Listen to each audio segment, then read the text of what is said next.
A wonderful good morning from Nuremberg, from the SPS. That's where we are for the next 3 days, broadcasting to you via live stream daily from 9:30. We are more than happy to be here after 3 years. 1,000 days was the pause we had to take with you guys to inform you about the latest solutions in automation technology and everything you want to know how to transform digital. The digital enterprise, this is something what you guys need to focus on, and this is what we are showing here at 4,000 square meters in Hall 11. That's where we are. We are the biggest exhibitor of 1,000 at the SPS, and we are so excited with all of our staff here presenting all of that what we've been working on for 3 years.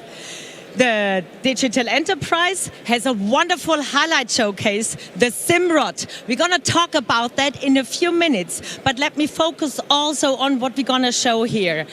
How to optimize, how to realize, but first of all, how to design stands in the focus of our present this year. And the motto is, make it real. Become a digital enterprise.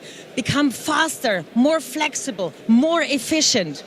Everything you want to know and want to adapt to the current challenges you have to face in your business, in your operation. Energy efficiency, power distribution, simulation, wireless communication, you name it. We cover all these topics with experts here at the booth at our stage. We have a running reporter covering some of the topics we want to bring to you. And we have tour guides. So if you want to join us here on site in Hall 11 in Nuremberg, you can get your free ticket, or you just join us virtually and we'll take you by the hand with our tour guides and guide you along all our wonderful stations here at the booth. Well, starting daily at 9:30, we have lots of customer presentations, panels, you name it, expert presentations, info talks, focusing about all these topics. And I'm not going to talk much longer now. I'm going to hand over to Mr. Tour Guide at Siemens SPS, Thomas Kühnrich. He will show us 3 stations in more detail that you kind of get a feeling of why you should come to Hall 11 in the next 3 days. I'm Christine, handing over to Thomas, and we will see you again. Thank you much and good morning. My name is Thomas, and in my guided tour I will show you very briefly all the highlights from the Siemens booth here in Hall 11 at the SPS 22. And the first stop of our tour will be our digital enterprise. You can see there a lot of people are joining our booth, and we are showcasing on the right side our SIMrod, which is a full electric car. And what is the limitation of the electric cars? Maybe you have one or you have one. So the problem or the challenge here is to extend the range of the car. And this is exactly the showcase what we are presenting here in the digital enterprise. The digital enterprise is our offering, our solutions for the digitalization from Siemens. So what we did here, we analyzed the data from the car, the performance and all this data, and feed those into the digital twin. With the digital twin, we did a lot of analytics and found out which areas we can improve of the electrical car. And finally, we made it. We released now, wait a second, we have now finally present you an additive manufacturing printed steering knuckle, which has the same quality, the same service, and also the same optimization here from the additive manufacturing. Additive manufacturing is the 3D printing for the industry. And now comes the big benefit. This part is even 30% lighter than the existing one. So yeah, this is possible with our software. And if you're interested in those, then you can watch the presentation from Magnus Etton. He will be later on stage and also in the live stream. And yeah, this is the first part. And we are handing over now the steering knuckle, which was additive printed. And going now to the next case. Maybe you have seen the Siemens Xcelerator, which is now brand new and released from Siemens. But what is it? Basically, it's makes your digital transformation even easier than before. Because in some cases, it's not easy how to start a digital transformation. Yeah, so many products, many solutions. Now easier with this, with our Siemens Xcelerator. It contains of a marketplace, ecosystem, and also the products which are relevant. And it can tell you Siemens exists since more than 175 years, and our solutions work and they are proven, right? And we can see here on our, he will support us here on our industrial metaverse, our vision from Siemens of an urban city, how our use cases work together, how the OT and the IT is connected. And you can see there in the industrial metaverse our water wastewater case and also real data from the digital twins. So this is really amazing what we are presenting here. Let's have a look. Also on our website, Xcelerator is there for you and makes your digital transformation even easier and faster than before. Okay, so it's like a real live tour here. So I'm doing also presentations here live on stage. And if you want to join us, so come to our Siemens booth. Come to our Siemens booth, and yeah, we will be there. And also next week we will have also virtual tours for you. And what is also really a pain point in the industry, fight the climate change, being more sustainable. And therefore you need solutions. You have to track and trace your carbon footprint. And this is something what we now make available here with SeaGreen, our new web application where you can access and register for free. Here it is possible to track and trace the carbon footprint of your product and also your suppliers. And this is very important when we talk about sustainability and the traceability. And my colleague here also, by the way, is doing later on presentations on stage. Yeah? Just come into the stage or to the live stream. And what I told you here, we are showing real data from, you can see there for every product, what is the PCF, the product carbon footprint per product in CO2. And this is a great step, what we achieved here. So if you're interested in Siemens.com, SeaGreen is the name of the website, and register now. And yeah, later on, Jonas will be there for you. Okay, then if you're interested in more, check out our website, our live stream. We are there for you. And I'm really, really happy to guide you every day over the booth. Tomorrow, the next stop. And I would say, my time is up, and I want to hand over to Christine. Bye-bye. See you tomorrow. Thanks, Thomas. That's great. You see, motivated tour guides, motivated colleagues, great exhibits like the super duper flower area with the sustainable motor. As Thomas mentioned, sustainability is key and so important. And we have a few seconds, short commercial break before Melissa and Magnus take over at the stage.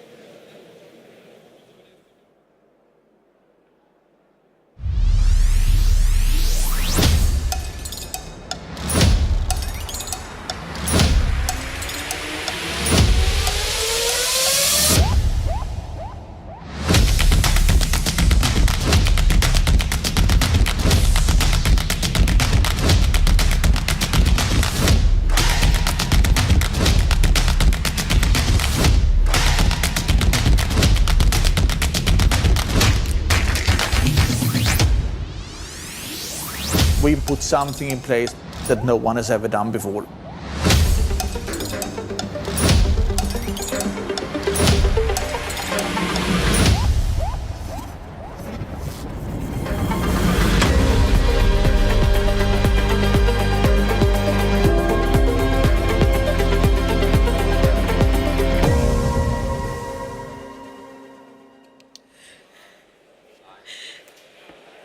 Hello, everybody. Welcome to the SPS 2022.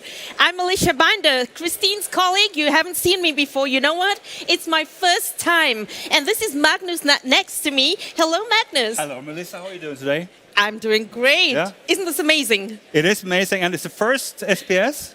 Totally. Yeah. I tell you, it is my first, and I am bursting with excitement. It's so amazing to see all these cool things here that we talk about in real. And a big highlight for me is having Magnus here as well. And also, we're going to be going through some of the panel discussions. We're going to have presentations with amazing people here with us live, as well as at the booths. So you are going to enjoy a world of new dimensions. So what I'm really excited as well is that, you know, Christine also said sustainability. That's something really essential, especially as the digitalization journey moves on. It becomes more and more traditional.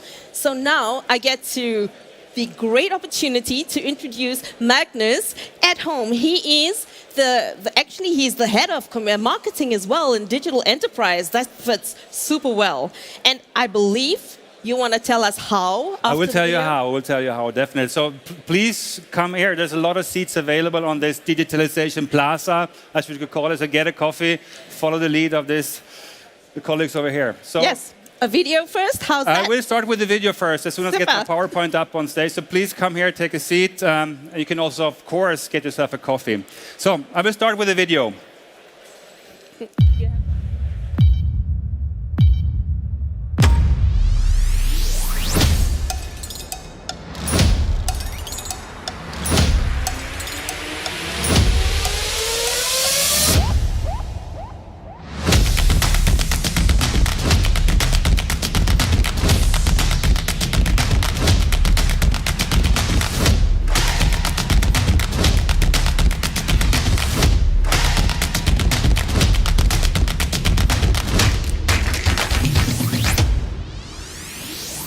We put something in place that no one has ever done before.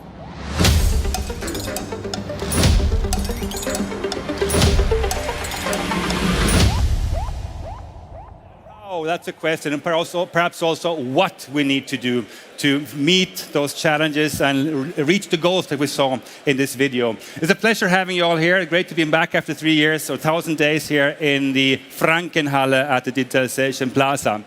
But how do you do this? How do you meet those challenges and reach those goals? Well, it's fairly simple according to us.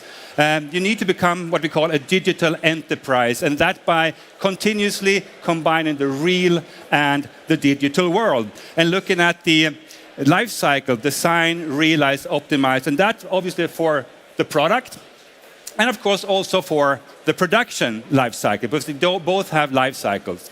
Ever so often, those two are separated from one another. In some cases, this makes perfect sense, but would it be good if they could interact? They'd have the life cycle of the product working with the life cycle of production, which would allow data to flow between all the stakeholders involved in the development of the product and the production. And the information that's flowing, or the data, would be, for example, the engineering bill of material, the bill of processes, as built, as maintained, etc. And that would mean that you would have information to base your decision-making upon, making decisions in confidence. And data is the key. So what we need to do is to collect the data, understand the data, and use the data. And perhaps some of you are wondering, why on earth is that so important? Well, it's fairly simple. We're all connected. Here you all have your phones ready to go. And it's a way for companies to make sure that the products we're producing meets the needs and the wants from our customers. And more with that, when we talk about data flowing, then we could see this whole thing in an ecosystem type of setup. Because I believe that true digital enterprises are communicating with other enterprises. You have supply chains, you have the logistics, your customers, and so on and so forth. And this is more and more important. I believe that perhaps all companies need to join up and reach above or across the boundaries of their own company to involve the suppliers and many more. And when you have a lot of information floating around, you need to be cautious about things. You need to protect your intellectual property. And that is something we do with a multi-layered cybersecurity approach and zero trust principles, making sure that you have the rights to get to the data that you need. And this is something we use ourselves because, remember, Siemens is a big producer of material, of products. So we drink our own champagne in this sense. And that is what we call a digital enterprise. So with that, so that's kind of what we need to do. And the next step is to get up to speed. And this is something we're doing. Some of you have heard about the Siemens Xcelerator. We launched it in June, earlier this year. And this will allow you to come up to speed and become a digital enterprise at both scale and speed, as I said. And you can find out more. We have behind this wall, behind the cafeteria wall, you have a cubicle where you can definitely dig in deep to find out what Xcelerator is all about. So, enough with the theory. Now I'm going to dive into a practical example. Some of you may have seen this as you came into the hall. I'm going to talk about the SIMrod. And the SIMrod will be my technology carrier in the story I'm about to tell you. A technology carrier representative for any given product or industry. And when you have an electrical car, what comes down to be very important is that you want to have the range. You want to be able to drive as far as possible before you need to go and fuel up. And that means that in my story, I will show examples on how you can improve aerodynamics, reduce the weight, and any other thing related to the optimization of the car. And to my help, I have the digital twin, or the digital twin methodology. And I will start with a digital twin of the product. And it allows us to essentially analyze every screw, every piece of this car, helping us point out parts that we can optimize. And when you do this, an optimization, it's much, much more than just the mechanical optimization. We're looking at the electrical system, we will be looking at the electronic system. I will come back to that in a few minutes. But also the chassis, how does the car behave when you drive it? You want to have this joy when driving, make sure the car is agile. Everything is what we simulate in our Sim Center solutions. Another obvious thing is aerodynamics. You can put the car in a wind tunnel, or you do as we do here in this movie. If you now look at the car to the right from our point now, that does not have a windshield.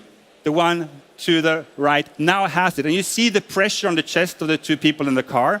And here you can see how we can simulate aerodynamics and make sure the car fits the requirements and may also make the driving more joyful. Electrical vehicles need batteries. And also here we're simulating because you don't want to play around with the balance. You want to make sure that the heat development is under control. Everything is being simulated also in our software. So how do we make sure that our car is working, or the digital twin is working as the real deal? Well, one way of doing that is to calibrate it. So one cold spring morning somewhere outside Leuven in Belgium, Jan and Kurt de Bill were driving around this cobblestone road, and here they're collecting data in order to analyze the data, understanding it, and then use it to further optimize. That's what we did. Collect, understand, and use. And we used this information in a simulation. And now if you look up in the left corner, you have this particular part. We can call it the steering knuckle. Rather heavy. So the simulation solution told us this is where we can do some magic. So we took the part, we scanned it to get it into our NX software. And here we used what we call topology optimization and generative design. And this led to a completely new design, very organic. It looks like this. This part is actually on the car. And it is very lightweight material. And it actually reduced the weight with 30%. Less weight means better range. You can look at this behind the screen afterwards, what it looks like. And then when we have this part, I mean, it's somewhat different than the original one. We want to make sure that it actually can take the pressure from driving on that cobblestone road. So we have the data already collected, and now we use it in a simulation to validate that our part actually can do the trick. Because as you said in the beginning, you don't want to play around with security when it comes to a car. So that ends a very short part of the digital twin of the product. Now moving over to the digital twin of the production, because we need to find a way to produce this part, and we want to make sure it gets assembled on the car. And for that, we're using the digital twin for production. A part like this can more or less only be created using additive manufacturing. And I say it every time I do the presentation that additive manufacturing might be the coolest thing since sliced bread was invented. It allows you to create anything you dream about. So when we say, if you can dream it, you can make it. This is certainly a part of that concept. So we create the part, Then we do need to do some post-processing. We need to cut the thread, remove extensive material, everything. That's a traditional CAD, CAM, CNC process chain. Also, everything is simulated. So the G code is developed on a virtual machine, so we know when the part lands up on the machine, you're ready to go. Next step, how do we assemble this part? You have a digital twin of the production plant, if you like. You can check the flow of material. You can program your robot, making sure everything is working as it should be in the real world. Huge benefits in this. Workplace ergonomics, because there will be manual labor. You want to make sure that the people working with the assembly have got the correct height on the table, that you don't have any work-related injuries occurring. And this chap here is called Jack. His partner is Jill, and they will very much look like digital twins of human beings, and they also tell you if something is wrong. For machine builders, having access to this type of environment, of utmost importance. You have exactly the room where your machine will be standing. You know what conveyor belts are talking to the machine. Everything can be simulated. And what we see now is virtual commissioning. So we're using the real PLC code with a virtual controller, and we are virtually commissioning this machine. So we have more or less everything ready to roll when we do the real commissioning. That ends the part of the digital twin and of the product and production. I said in the beginning that optimizing a car like this is much more than just the mechanics. It's also the electronic system. And something we're working on now is to develop a digital chip, a virtual chip. I'd say a digital twin of a chip. And this is important when it comes down to autonomous driving, where cars will drive on their own on the roads. So we have this digital chip, or the twin of the chip, which we put on a digital PCB, printed circuit board, which we put in the digital twin of the car, which we have produced in the digital twin of our factory. And now we're able to drive this car around in a digital city. The value? To certify a car for autonomous driving requires somewhere the distance going from the Frankenhalle in Nuremberg to the moon and all the way back to Nuremberg. It's a long ride. No streets available currently. Will cost a lot of resources. But if you do it digitally in a virtual world, this is actually really smooth. So this is kind of cool, going all the way from chip to city. So systems of a systems approach. Also work we're doing with our teams in the software business. So Siemens, real production. This is an area where we're really, really strong. So now that we have the production line ready to go, we move into the real production. And we're starting off with the printing of this particular part. And this SLM, selective laser melting, it's a big machine. It's big like a one-family villa. We couldn't fit it on the booth. We have a mock-up behind the wall. You can look at it. 12 laser heads printing those parts. Extremely effective. And this drives the productivity or industrialization of additive manufacturing. So extremely flexible. And talking about flexibility, also AGVs, automated guided vehicles, supports in flexibility. If you have ordered a product, that product will probably be going through some production lines. Does it need to stop at every station? No. It should obviously only stop at the station that your components are being assembled. And this is also technology you can look at on the other side of the wall. And Siemens, we've obviously been in the game of automation for a very, very long time. We're talking about controllers, sensors, you name it, we got it. Obviously also here, communication networks are playing a very, very important role. And I said at the beginning, to have data flowing, you need to have communication networks. And that will enable us to have what we could call a horizontal integration, making sure that product development is talking with production. But it doesn't stop there. We also have the IT-OT convergence, or the vertical integration, if you like, connecting the top floor with the shop floor, because we want to make sure that data flows between all stakeholders. So once more, we're collecting data, we understand the data, and we use the data to increase transparency, making sure we're on top of things, that we're tracking quality in batches and what have you. And the company who has done this is SKF. And SKF has a factory just outside Turin in Italy, old machines, which they pimped with new controllers and edge devices, and were able to collect data and improve the productivity of this facility. Siemens.com/SKF, check it out, very cool. If you want to improve something, you need to measure it first. For example, the energy manager. A lot of cool applications here on the booth, making sure you are on top of things. Where is my information or my energy being consumed? If you can pinpoint it down, track it, I have a huge optimization potential. You can cut the electricity cost with 14% and the gas consumption with 40%. 100%. In this day and age, needless to say, this is of utmost importance. Another way to drive sustainability is to track your CO2 footprint. That we do with SeaGreen. Not just for our own company, but also the supply chains. And this is important to make sure that your product goes out there with a good sign about driving sustainability. I'm looking at my watch. So now I kind of come to the end. We have our SIMrod now optimized. We have this lightweight steering knuckle in there, and the car is driving around. The sun is shining. It's a warm day in Leuven. Everybody's happy. And the optimization continues. From here, we keep on collecting data, understanding data, and using data. That in order to make products better, production better, and become more sustainable. And that is what you can achieve by becoming a digital enterprise. So essentially, my last word is, if you can dream it, you can make it.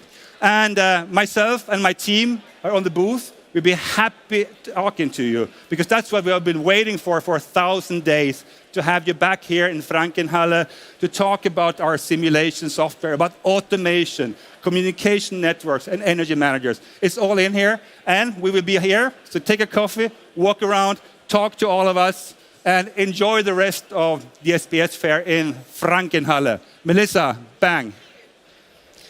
Thank you. Magnus, that was amazing. And yes, the sun is shining. It's shining in here. I'm feeling the energy. Thank you so much, Magnus. Thank you, Melissa. See you later. Yeah, he said, right, an essential part of the digitalization journey is sustainability and profitability. So, are you open? Are you open to scale? Are you open to making a difference? And are you open to trying out new things? You've come to the right place. This is where we make it real. And you know what? The digital age is at its peak. Many companies out there are trying so hard to grow into a digital company and a digital enterprise. But wouldn't it be cool to know the services that the digital industries actually offer? It's a great pleasure to welcome Sibel Lowe. She's the head of marketing and communications at the Digital Enterprise. Sibel, I'm going to hand the stage right over to you. Thank you so much, Thank Melissa. you. Hello and welcome, everyone.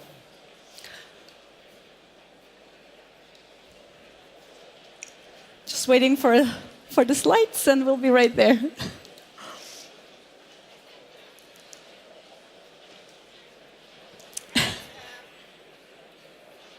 All right, Sibel. It seems we're going to do a small reporter session, and we're going to hand over to Christine. Christine, are you at a booth?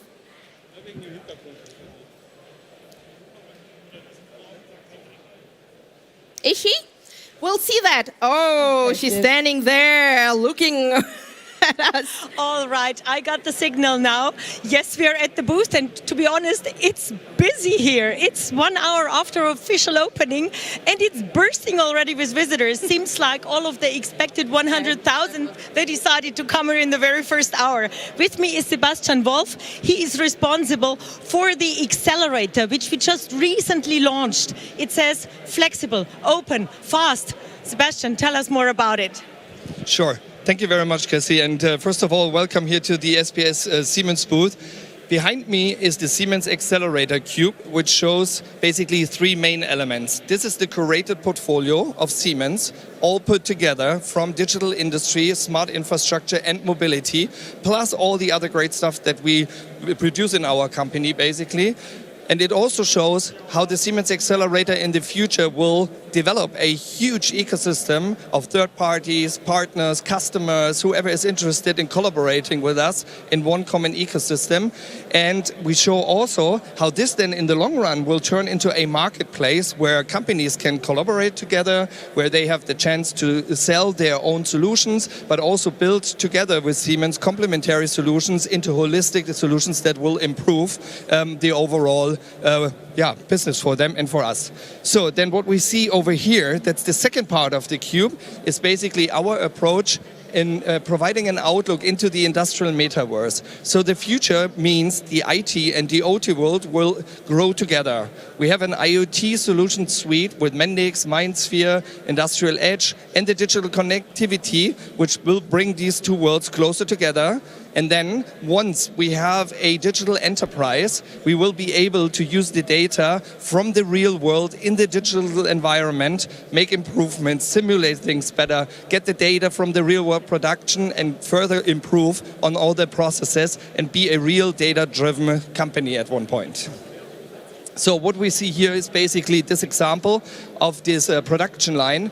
So you can see the car body moving around here, and you can derive the data from this robot arm, and then you can basically check whether everything is in good condition, if you have enough spare parts, but also you can read from the data whether there may be a problem in the near future, and you can solve it already in advance, and then put the data back into your production line, where then the improvement already takes place. So it's a continuous approach, and it's a continuous improvement, and yeah, that's what we call a Siemens Xcelerator.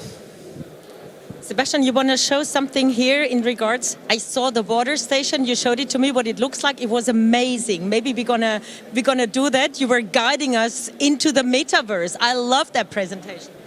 So we have a couple of use cases here. So it's showing some museum, hospital, it's about life science data centers and so on. But we also have a water case, for instance, and you can see it here on the screen. This is a city, let's say it's Nuremberg, yeah? And we can see here the company that supplies the water is also taking care of the wastewater. And we can now go into this use case, see what challenges this customer faces, and then go really into the details. So we can basically go into the water pipe system. We can see how water is supplied, how the sewage water is then put back into the system. And then you can basically look into all aspects of this whole process. And this is really live data. So this is not something that is simulated. It will be in the future live data from the sensors, from the pumps, whatever, to organize your water supply in a city. And here you can see, for instance, one example. Here's a leak detection, and instead of just sending someone out to identify the problem, you will know about the problem from the metaverse already, because it's all connected, it's all monitored, there's cameras, all information gathered into one place, the metaverse, and with this you can then coordinate basically in this city the service person that then will go there and fix the problem here, for instance, at a personal house or at a private house, and then with this we even make it then visible underground, so we know exactly at what, in which area this problem occurred. We fix it, and then we go back to the control room, and we will have then in the virtual environment already the information available that this issue has been resolved. So it means actually you don't have to be in a control room. You can use that app from at home, from vacation, from somewhere at a relaxed place, and you just check how the operation is running, how everything's doing. How have we done that before? Nobody was on vacation. Well, we did this before with individual solutions already, so we had cloud applications that made that somehow possible. But what's really interesting about all this, it's really, you can do it from anywhere, but you can also interact with the people in the control center, being in a virtual environment. So it will be a lot of more collaborative than just using an application. Thanks, Sebastian. Great application, great use case. Let's go back to stage to Melissa. Well, Melissa, Well, I guess that was the time for us. that was our state. And actually, I'm very happy because that happened, because we just seen that how digitalization actually accelerates everything. And you are ready? I'm handing over I'm to ready. you. Sybil. Thank you so much, Melissa. Well, welcome everyone.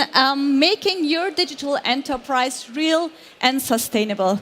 This is what my colleagues here on the booth, and our service experts all over the world are passionate about.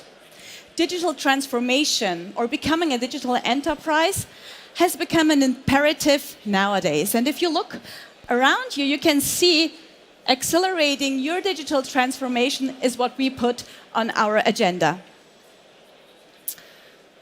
Let's start from the beginning. What is a digital enterprise? If I were to put it in simple words, It's combining the real and the digital world. It's about converging OT and IT. It's about bringing in services. It's about bringing in products and hardware. And it's about data. It's about the connectivity and connecting everything with anything. And one thing that may worry you as well is my data safe? What about cyber attacks? And yes, ensuring that security is one big part of becoming a successful digital enterprise. Well, I hear you. Hearing all this is like, oh my gosh, am I going to be able to become a digital enterprise at all? Yes, you can. No matter if you're a small, a medium, or a large enterprise, the digital transformation will make sure you reimagine your current business and take it to the next level. It's going to help you to run your business successfully. It's going to help you to increase your impact on your customers. And, of course, to stay competitive, to meet the market requirements.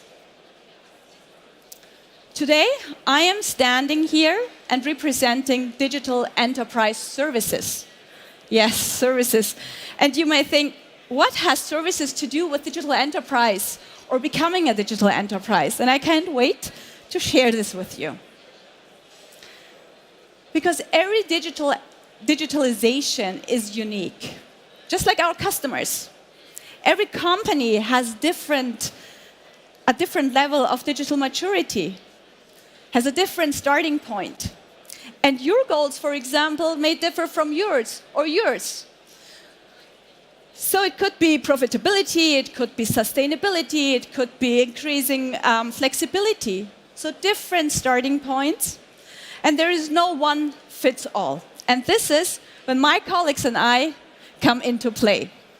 Because it's ours to support you along your digitalization journey, making sure we have innovative services for your product and production lifecycle. We believe that any digital transformation needs to be considered holistically, from end to end. And our service experts, they have the knowledge. They know the industries, they have the domain knowledge, and they have the access to hardware and software. So you can rely on innovative solutions and services along your digital transformation. Bottom line, we want to accelerate your digital transformation with our help. So how do we do that? It sounds all reasonable, but let's start off. Well, it all begins actually with you. It begins with your company, it begins with your goals, it begins with what you want to achieve with the digital transformation for your company. And that's what we put on our agenda. Your goals are our goals. And then together we create a plan, a strategy, how we can, how we can implement your digital transformation. We call that consulting services. Consulting services is the basis. It's of utmost importance for your digitalization.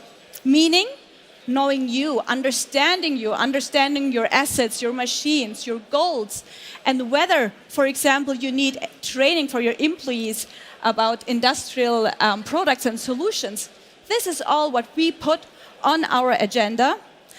And that's the basis for our consultants to develop, together with you, a digitalization and sustainability strategy.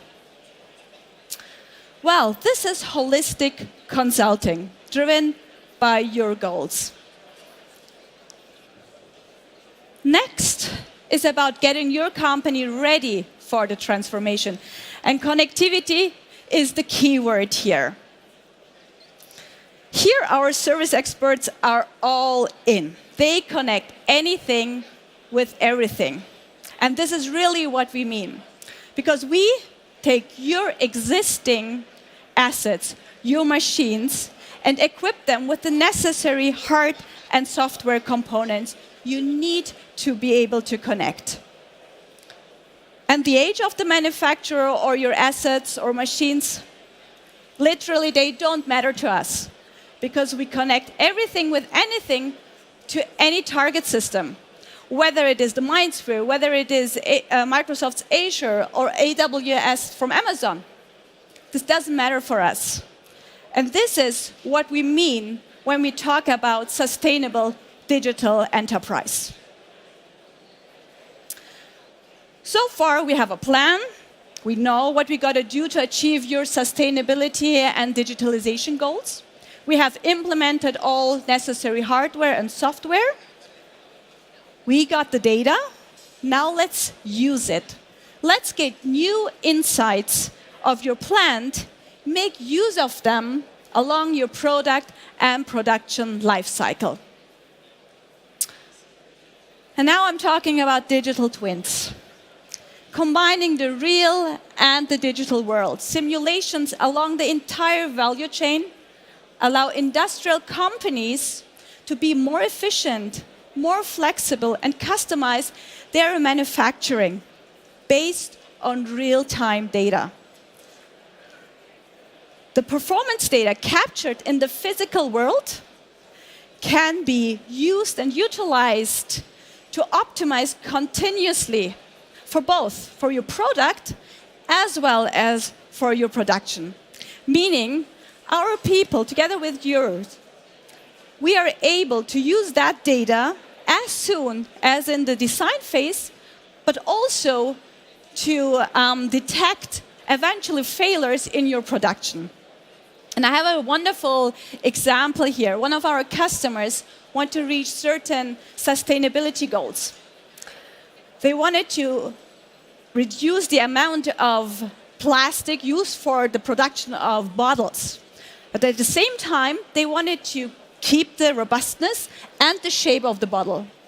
So with the help of the digital twin, they were able to reduce the bottle's weight by 20%, reduce the material used to produce it, and of course, they became more sustainable. What a great result. Well, digital transformation doesn't have a due date. It's an ongoing process. And optimization is a big, big part of it. Let me ask you two questions. How does identifying machine failures before they occur or being able to plan a downtime and predict maintenance sound to you? I think pretty cool, as availability and productivity are one of the main drivers in manufacturing. In fact, researchers even say that the average facility experiences about 5 to 20% reduction in productivity every year because of manufacturing downtime. This is big. And so is predictive maintenance. Here, our service experts, they use the data from your plant and they use it to literally help you to see into the future of your plant so that there are no surprises along the way and no failures you can't predict. In this context, we have expanded our predictive maintenance offering by the acquisition of Senseye. Here, we are talking about scalable, sustainable, predictive maintenance offerings for any company of any size in any industry. And if you would like to learn more about our predictive maintenance offerings, please just reach out to my colleagues. They're on this side of the booth, and they will be more than happy to help you out there. Well, in a nutshell, see, for us at Digital Enterprise Services, it's all about making your digital enterprise real and sustainable and accelerating your digital transformation. It's about your digital transformation with your goals. It's about making your wishes come true, make it real. But it's also about your company becoming more sustainable. And the biggest thing after all is, of course, you want to create a larger value for your customers by being more flexible, by more customized manufacturing. And as much as you want to create that value to your customers, so do we. We do that with the latest technology along the entire product and production lifecycle. And when we talk about we, it's the service experts all over the world who are here to support you. We want to make sure to help you to accelerate your digital transformation, and we want to make sure you reach your goals and have a large impact in your business. We want you to become best in what you do. Let's make your digital enterprise real and sustainable. And if you have any more questions and want to get in touch with us, please reach out to me or my colleagues on the other side of this booth. Thank you so much for your attention. Thank you. You can put it there, thank you. So, thank you very much, Sibel. Are you ready to join forces? Are you ready to collaborate? Because that's the only way that we're going to take this to the next level. And speaking of next level, are you all ready to check out the factory of tomorrow? Are we going to make this real with industrial 5G? Yes, we are. It's a great pleasure to welcome Sander Rodmanson. He is a 5G expert. Hi. Hi, it's great to have you. Thank you for being with us. Now, I do have a question because it's something that goes on in my mind. So this is the gateway to a fully wireless opportunity with network, right? Now, here's the question. What's new and where are we going to? What is the current state of technology that we're looking at? I'll hand the stage over to you. Okay, thank you. I'm going to have a couple of minutes to talk about that. So, yeah. Well, I have to also ask you one more question before your slides come on. There's a technical problem. Okay, no problem. But don't you worry. So maybe you can tell us really very shortly what's new. What's new? So when we talk wireless, everything is new. We always talk about new next generation wireless solutions. And for that we picked today industrial 5G is one of the highlight topics of this presentation. We could talk about Wi-Fi 6 as well, but I think industrial 5G is what people mostly talking about today. So where do we use industrial 5G? We use it in different kind of solutions. So first of all, mobile robots. So why would we use a wireless technology with a mobile robot? Have you ever been vacuum cleaning and you were tangled up and it's like, I need to reach that one corner? That doesn't really work, right, with a cable. So that's why we have wireless vacuum cleaners now. But what we also need in a factory is we have tons of AMRs, autonomous mobile robots, automatic guided vehicles running around. Imagine those being connected by a wire. They would all tangle up. This is something we could really do. So this is where wireless technologies come into the game. And every time a new generation of wireless technology launches, we will find new benefits.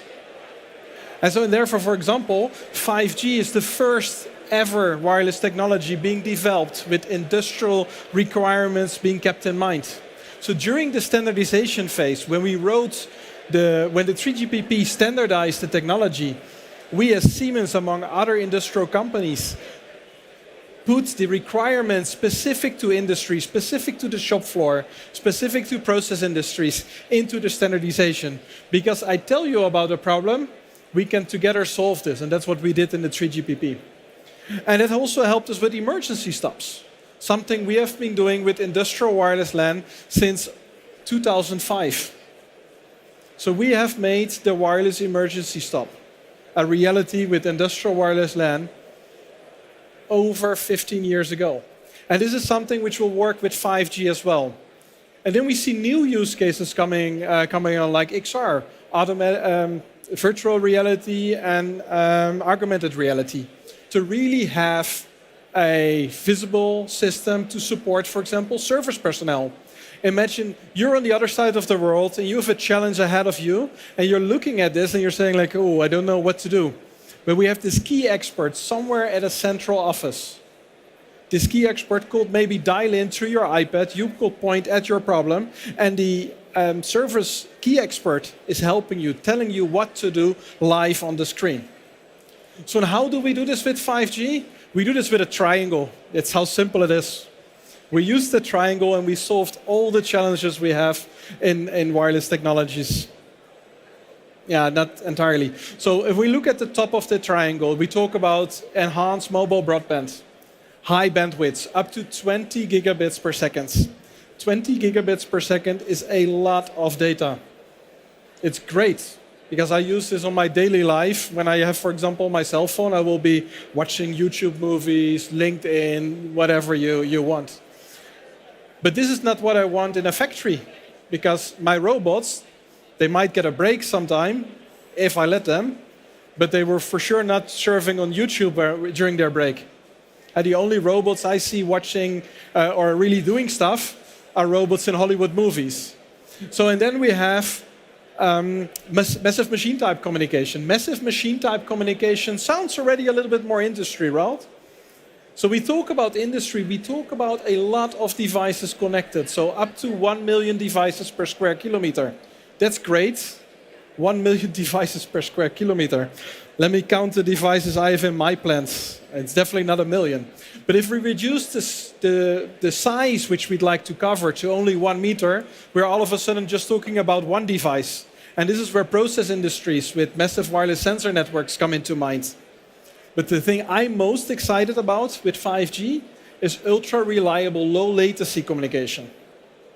Ultra-reliable, low latency, that's exactly what we need in industry to make those applications I mentioned first, the AMRs, the AGVs, as well as the emergency stop happen. Reliability of 99.999% with round-trip delay time of under 10 milliseconds. Exactly that's what I need to make the factory of tomorrow a reality. So sounds like 5G has got everything covered.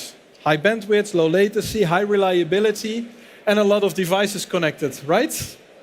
But we have to be honest. It might be part of the standard, but you cannot cover this into one network. You really need to point your network in a certain area. That's what you see, for example, on the left side with the industrial profile. The majority of industrial applications are focused on low latencies and high reliability. They don't care so much about 20 gigabits per second because I only have very small telegrams to exchange. So hence we need to use private networks, which I'll touch upon later. So but where does 5G stand now? Because we have been talking about 5G since late 2018. So and if you look at your smartphone, I think the majority of you will have seen a 5G logo already on the right corner of the phone, which is great, but this is not the 5G we need in industry.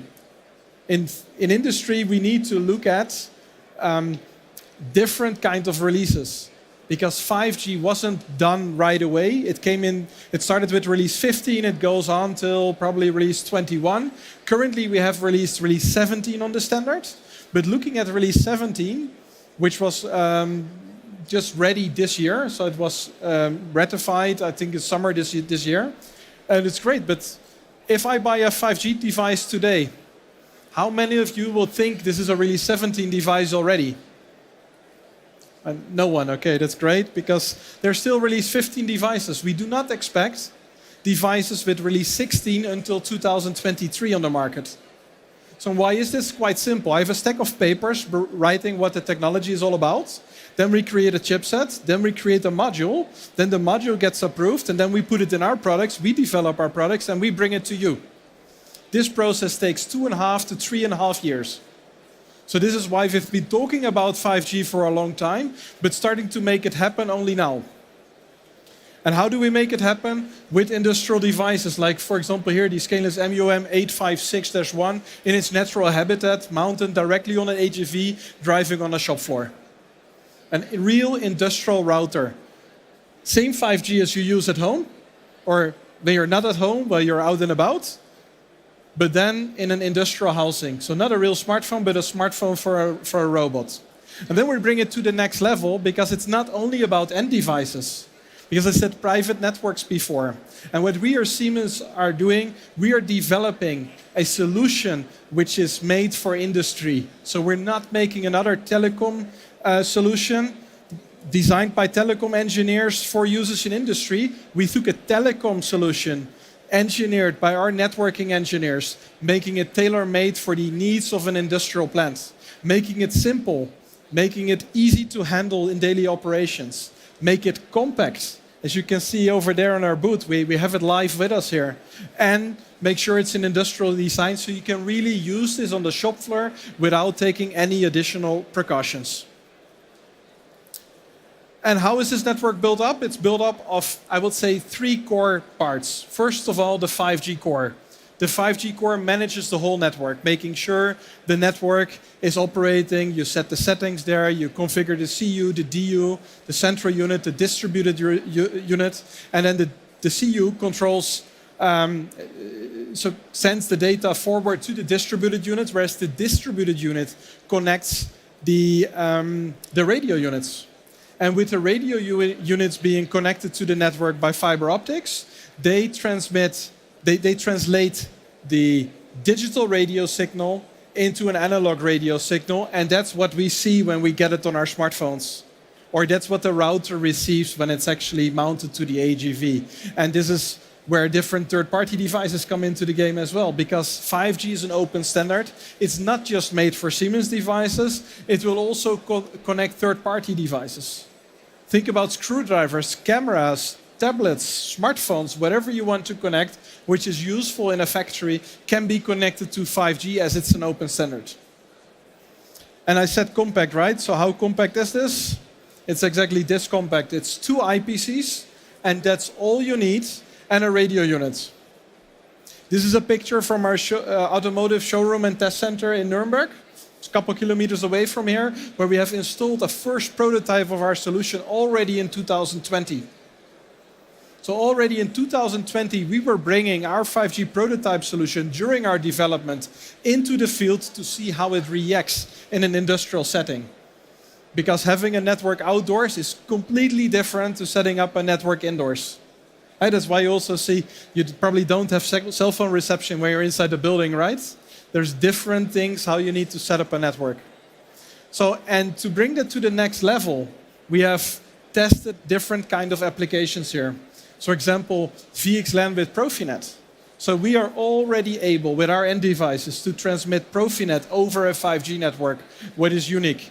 So if you want to see this live, at the right side of the booth for me, or for the left side for the viewers, you can see this. You can really try this out yourself. So I've said trying and testing a lot, but are we bringing this into the real world as well? So first of all, we have it here at the SPS. So I'm standing here now inside our own private 5G network. If I would have a smartphone, I might have been able to see it. But the thing we're also doing is we are using our technology prior to its market launch. In our factory in Karlsruhe, we have implemented our very first private industrial 5G network in a manufacturing productive setting. We have done this utilizing the spectrum in Germany from 3.7 to 3.8 gigahertz. One of the things we see a global movement in creating private spectrum opportunities, enabling factories around the world to tap into the benefits of 5G. And we have done this with an intralogistics application. Because you know the vacuum cleaner from the beginning, this AGV, this AMR wants to move wherever it can. Doesn't want to be held down because the cable is too short. This is where wireless technologies come into the game. So if you want to see this live, come to us at the booth, talk with us, ask us questions. We're bringing this to the market in 2023. So in 2023, you can enable your own factory with industrial 5G and tap into the benefits of next generation wireless technologies. So for this, I'm looking at Christine. Yes, you definitely can give him a big hand of applause. There are not many colleagues who are as motivated as this guy here.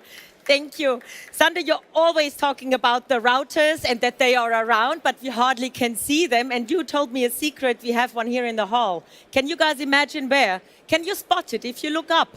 Do you find it? There is one. You mounted it. I'm not giving a hint here, but it's there. And as you said before, whether to the left or to the right, I think with you, our customers and prospects, you always are at the right side going with Sander, that's for sure. So all follow me over to my 5G system, or exactly. Do you want to keep them at the stage? No, that's all right. For now, I have to say goodbye, dear Sander, but you will be here more. Thank you. Perfect. And with this, I hand over to Melissa and Martin.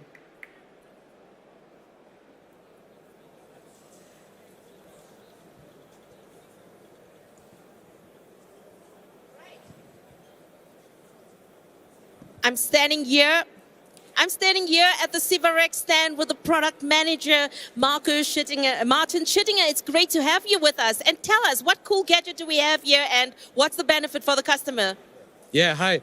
So today we are presenting our brand new weighing electronics, the Siemens WP341 for Simatic ET200 SP.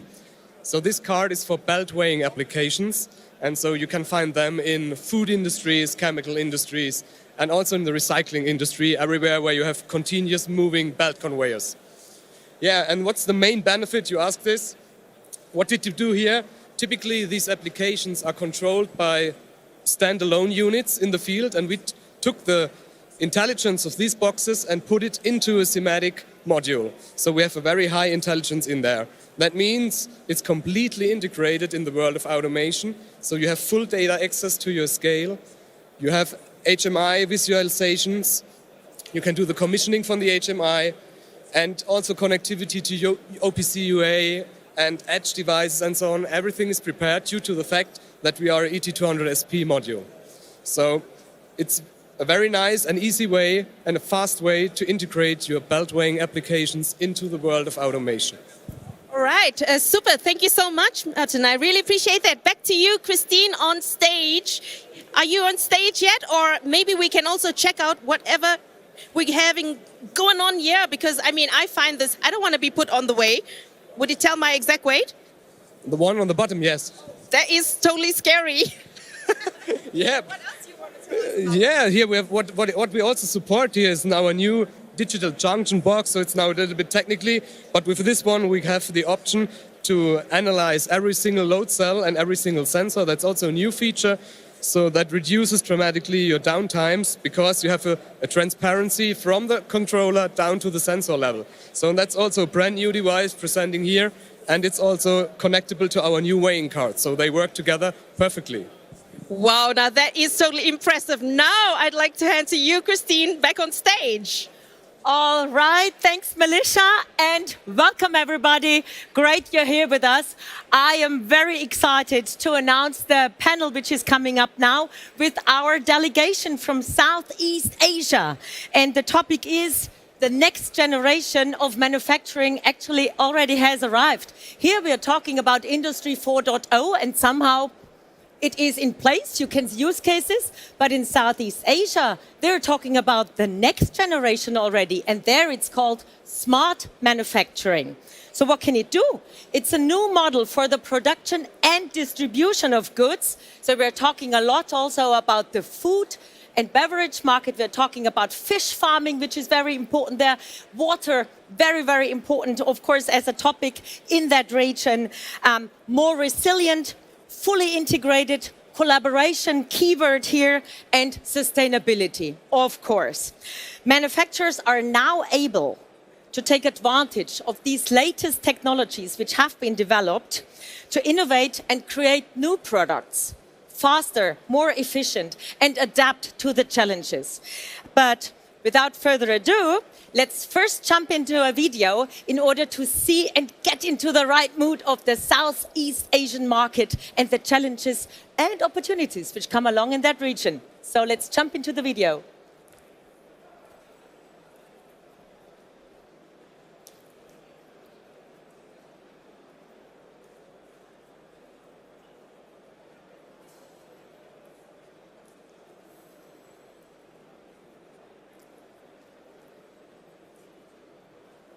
First day, always a few hiccups, but it'll be there. It's a great video, and here it is. Southeast Asia has a total population of 684 million and will increase to more than 710 million by 2030. Wow, that's a lot of people to feed. Can the region supply this much food? Let's take Singapore, for example. As an island nation, Singapore lacks natural resources. More than 90% of its food is imported from more than 170 countries. Therefore, Government of Singapore launched its 30 by 30 initiative, which aims to produce 30% of its domestic nutritional needs by 2030. IFI is Singapore's largest indoor farm. Under the brand name of Next Farmers, we're producing over 300 tons of vegetables across 50 different types of produce. One of the things we're really proud of here are the world-class partnerships we have with firms such as Siemens. We've collaborated with Siemens in order to produce automated robots, research and development, and monitoring in real time through an incredible dashboard system that allows the staff to really see everything that's going on the farm instantaneously. As populations grow and lifestyles change, food manufacturers face increased demands. Siemens and manufacturing companies are constantly improving their operations to make sure food supplies are met. Such collaborations have enabled manufacturers to quickly adapt to supply chain disruptions, market pressures, and rapidly changing customer expectations. As another example, URC's state-of-the-art facilities allow it to manufacture customized products that meet the specific needs of its customers in Thailand, Myanmar, and Vietnam. URC planned to digitalize the operations to be more flexible and efficient to meet food consumption demands while reducing its energy and water usage by 30%. Does it sound complicated? No, not really. By using Siemens Digital Enterprise, complexities can be simplified.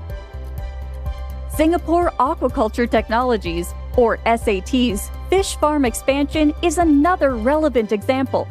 SAT enhanced commercialization and scaling of Aquaculture 4.0 through its partnership with Siemens Financial Services. The $9.2 million of financing will increase SAT's fish production capacity to over 1,000 tons per year. A new generation of manufacturing operations has taken Southeast Asia by storm, and it is obvious that the region is the world's next economic powerhouse. Siemens helps manufacturers turn their vision into a digital enterprise. Ladies and gentlemen, thank you for joining us today. It is our pleasure to welcome our panel of experts who will share their experiences and plans on becoming a digital enterprise at today's conversation on Smart Manufacturing 4.0 in Southeast Asia. A big hand of applause. I couldn't have said it better than the moderator here in the video. Really a hearty welcome from my side to our delegation from Southeast Asia. Great you're here, and after such a long time with no traveling, I think it's even more unique that we have such a very, very special delegation here to talk about their experience in digital enterprise. I'm going to start to introduce you quickly that we have a lot of time for the talk. Starting with the ladies first, we match in the pink today, it seems like on stage here. This is Isabel Chong. She's the Senior Vice President at Siemens Digital Industries, responsible for the Asian region based in Singapore. Welcome, Isabel. Thank you. Then, yeah, you got the fan crowd here already. Then I am joined here, next to me is Manuel Lazala. He's the Director of Engineering, and he is working at Universal Robina Corporation in the Philippines. Food is a big topic here. Yeah. Welcome. Then we have the professor, I'm gonna call him, Dr. Franco Castillo, or as we call him, Kiko. He is the Senior Vice President and CIO for Manilad Water Services in Philippines. And there is one more academic joining us here. It's Chanjat Yong. Morning. Jat, as we call him, welcome. He's the CEO and Director for Pro Cahaya Industries in Malaysia. From Malaysia. Welcome. Good morning. And then, not to forget a colleague, where I saw a lot of ahas and oohs as he came back, based in Singapore now, Sascha Mendel. He's the Senior Director for Siemens Factory Automation, responsible for the APAC region. Welcome, Sascha. Yeah, thank you. All right, wonderful crowd. Smart manufacturing is our topic. And Isabel, you're responsible for that region. Why don't you tell us a bit to bring us all onto the same page about the Southeast Asian market and the growing consumer demands and the challenges which you're facing there? Yeah, sure. I'll be delighted. Yeah. So just to give some about ASEAN. ASEAN was actually formed in 1967, even before I was was born. So actually, it consists of 10 countries now. And some of the interesting facts about ASEAN is actually the 5th biggest economy. So we are having about 3.2 trillion kind of GDP now, and it's about 660 million population. So it is actually the 3rd biggest populated regions worldwide. And also very interestingly, over the last 2 years, we see a lot of FDI coming into ASEAN. In fact, ASEAN is actually the 3rd biggest receiver in FDI over the last 2 years. But I think most important, a lot of people was also asking us from ASEAN, how do we actually see ASEAN's potential moving forward? So we definitely think a lot of potential. That's why we have a huge dedication teams coming from ASEAN. We actually anticipated more than average compounded growth rate of ASEAN to be 4.2% or 5%, and over the next decade. And if this is true, ASEAN will be the 4th biggest economy, and that would actually be close to a six over trillion kind of GDP. And also first time in 2023 next year, we would even outgrow China in terms of GDP over many decades, right? So there is a lot of tremendous growth in ASEAN. Yeah, that we see it. And later we can discuss why do we really think what fuels actually the economy of ASEAN. So there are actually a few factors that actually trigger the economy of ASEAN. One being the proximity to China. I think based on the recent lockdown in China, so a lot of companies is looking for decoupling and China plus one. And because the cost of ASEAN is still relatively low, the labor cost, for example, in Vietnam is actually just half of some cities in China. So I think we dig that leverage a lot. And also the other interesting thing is also the very young population in ASEAN. I think this is a fact that not a lot of people know, that ASEAN on average, 1/3 of the population is less than 19 of age. So it's a very young, vibrant population in ASEAN. So you can imagine, the kind of working population that can be unleashed into ASEAN moving forward. So, with that, and on the contrary, I think China is facing the opposite. It's an aging population because of the one-child policy. They have problems in terms of the working populations. But in ASEAN, we estimated even by 2030, the median age of ASEAN is just 33. Right? You can see all the young, pretty ladies sitting in front. All right. So I think that there is a lot of vibrance there. Yeah. That's bold statements from yours, and there is big potential, I definitely have to say. Yeah. So let's deep dive into the business now, into our customers and the use cases. Manuel, Yes. you are working for URC Flour. Maybe for all those here, Barilla we know for pasta coming from Italy, but URC I think is the same what it applies to Asia, right? Correct. It's a very well-known brand in Southeast Asia. Can you inform our audience like what you guys are doing and how important actually your productions are for the market? Yeah, so before anything else, I would like to say URC Flour is one of the leading flour and manufacturing companies in the Philippines. It's owned by the Gokongwei Group,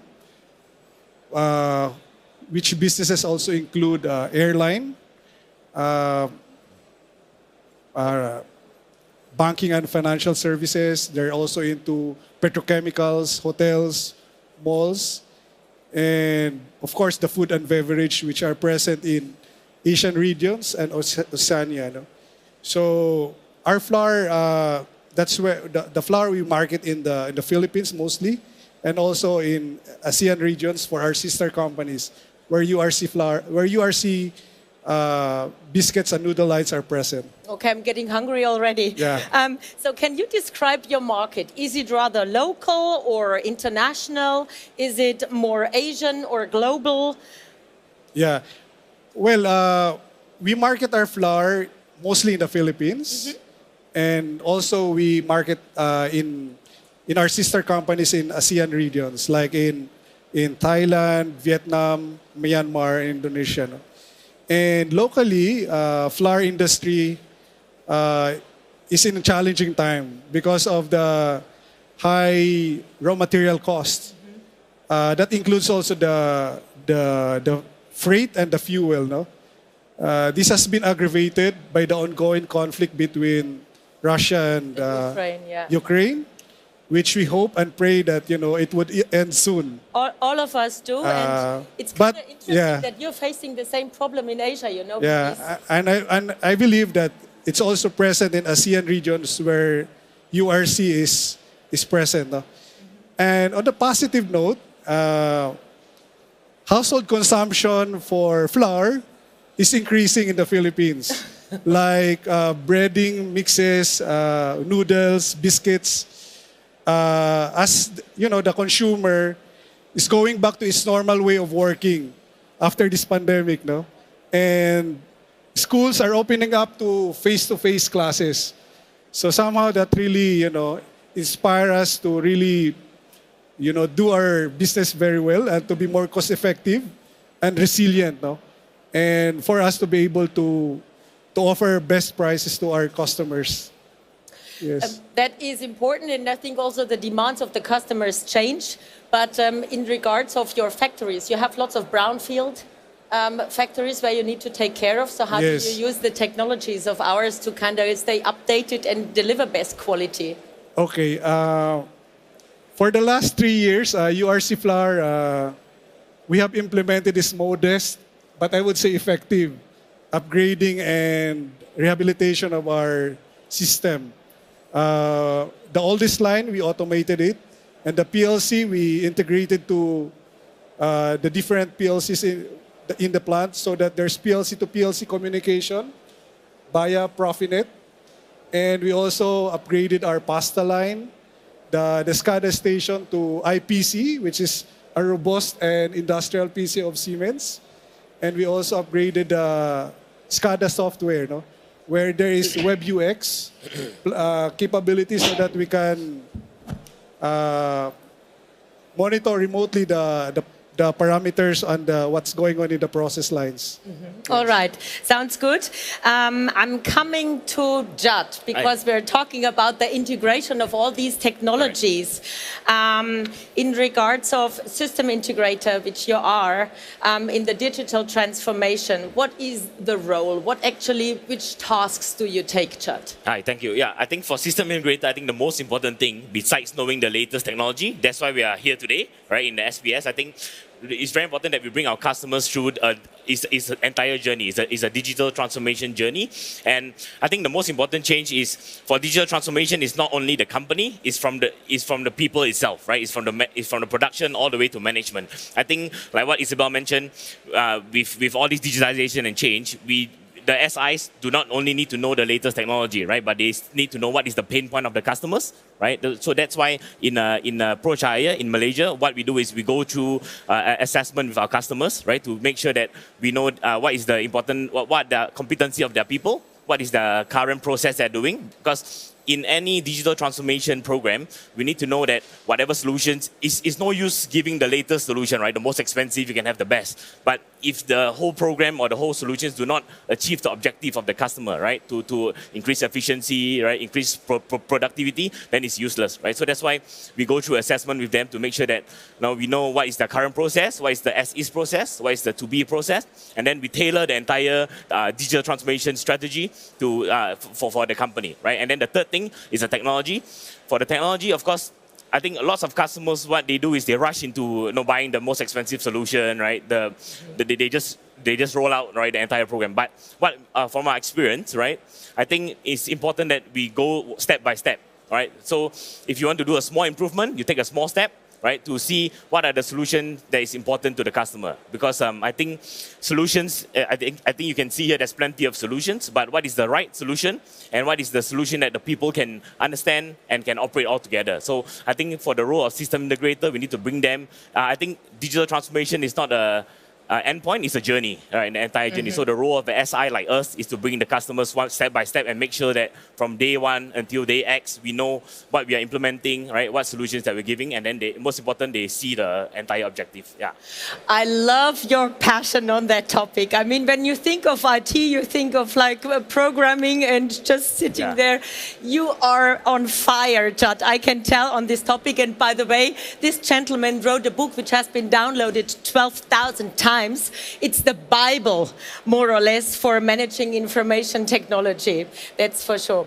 So I'm coming to Kiko now. That's my book. Oh, that's your book. So I mixed it up here. I'm sorry. Not my book. Oh, Maybe okay. next time. I'm sorry.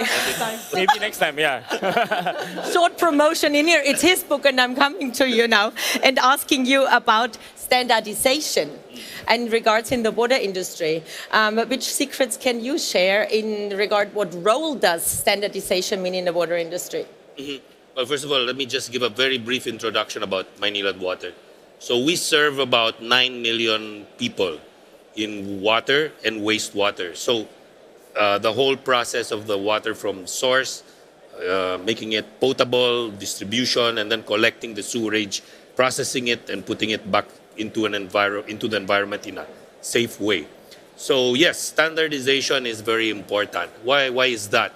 Well, first of all, standardization helps drive down costs, right? Because by having just a few brands, you can actually standardize that across many different plants. Just to give you an idea, we have more than 150 plants of differing sizes, whether that's sewage treatment plants, water treatment plants, pumping stations, lift stations, etc. Right? So very important is by standardizing, not only do you save costs of acquisition, but also on spare parts, because you can use the same spare parts across all the plants. Plus, as the gentleman earlier alluded to, skills is also very important. And therefore, by having skills that you can use across all plants, you could actually really get a good synergies and being able to use the same people to manage and maintain across all. Now, that also comes with its challenges. Depending on the industry, right? In our industry, we have EPC contractors. And EPC contractors come with their own preferred brands. So a very important aspect is that we need to accredit and standardize and put in the different requirements in terms of how, in spite of the EPC being the one designing, that those design specifications conform to our standards. So that's the other side of it. Okay, thank you. Sasha, where do we jump in as Siemens? I mean, you're responsible for selling the latest technology and consulting with our customers and developing in partnerships solutions with our customers. Where is your stake in here, and where actually do we bring smart manufacturing on the road? Yeah, I think, as I said before already, digitalization or smart manufacturing is actually something like a road. And as a road, we embark all together. And what happened the last 2 years, also, of course, in Southeast Asia, has shown us that we have to be much faster than we were in the past. I mean, we had suddenly no more logistic, we couldn't travel anymore. So we have to find out how to serve, for example, with our service team, customers who are remote, where we couldn't travel anymore. So, and in this moment, the smart manufacturing became kind of transparent for everybody what does it mean if we have to digitize data, if we have to use this data, and if we can also, I mean, this digital twin topic which comes up all the time, yeah? If you're building up a digital twin of your manufacturing and can use this then to serve also remote customers.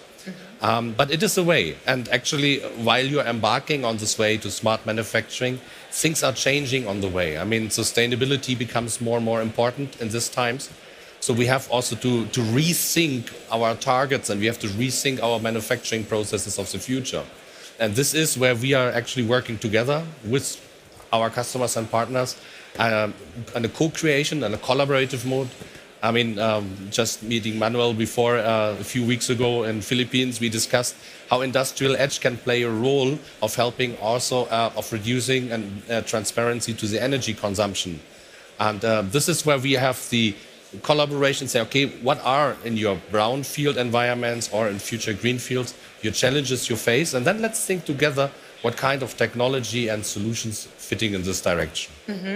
Judd is nodding, so I guess you have some ideas on this, but I want to know what are the common challenges our customers are facing. Yeah, I think one of the important points that Sasha mentioned is a lot of customers, like I said just now, they do not know where to start, right?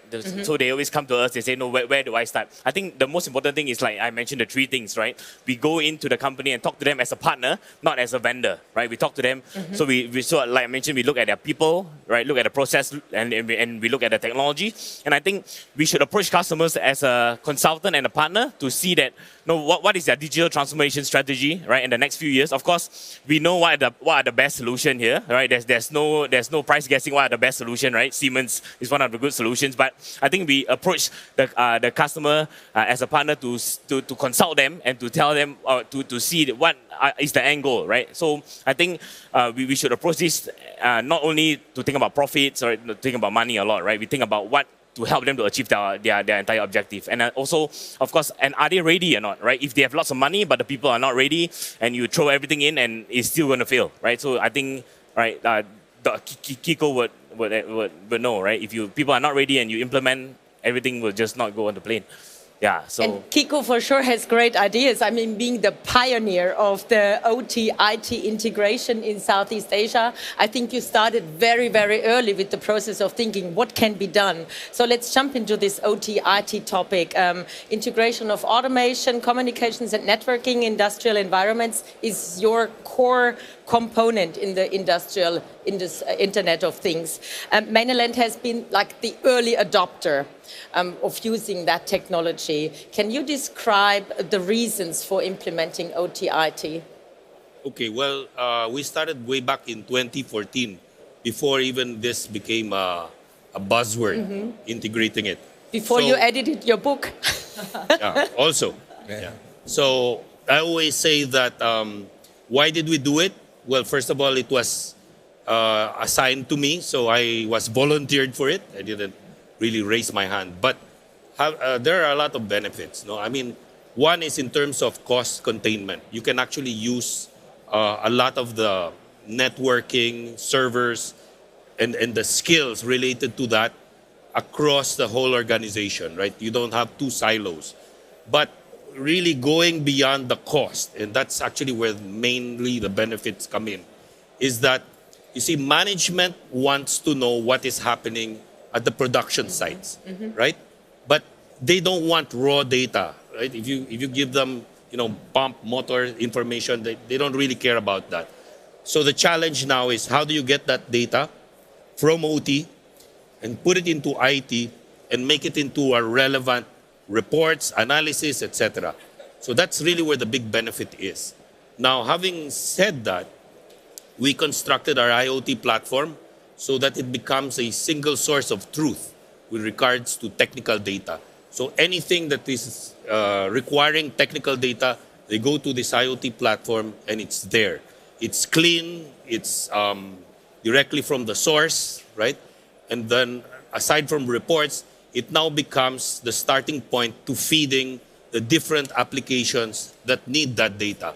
For example, in our case, a very big challenge is leak management and water losses. So if you need technical data, right, rather than getting it again, it's already available there. So that's really the idea behind it. So now that Kiko has mentioned the benefits which come with implementing OT, IT, and the digitalization, what are your plans, your future plans for digitizing your factory, Manuel? Yeah, I agree with Kiko. The OT and IT integration will really help bring down the cost and make us really resilient and agile in managing our manufacturing operations now.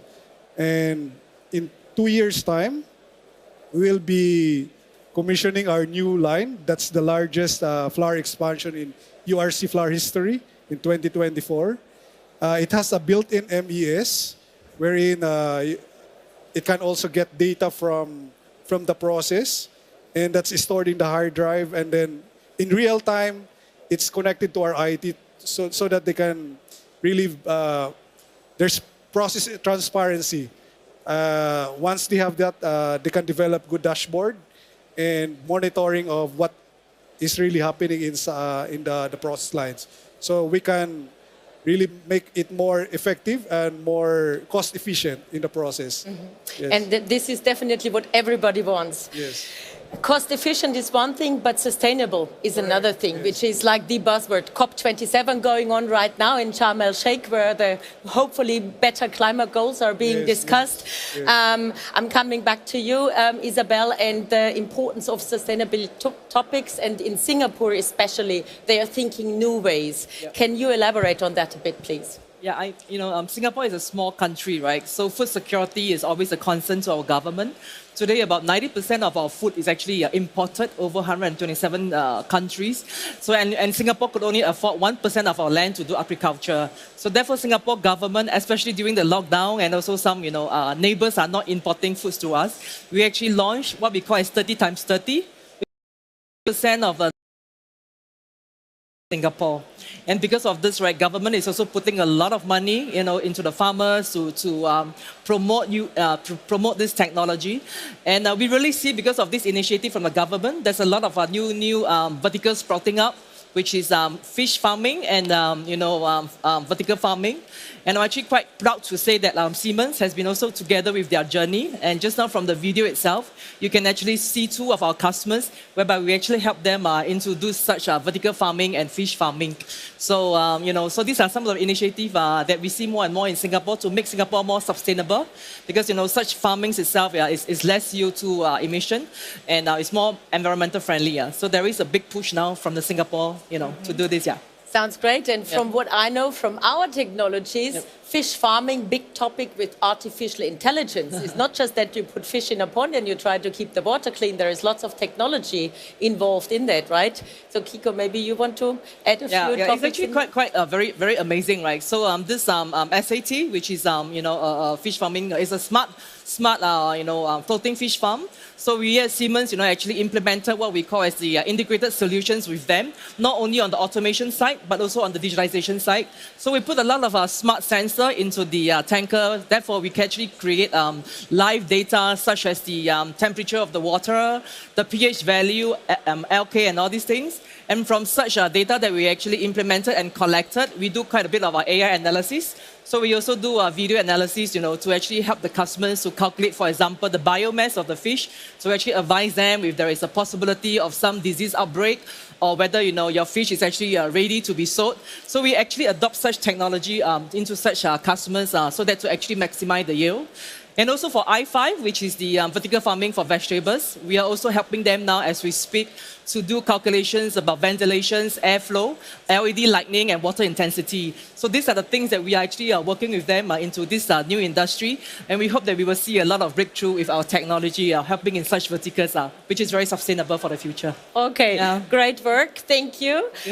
Sasha, one last question to you before we have to close this panel. I could talk on. You guys are really top-notch in regards of panelists here in delivering information. What is the top reason, in your point of view, why Asian or Southeast Asian countries should take advantage of smart manufacturing 4.0? Okay, this is again a very, very small question with a normally very long answer.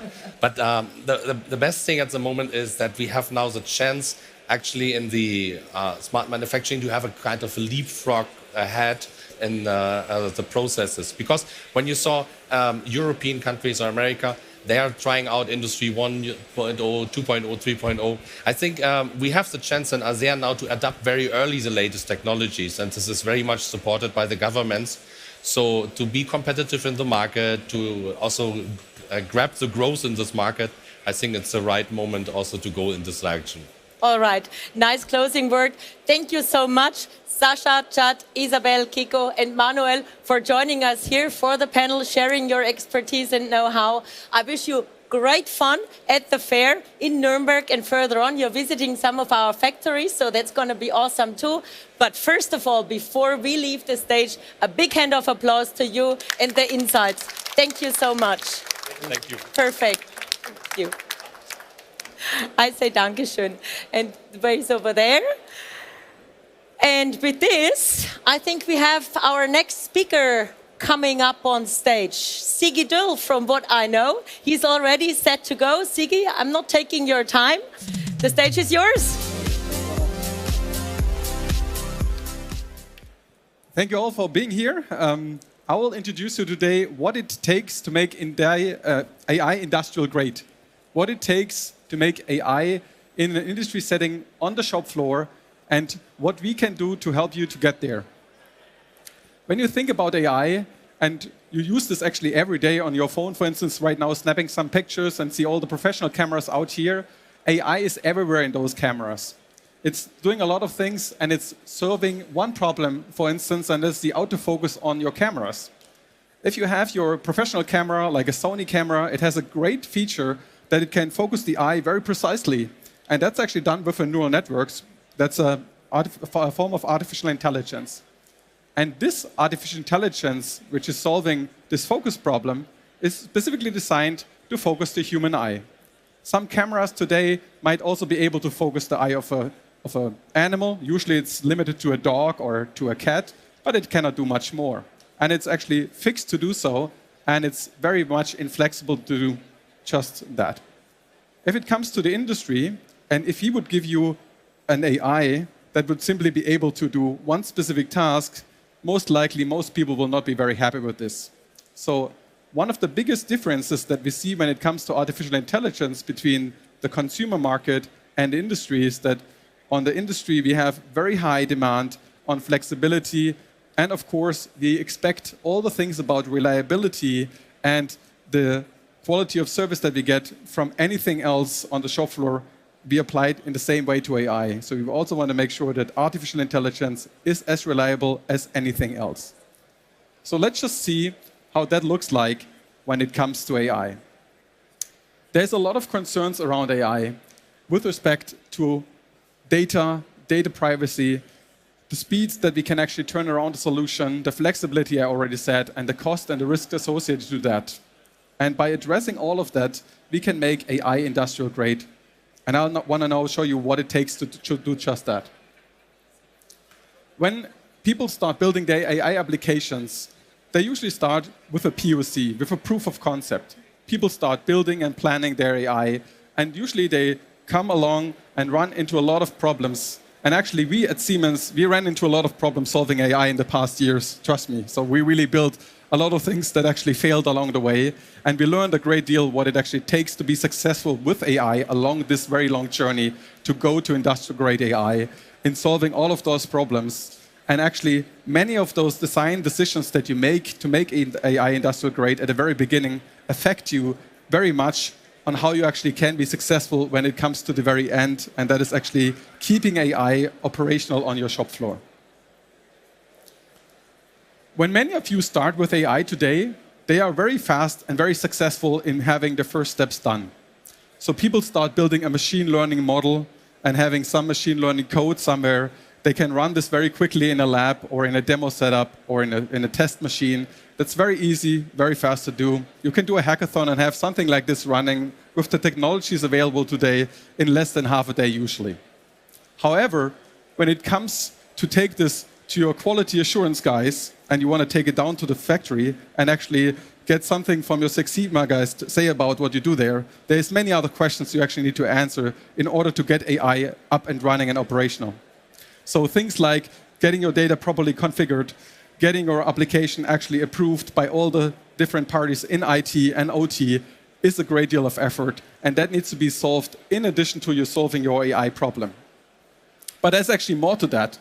When it comes to running AI on the shop floor, not only need to solve all of those problems, but you also need to ensure that connectivity and the distributed system that you usually have is actually up to the industrial grade standards that you need to adhere to. And when we do AI in this context, we also need to ensure that our AI models are validated appropriately and potentially even need certification to meet the standards we have in our industry.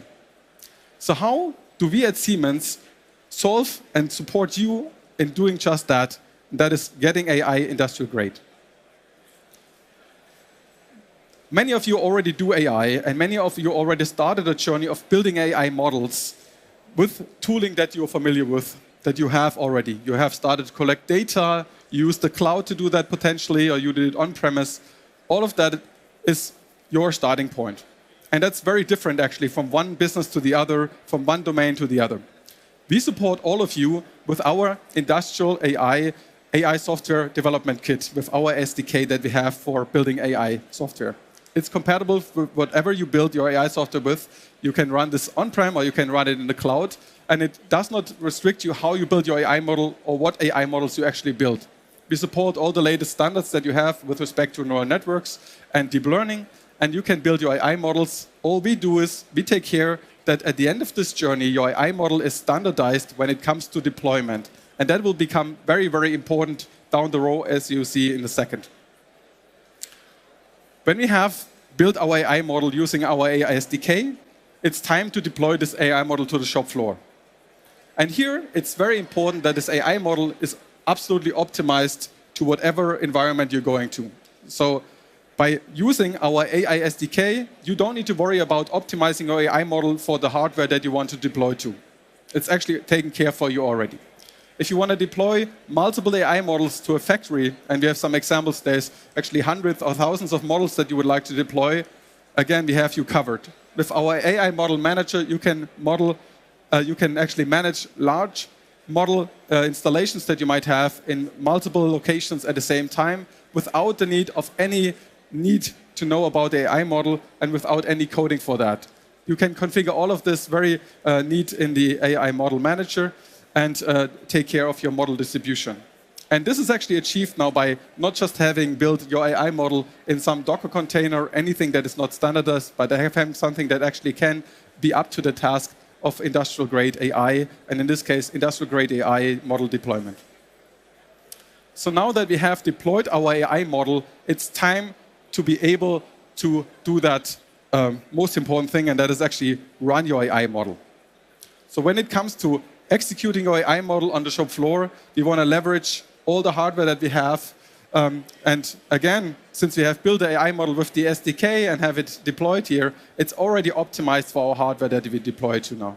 So we can, in this case, use the AI inference server to run it on Siemens Industrial Edge and get the experience that we want. And that is, we don't need to know how this AI model was actually built in this case. It can be done by people that know the automation domain. You don't need to be a data scientist to do that. There is no code required to do that. There's no glue code for you to write. You can tap into all the features that we get from Industrial Edge with respect to connectivity, configure your connectivity to your needs, and actually have your installation the way that you want, industrial grade, again, reliable and robust without anything for you to do on the coding side.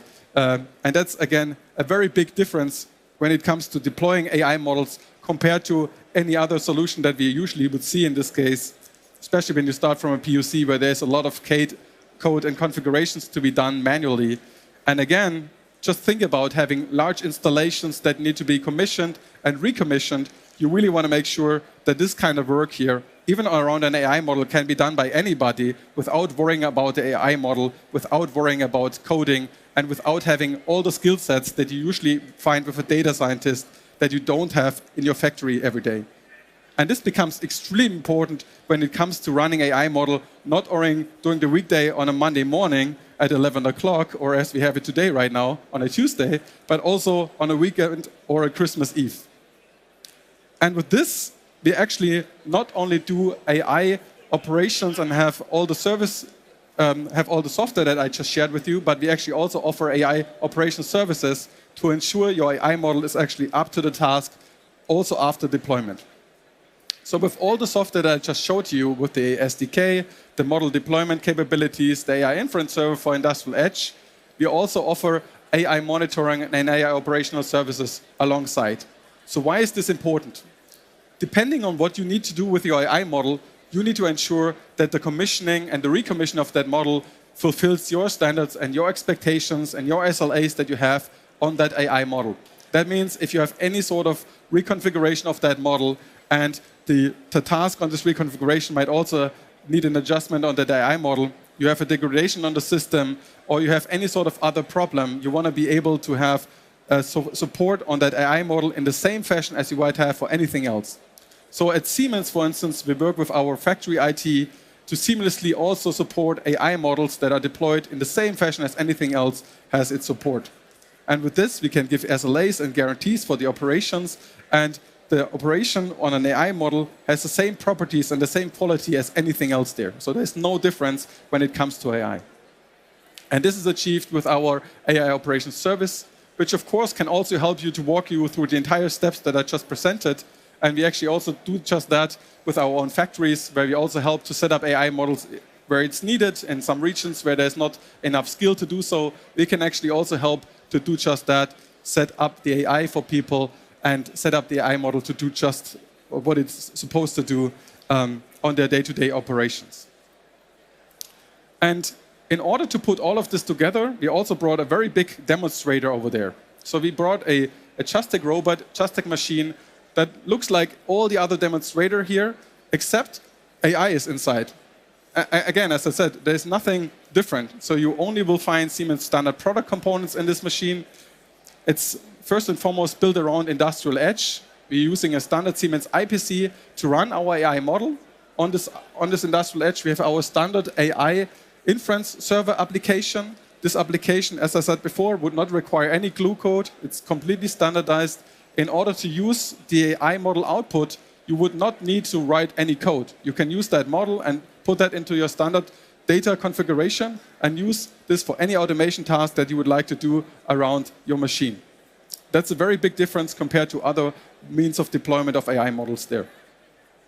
What is also important here is that, of course, this gives you the flexibility to do whatever application you would like to build on top and around that right now. So in this case, we actually have solved a problem that you will find in many cases when you have discrete manufacturing, that you have some sort of ambiguity where you would have human interactions. And in this case, we can use a robotic application together with AI to actually solve a problem that would otherwise always require human intervention in an application. And this is a very specific application. It's very specific to this Just-Tech machine, and I'm not sure if you find the very same application anywhere on SPS that would solve such a specific problem. And that comes back to what I said at the very beginning. Every AI application is different. Everything that you would like to solve with AI is very specific to your need, and the software and the services that we offer need to be up to the task that you have and not some standardized procedures that you usually would find when it comes to AI in the commodity application. So with all of this, I would like to invite you to come to our booth, check out what we actually have there, learn more about all of our products and what we actually can solve. And also, just as a teaser, we of course also use AI in many applications. A colleague of mine will later give a presentation where there will be a lot of pitches on where we actually already successfully applied AI right now. You can talk to our colleagues too, they will also tell you some of that. And with this, thank you so much for having me and have a great time on SPS. Thank you very much. All right, so Siggy told us the main thing, and our idea is to make this real together. You know, life can be full of surprises, but your plan doesn't have to be. Let's check out at the booth with Aldo and Christine what they have to show us. All right, we're here at the booth at the station for predictive services, and with me is Aldo Sedano. Aldo, your crystal ball here looks like you have some surprises inside. Or can you look into the future? Yeah, that's right. That's what we're trying to tell our customers, because thanks to artificial intelligence or predictive maintenance, we let the customers look into the future of their assets or of their machines. And which technology is included? I guess it's artificial intelligence. The artificial intelligence to increase availability of machines and plants. Definitely. Artificial intelligence is a very important component of our predictive services. And that's what we offer as a core element. But not only that, but all the elements built around artificial intelligence as well. So talking about the process of implementing predictive services, how do you start at the customer? How can we imagine how long does it take and how much in advance do you have to start? So, as you may imagine, in industry, there are many different assets, very different types of machines. So it's very hard to standardize one specific asset. And that's where artificial intelligence comes into place, since it allows us to learn general behaviors of different assets. So we can come up with a more generic solution or service for our customers. And to guarantee that we can deliver a value, we came up with this approach that starts with an assessment where we guarantee and we agree with the customer where the added value that we can generate so that they are sure about what they are acquiring when they go for predictive services with Siemens. So it says here, assessment. Let's have a close look at the depaneling machine. Correct. Only possible for depaneling machines or also for other machines and verticals? No, that's definitely the advantage of artificial intelligence of our service. It is very generic, and depaneling machine is a specific use case in which we'll look at the machine of the assets of a depaneling machine. In this case, it's a spindle. If it is, we monitor it, and if it before it fails, we notify the customer about an anomalous behavior, so he can take action if needed on time, to avoid a downtime and make more uptime possible. More uptime possible. That sounds great. And I just wanted to deep dive into specific benefits we bring to our customers. Can you elaborate on that a bit more? Sure. I mean, the moment you have a predictive service or predictive maintenance, you get rid of this reactive approach. So the first benefit you get is to maximize the uptime, as we said, but indirectly, you will optimize the spare parts in your warehouse. You would improve the quality of the product you produce. And by buying a service and not a product, we will walk you along the way through a digitalization process. So that means support is there. We'll deliver insights so that you can understand better how your assets behave and correlate more to the rest of your factory and come up with better insights. So in general, your maintenance strategy would be widely improved, and the back to uptime, back to overall equipment effectiveness, it will be improved. How long does such a process take? Is it a matter of analyzing tons of data, or is it just a quick check on a week of the activity and then you can kind of guess? It is in the assessment we make sure that we can generate a value for you. But once this is defined, we can go ahead with it. In the assessment, we define how to connect. You're going to be connecting to a cloud, to an industrial edge. This is all defined in the assessment, so that's usually the longest phase. But when we define the details, we can talk about a month maybe to come up with a whole solution in terms of connecting, and then you can start getting insights on notification on your assets immediately and take action. All right, thank you so much. I think I'm going to ask this guy for the lottery numbers, because he definitely can look into the future, what's going to happen. Maybe he has the numbers too. And with that, back to you, Melissa, and thanks to Aldo. Thank you. All right, so what does it take to drive success and innovation that actually pays off? It's a great pleasure to welcome Karina Rempel, Head of Innovation Excellence at Siemens, who will tell us what are the new paths that we need to take to achieve this. Over to you. So, welcome everybody. Actually, I'm not alone here today, so I'm here with Uwe Kirschner, Vice President Business Model Innovation from Bosch. Welcome, Uwe. Yeah. So, and first of all, I have a question for you. Can you tell me what is the #1 challenge in innovation? Well, I'm sure there are different versions around what's the #1 problem in innovation. And consider a second innovation like a horse race. The individual innovation ideas are these different horses. And you ask yourself, which innovation idea is going to be successful? And if you are truly honest to yourself, even if you are working on technology only, you don't know. You don't know which innovation projects will be successful. Usually, corporations like ours, they love tech, they love to invest in R&D spendings, they love to invest in their respective innovation ideas, and they do all this for one reason. They want this idea, you know this, to turn out to be this lovely unicorn, as you can see. Unfortunately, very often, for corporate innovators, as well as for individual startup entrepreneurs, the innovation more looks like this. We call these innovation projects the Walking Dead. These are innovation ideas which maybe even after several years are unable to answer the simplest questions in innovation. Let me just mention a couple of them. Who is the customer? What do they really need? How will our relevant value proposition look like? And can this idea turn into a substantial business, for example, for Siemens or for Bosch?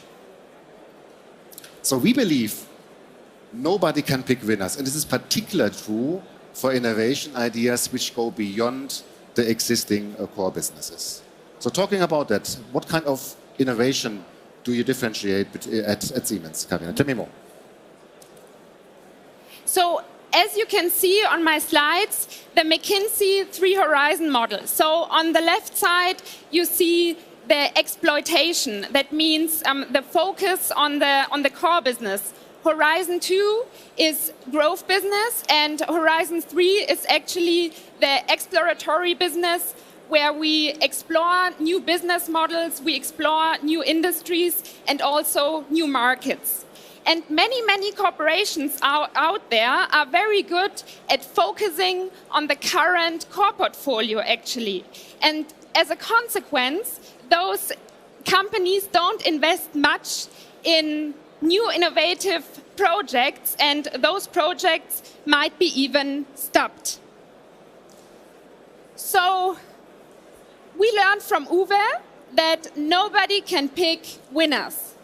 And we actually also know that round about 90% of external startups fail. And the number one reason for failure is that there is actually no market need. Correct. So what about corporations? Are they doing better than external startups? And according to different studies, they are not doing much better than the external startups. So we ask ourselves, what can we do as a corporation to be bold and successful in innovation and drive innovation in a capital efficient way? So, and yeah, we thought that there are many, many corporations out there that are handling with the same question. And that's why we as Siemens started our collaboration with Bosch in order to find answers to these questions and to learn from other big corporations such as Siemens. So, Uwe, what are your key learnings from our collaboration?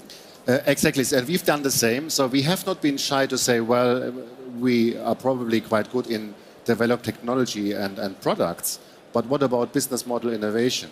And therefore, we also reached out to leading institutions around the globe and also leading corporations such as Siemens. And from Siemens, for example, we could learn how to use creativity. You will learn more about this today, how we can apply creativity methodologies in early stage phases of the respective innovation processes you have in your organization, and also strategic foresight, which is very important, in order to decide what are your relevant hunting zones. And what about Bosch? Yeah, what about Siemens? So Siemens, we learned from you how to systematically drive innovation within our organization and also how to bring the innovation spirit and the mindset into our organization. So, and now I want to quote Mark Schurl, who is a lecturer at UC Berkeley and really active in the field of innovation. And he also says that innovation is not a black box. Innovation is not magic. There is a way to drive innovation in a systematic way. And Uwe, can you tell us more? Yeah, definitely. Coming back to the horse race, which we pointed out at the beginning of our presentation. So as I said, typically corporate innovators, corporate organizations, they tend to invest on few innovation ideas, and always, as I pointed out, with the expectation that the idea turns out to be the lovely unicorn. Unfortunately, that's typically leading to heavy capital investments and due to the failure rate, which you were mentioning, to also inefficient capital spendings. We at Bosch, we thought there is a better approach, and we call this the innovation funnel approach, meaning that we have to test many ideas in a fast, structured, and capital efficient way. With that process, we also find those very few innovation ideas with the potential to scale. But on the other side, we are also able to terminate innovation projects before actually developing the corresponding tech or maybe even the MVP. So what about Siemens? What are you doing at Siemens in this context? So actually to reach our goal, to find the new unicorn, we definitely need to identify new opportunities, validate those opportunities in order to be able also to incubate and scale them. So first of all, we identified 3 very important strategic goals. We need to be customer-centric. That means we always start with a customer and we always end with a customer. We also empower our teams to give themselves or to declare themselves a go or no-go, actually. And those teams, they are guided by innovation coaches, which have different certifications in that field. And we also give transparency to our internal investors. That means that we have different assessments on the respective maturity levels so that our internal investors know which deliverables are already passed. And we have our so-called innovation framework, so the innovation process in place with different acceleration programs in order to speed up the validation and also the incubation. And as I said, we have our professional coaches that guide the teams through the entire end-to-end process. And Uwe, what are your key learnings from our journey together and from the different findings in the field of innovation? Thank you, Karina. Exactly. We thought if you only take like 3 messages from this very short impulse session with you, the first would be, don't believe you can forecast the future and you know which innovation project will be successful. Go for a data-driven, evidence-based innovation approach. There are leading methodologies and methods around which you can apply. Of course, you have to bring them into the corporate context, but they are existing and you have to apply these. Second, think of your innovators. Empower them in truly exploring the innovation idea and also give them the freedom to find out whether they are on a journey which will lead finally, hopefully, to a substantial business for your respective organization, or if not. And if not, it's not failure of the respective team. It's just that there are maybe better ideas you should focus on as a corporate innovation. And third is actually what the 2 of us are doing, open innovation. We believe that also corporations can interchange on relevant methods and tools, on best practices, and then to turn these ideas and to bring them into our corporations and then to really drive innovation at scale in our organizations. With that said, thanks a lot for your attention. Thank you.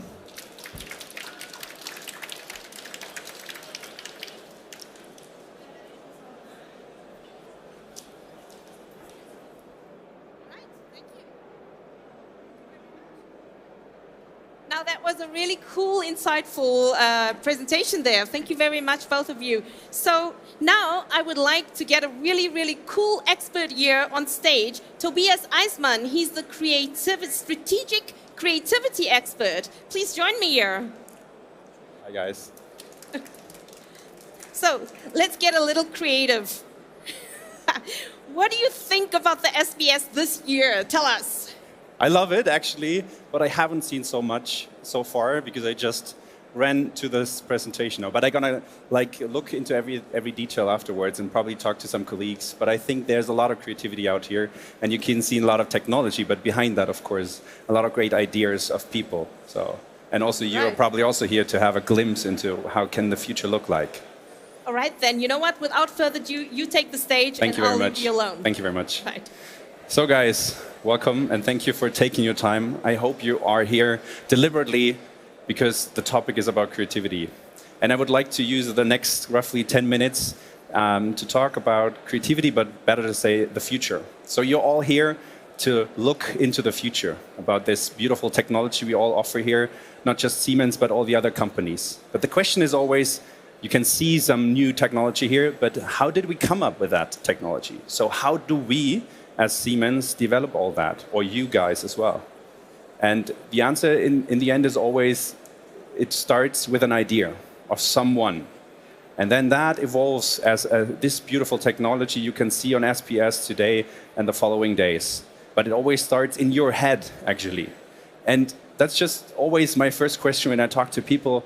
Have you ever wondered or questioned yourself, how do you come up with ideas up there in your head? Have you ever asked yourself that?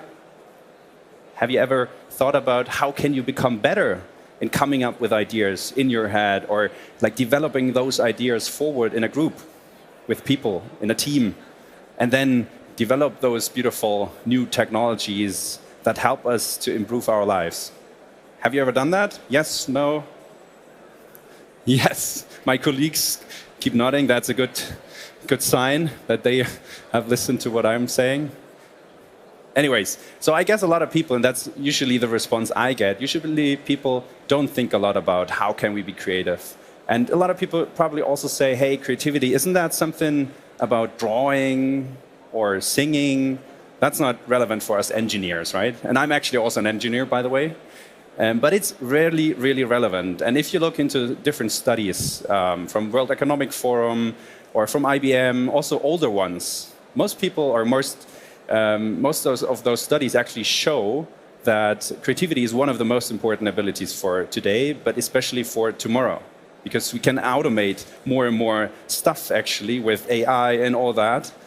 But what lies with us that probably an AI cannot do today, and probably also not tomorrow, probably in the far future.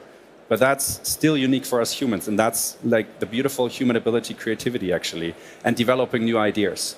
So as Siemens is now starting this journey and trying to help the people and teams inside of Siemens to discover their full creative potential, actually, to become even better when it comes to innovation. And when we talk about innovation, we need to understand, and I came across this statistic here, or this insight, and that actually says that today we're doing innovation, right? But the world is getting more and more complex. And if we want to have the same outcome of our innovation endeavor and effort we put in, we need actually to double our invest every 13 years to have the same innovation result, actually. And that is due to the fact that it's getting more and more complex, right, as I already said. So it's somehow getting even more complex. And I think you heard already the presentation by Uwe and Karina, and they also presented you the perspective of innovation, I guess, and it's already very complex, and you're all familiar with that. Innovation is probably one of the hardest things to do inside of an organization. So it's getting even more complex. And that's probably also one important reason why we should dive deeper into the understanding of creativity. And how can we enable our people to do that? And now you might say, hey, that's pretty new for Siemens. I'm only working for Siemens for 2 years now. I'm coming from research. So what I did was a lot of research in psychology, neuroscience, and how that creativity as a human ability works. But actually, creativity is already in our DNA for 175 years of Siemens.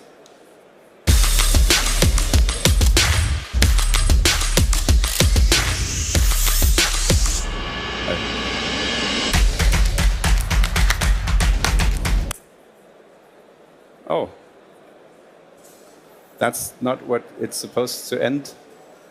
Can we try it again? I hope it's not broken.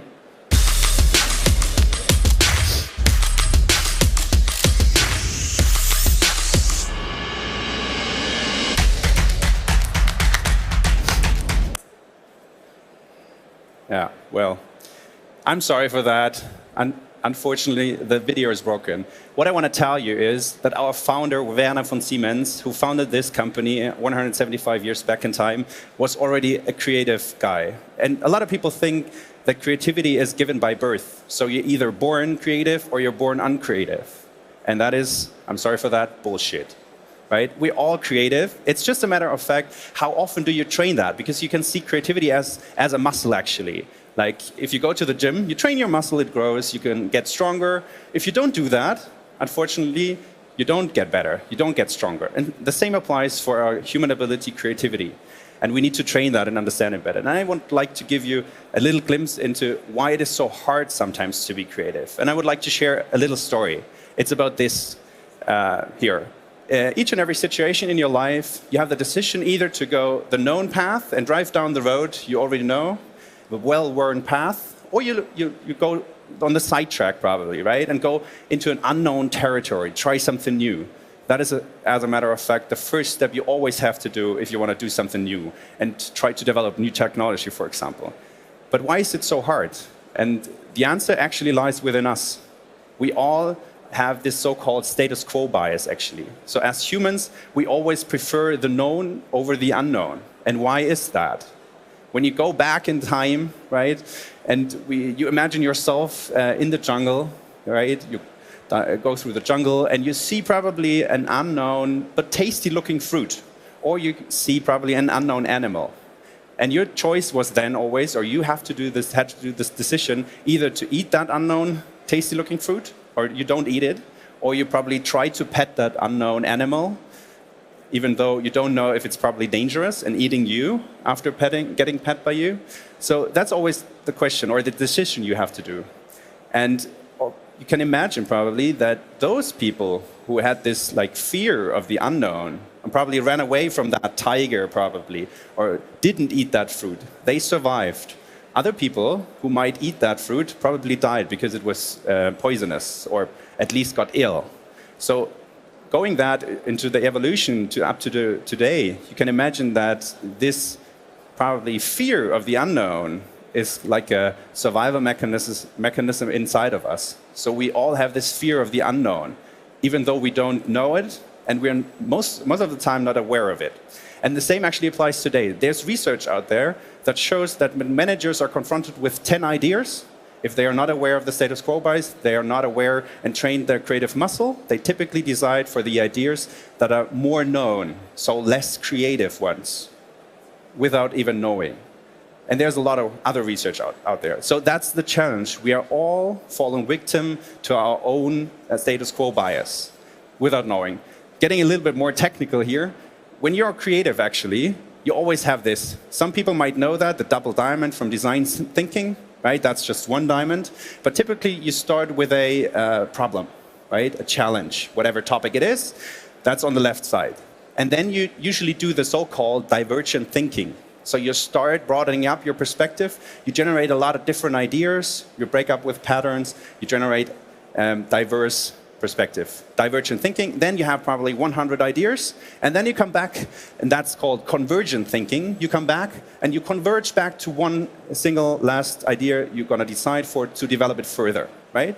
That's how we go. And what we can see from research, but also from practice and from our experience, is that we're typically not using the full potential here, because we're converging actually too early. We don't use the full divergent potential here. And that is also due to the fact that we're all falling victim to our status quo bias, what I just explained. A lot of other reasons why we do that, and that's what we found out at Siemens. That's also proven by research, and that's what we decided to tackle. And to say, okay, there might be a situation where we just need a quick fix, right? A simple answer to a problem. Then you don't need to use the full potential here, of course, in the full divergent space, right? Then you just, I don't know, generate a single idea, you just execute on it, that's it.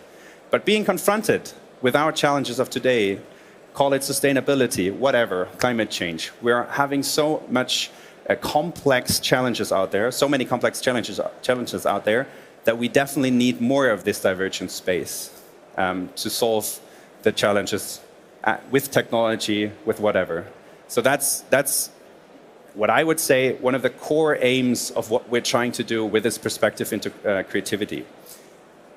And that brings me already to the end and to an invitation to all of you. So we're not only doing that with Siemens, but also beyond. And we're not doing it alone, obviously, but we're doing it with you guys together in collaboration. And of course, that's just a very small glimpse into creativity as the #1 ability to drive innovation forward. But you're more than invited to check out our website. It's called creativity-lab.xyz, and approach us, get in touch with us, and probably there's potential to work together and collaborate in the future. Thank you very much for your attention, and I'm so sorry for the video. Thank you, guys. Great. No, don't leave, don't leave, don't leave. I have a question. Where can we find you and your creativity and the brain cells which are exploding? Where are you? Somewhere at the booth? Actually, I don't have an own stand or booth place. I'm just going back to the lab and you're creative again? You better find me on LinkedIn. Okay.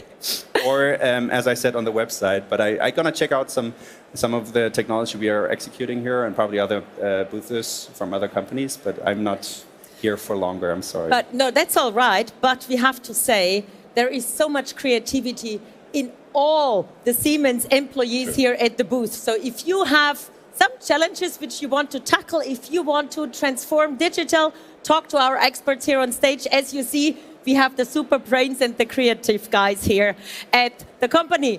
Thank you so much, Tobias. Sorry for the presentation, but have fun at the fair and find creative stuff. All right. Digital transformation. I have mentioned the topic just before. It's all over the place at this wonderful booth, 4,000 square meters, and we are covering it all with transforming digital. The next presentation, which is coming up here, our info talk, is focusing on brownfield and greenfield examples. And to get us into the right groove, let's watch a video first.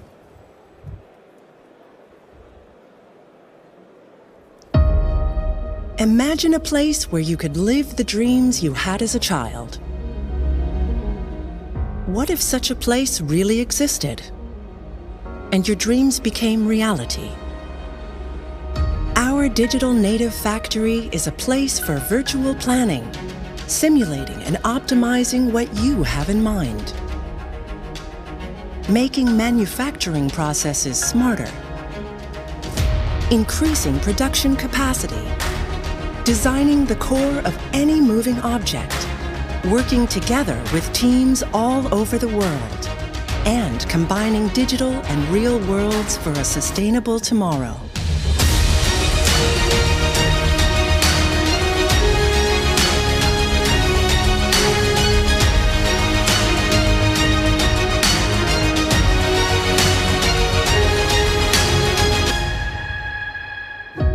What was your dream when you were a child?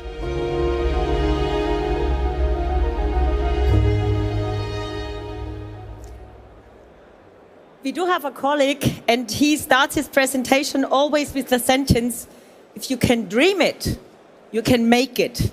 So what was your dream when you were a child? We're going to talk about it, what the dreams, and then the output of our two experts who are coming up on stage were. And for this, I'm going to heartily welcome the Director, Customer Engagement for Digital Manufacturing Excellence, Philipp Rosinski, and the Head of Lean Digital Excellence, Dr. Stefan Krug.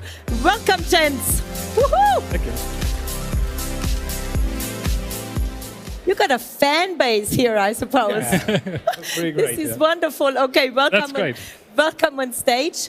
Well, talking about many of our customers are facing one big challenge. They don't know how to plan the digital transformation. Stefan, I mentioned you as a digital expert here. What is your experience with digital transformation? You know, Christine, Siemens has a lot of factories out there, very similar to those factories of our customers. And so we are facing, with our factories, we are facing the same challenges and opportunities as the factories of our customers. So today we brought an example of one of our newest digital lighthouse plants, which is really the most advanced plant in digitalization, which we really built in a digital way from scratch. And we call it SNC New, our first digital native factory. Sounds like an exciting project. Philippe, can you explain a little bit more about that? Sure, yeah. And thank you, first of all, for inviting us. Thank you, and all of you, for being here with us today. So we have that exciting project for you, and this 3 years journey, capturing it in a 15 minutes. Sorry, that's our challenge for you today. But the good news, we brought something for everybody for you, and that's actually that we captured all that good knowledge and the key learnings we derived out of that project and from our key expertise into our virtual arena once, and sharing this. And we are happy to share and invite you to visit us in our virtual arenas as well in our real arenas close to the shop floors, and managing your brownfields and these are greenfields projects with us together. I'm sure and confident that together with us and our key experts, you will manage to accelerate your digital journey, whether for your greenfields or brownfield projects. So happy to invite you, happy to have you here. All right.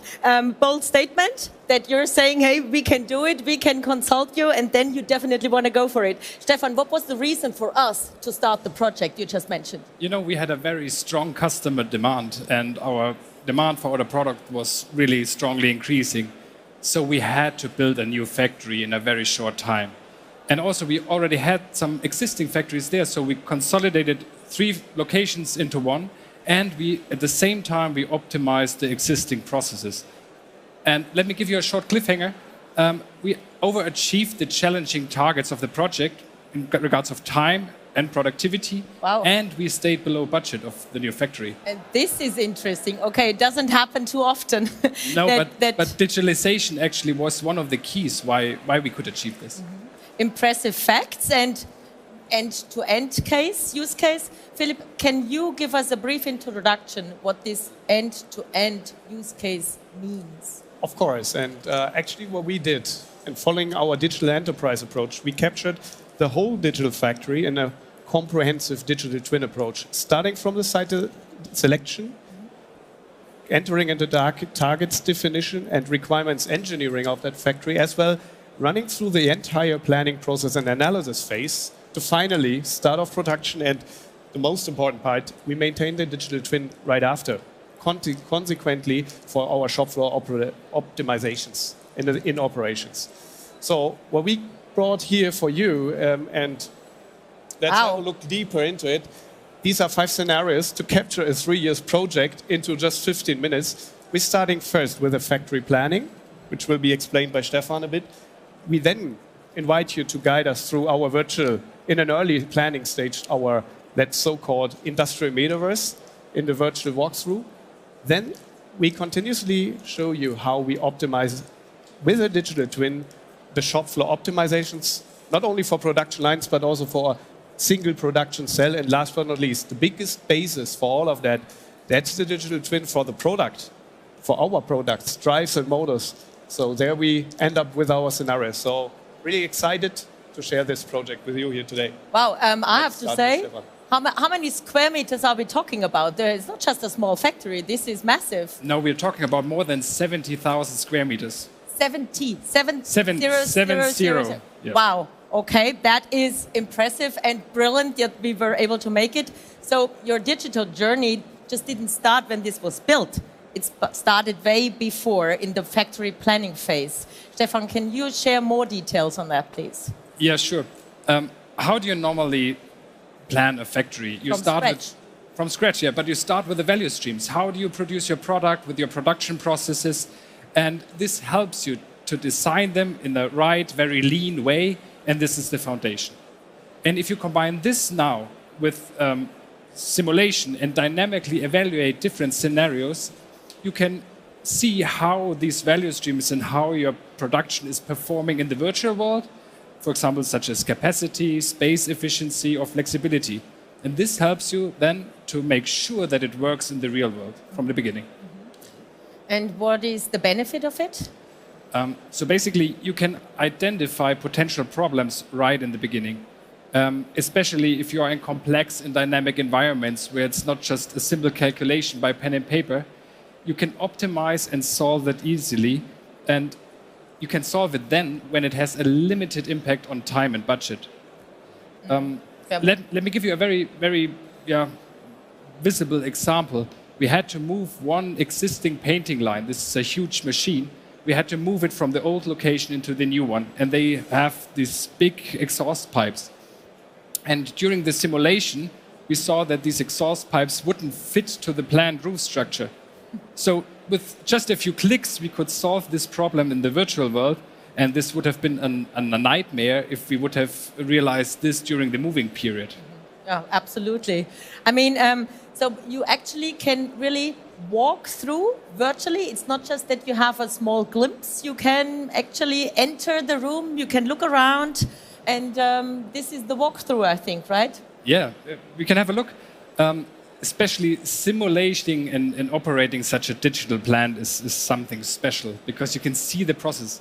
By the way, you can see this painting line here on the right side. The purple tubes? Yes, exactly. This is what I was just talking about. And you can plan all the process, discuss them and verify them in terms of what you do during movement, during installation, during ramp up. You can simulate all of this in advance and improve it, optimize it, and make really sure that it works from the beginning. I mean, it looks like a huge planning effort, what you did before you even started going into the deep dive, into the planning phase. What makes you sure that this pays off at the end, this whole big planning? Yeah. A lot of people think that this modeling is really a big effort, but actually it was not that much. On the one hand, you get a lot of these models already from your suppliers. So, and the modeling the others was because if you focus on what you really need to simulate, it's not such a big effort. On the other hand, it saves you money because you have limited changes and implications during the project. In this case, it really had a big impact on cost saving, and we managed to keep the change cost for such a big project way below 1%, which is quite unique, I would say. And on the other hand, we are very fast in commissioning. So we moved in the moving period 8,000 machines and devices in less than 4 weeks. This is incredible. I mean, thinking of usual planning, this is a massive project on its own. But as you say, it's not that complicated to do the digital work beforehand and kind of look through all the different corners. So what happens with the digital twin once you are in the new company, once in the new factory, after realization of the... What happens with the digital twin and the assets? Explain it. As told in the beginning, we maintain and regular update our digital twin also during operations for a good reason, for the purpose of steady optimizing our factory and adapting to the fast dynamic market changes we need to, because the digital twin, once set it up in the beginning, and we showed it pretty amazing, like having a digital twin available before the first concrete was poured in is important, but also maintaining the digital twin afterwards, because you paid that effort. You maintain the digital twin and continuously re-evaluate your value streams to optimize according to the tact of your customer, producing your products in a high efficient way and drive productivity, drives the flexibility the customer continuously more and more needs, and that is what we actually have as major facts there. Let me give you some figures here. Productivity, we reached, and compared to our old setup, a 20% higher efficiency during operations. That way we continuously measure with our KPIs and what we need to stay with our products competitive. And that's our promise in the factories we give to our customers. We make it real. But also the flexibility to get everything right just in sequence and just in time from the production lines. That's another very important topic. To continuously, and this is in a growth setup where we have continuously, order backlog is huge, producing more and more products in less space or in the same given space actually. We also managed to have a 40% higher space utilization. But we also measure more throughput per square meter, simple KPI. And last but not least, and that's where we were really proud of, also driving sustainability here with that case. So we managed to get that production 3,300,000 tons less CO2 emissions a year compared to the old setup. And this is our promise to the society. We even want to go beyond that. We want to get carbon neutral here with our factories. That's our promise. So designing also this sustainability into the factory is a very important factor.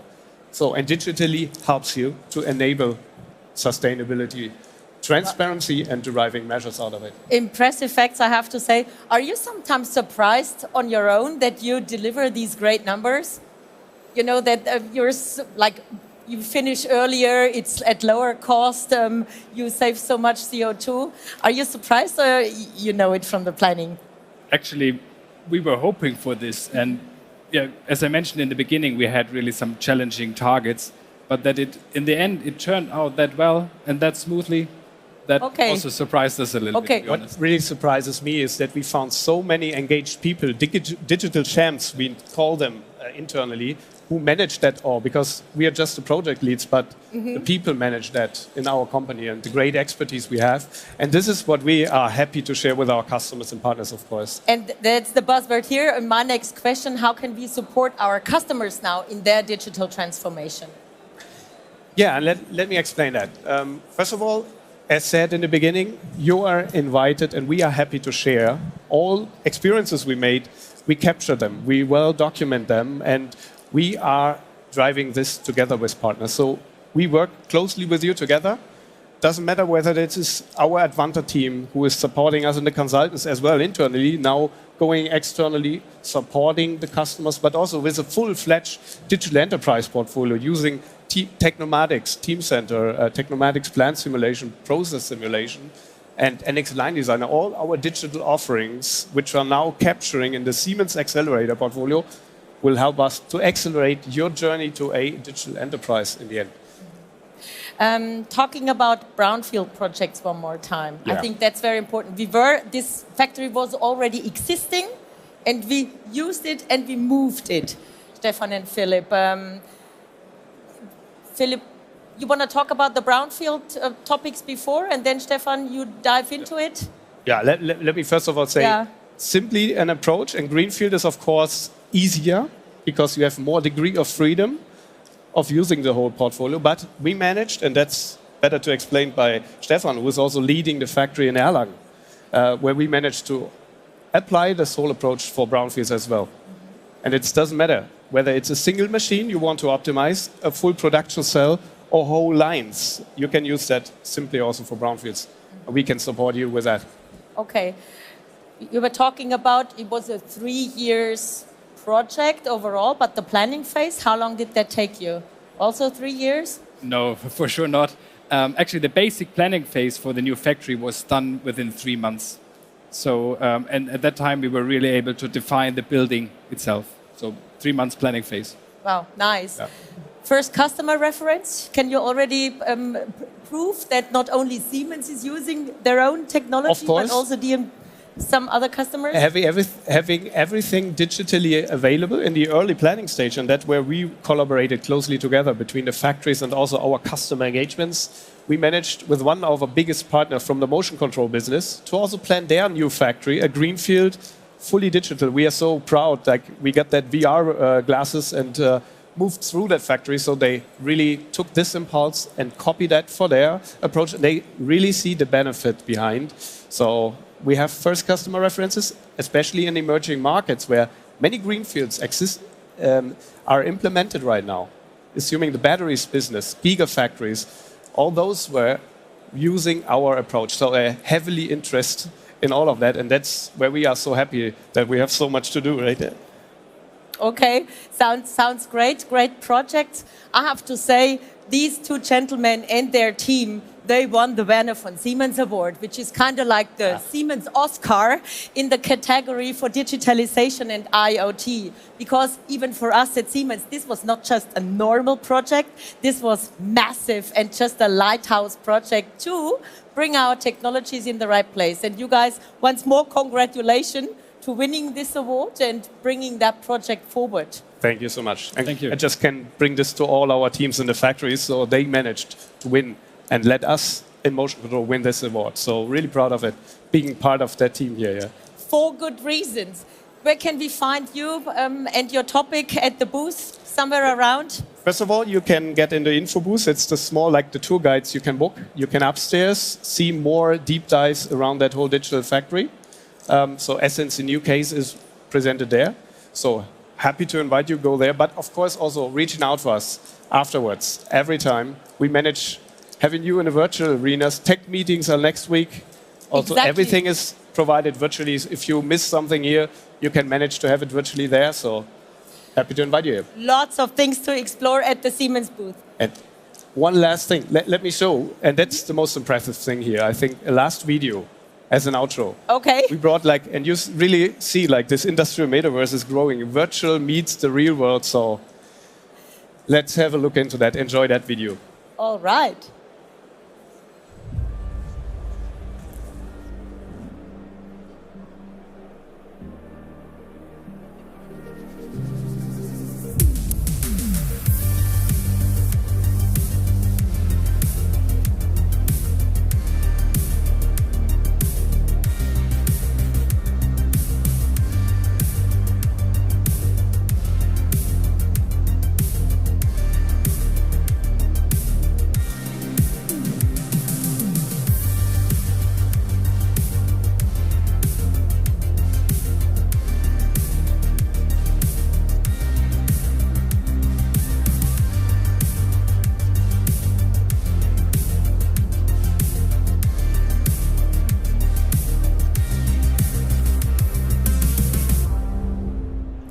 Massive.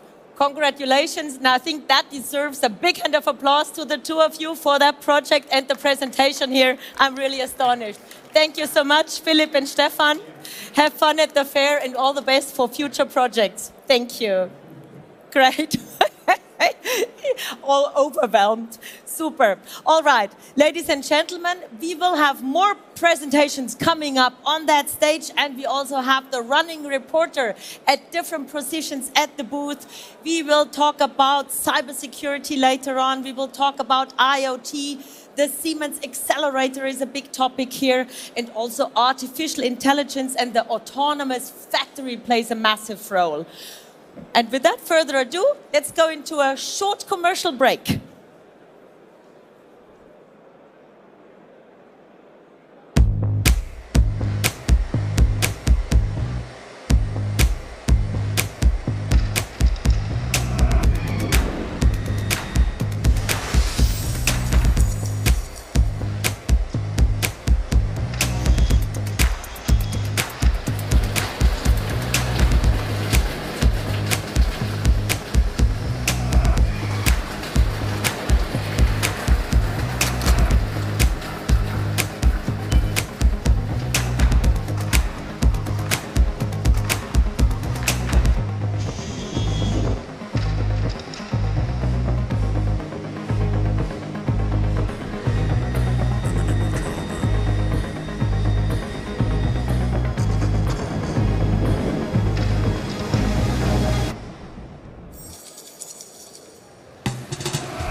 What you see here is all about simulation. I'm heading right over to the virtual commissioning booth with two colleagues that are going to tell us a little more. Now I'm standing here with Matthias and Victor. We're at the virtual commissioning booth. Hello guys. Thanks for having us here. So please, Matthias, tell me, why is simulation so important? Yeah, so we're here in the simulation and virtual commissioning area, and we are showing simulation and virtual commissioning on different levels. So we are starting on the machine level, going up to the production cell level, and then also covering an entire factory or factory line. And we are showing typical use cases, what we can address with simulation. For example, on machine level, it's risk-free validation of safety functionalities, or on the line level, it's a typical use case is material flow simulation and optimization. So that is what we're showing here in this simulation and virtual commissioning area. Sounds promising. So let's get an overview. Can you tell us, are there many other levels, or are we only looking at this? Yeah, so here we see the machine level, especially. So if you can take a look here, we see it's a simulation showing the machine with different components, such as sensors, actuators, etc. And as you can see, it can be quite complex, and these different components need to be provided in order to create this kind of simulations for virtual commissioning. All right, so let's get some action here. Can you show us what this thing can do? So yeah, as you can see, this special demonstrator just putting elements together. So it's a kind of assembly unit. But to create this form of simulations, like I said, you need this component data. And to provide this component data, there is a standard which is called Asset Administration Shell, or in German Verwaltungsschale. And this standard contains all the necessary information for this kind of simulations. So starting with mechanical data, electrical data, documentation, but also behavior models. And these are essential for virtual commissioning. And as you can see, think of Siemens as a component manufacturer. It's very interesting for us, but also on the software level, which is necessary to provide this kind of simulations. So do we have any other manufacturers, or is it just for Siemens? Yes, of course. We have to be open here. And actually, this is an open standard itself.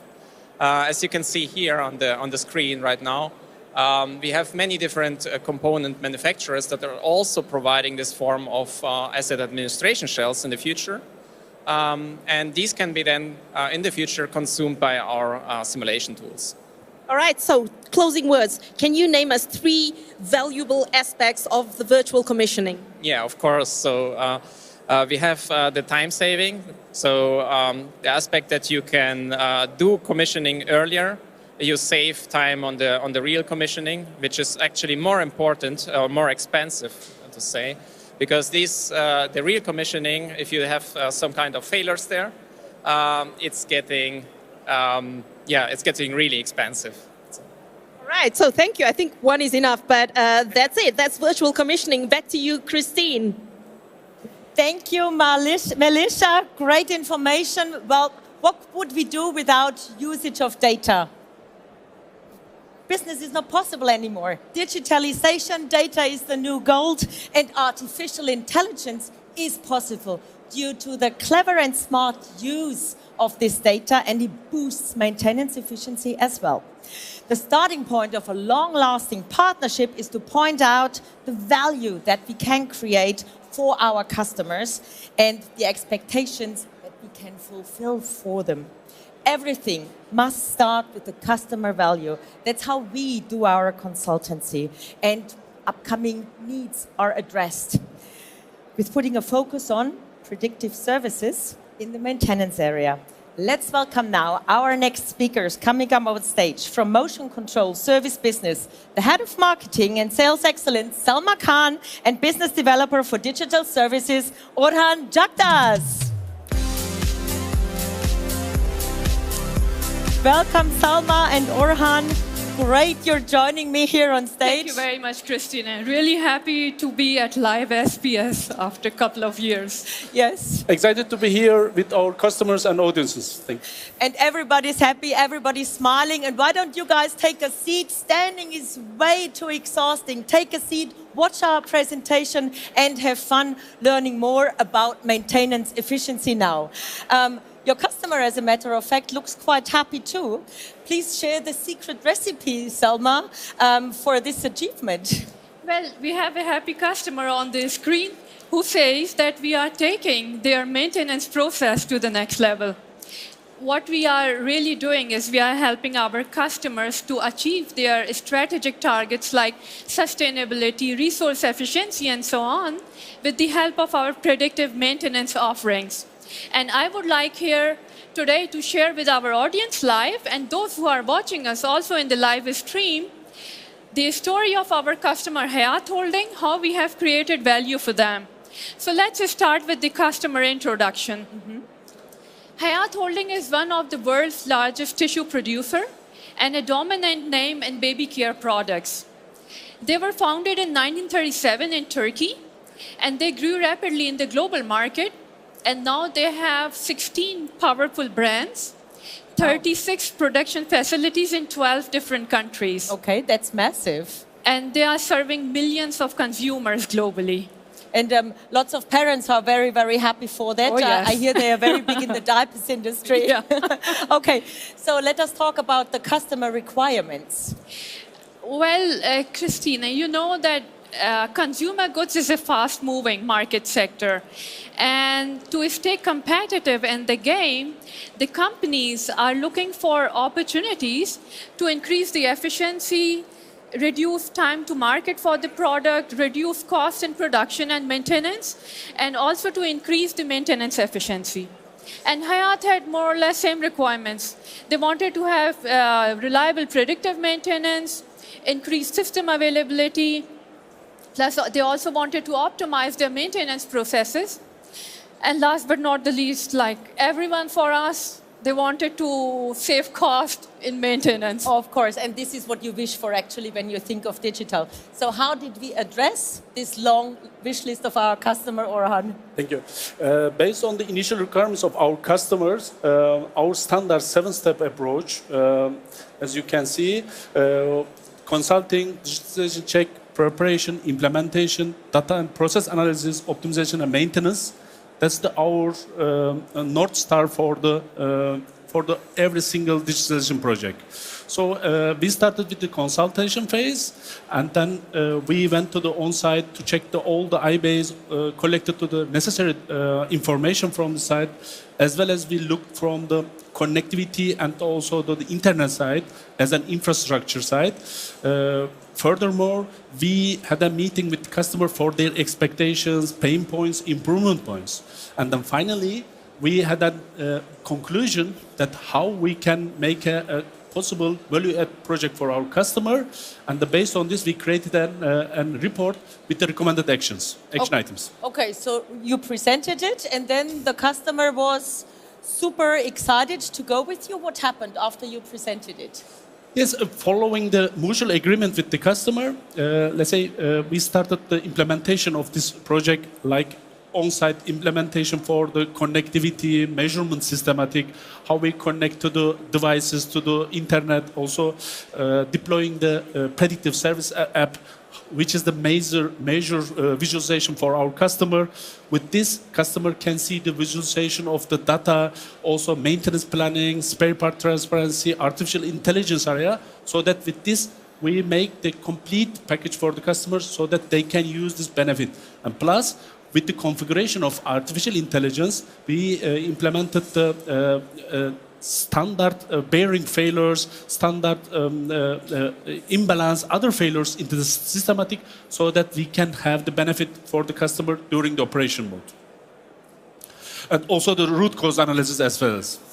AI functionalities, I think, was also a topic there. Yeah, that was the topic. That was the big impact. That's for sure. So during the working mode of the artificial intelligence, we received a notification from the system. So with this, there was a basic bearing failure. So we consulted with the customer how we can make this shut down before the failure occurs. So we agreed with the customer to change the bearings, also to change the belts itself, and then finally, system is running. But the important side was the shutdown. We didn't have a shutdown because when we have a shutdown there, the pulp will be dried, so will not be dried, and then we will have a big problem during the operation side. And based on this, and the important side is complete decision, prediction, decision, and implementation took not more than 3 days. Wow. That was the amazing side. Implementation, decision, and the complete prediction, not more than 3 days. That was the highlight of the project. Definitely. So what was the impact of your implemented solution? Actually, first year, savings more than 10,000 euro, 15% more availability, saving the repair costs, optimization of the complete system, because not only the motor, also also the application side. It was the highlight, because we are not looking only our core, we are looking also other side, which we can bring there. So we bring transparency, additional conditions to the customer. So with the artificial intelligence, which brings us an value add for customer and the benefit for customer. So we did some recommended actions like bearing exchange, like cleaning fund, bearing misalignments. So we did these activities to support our customer.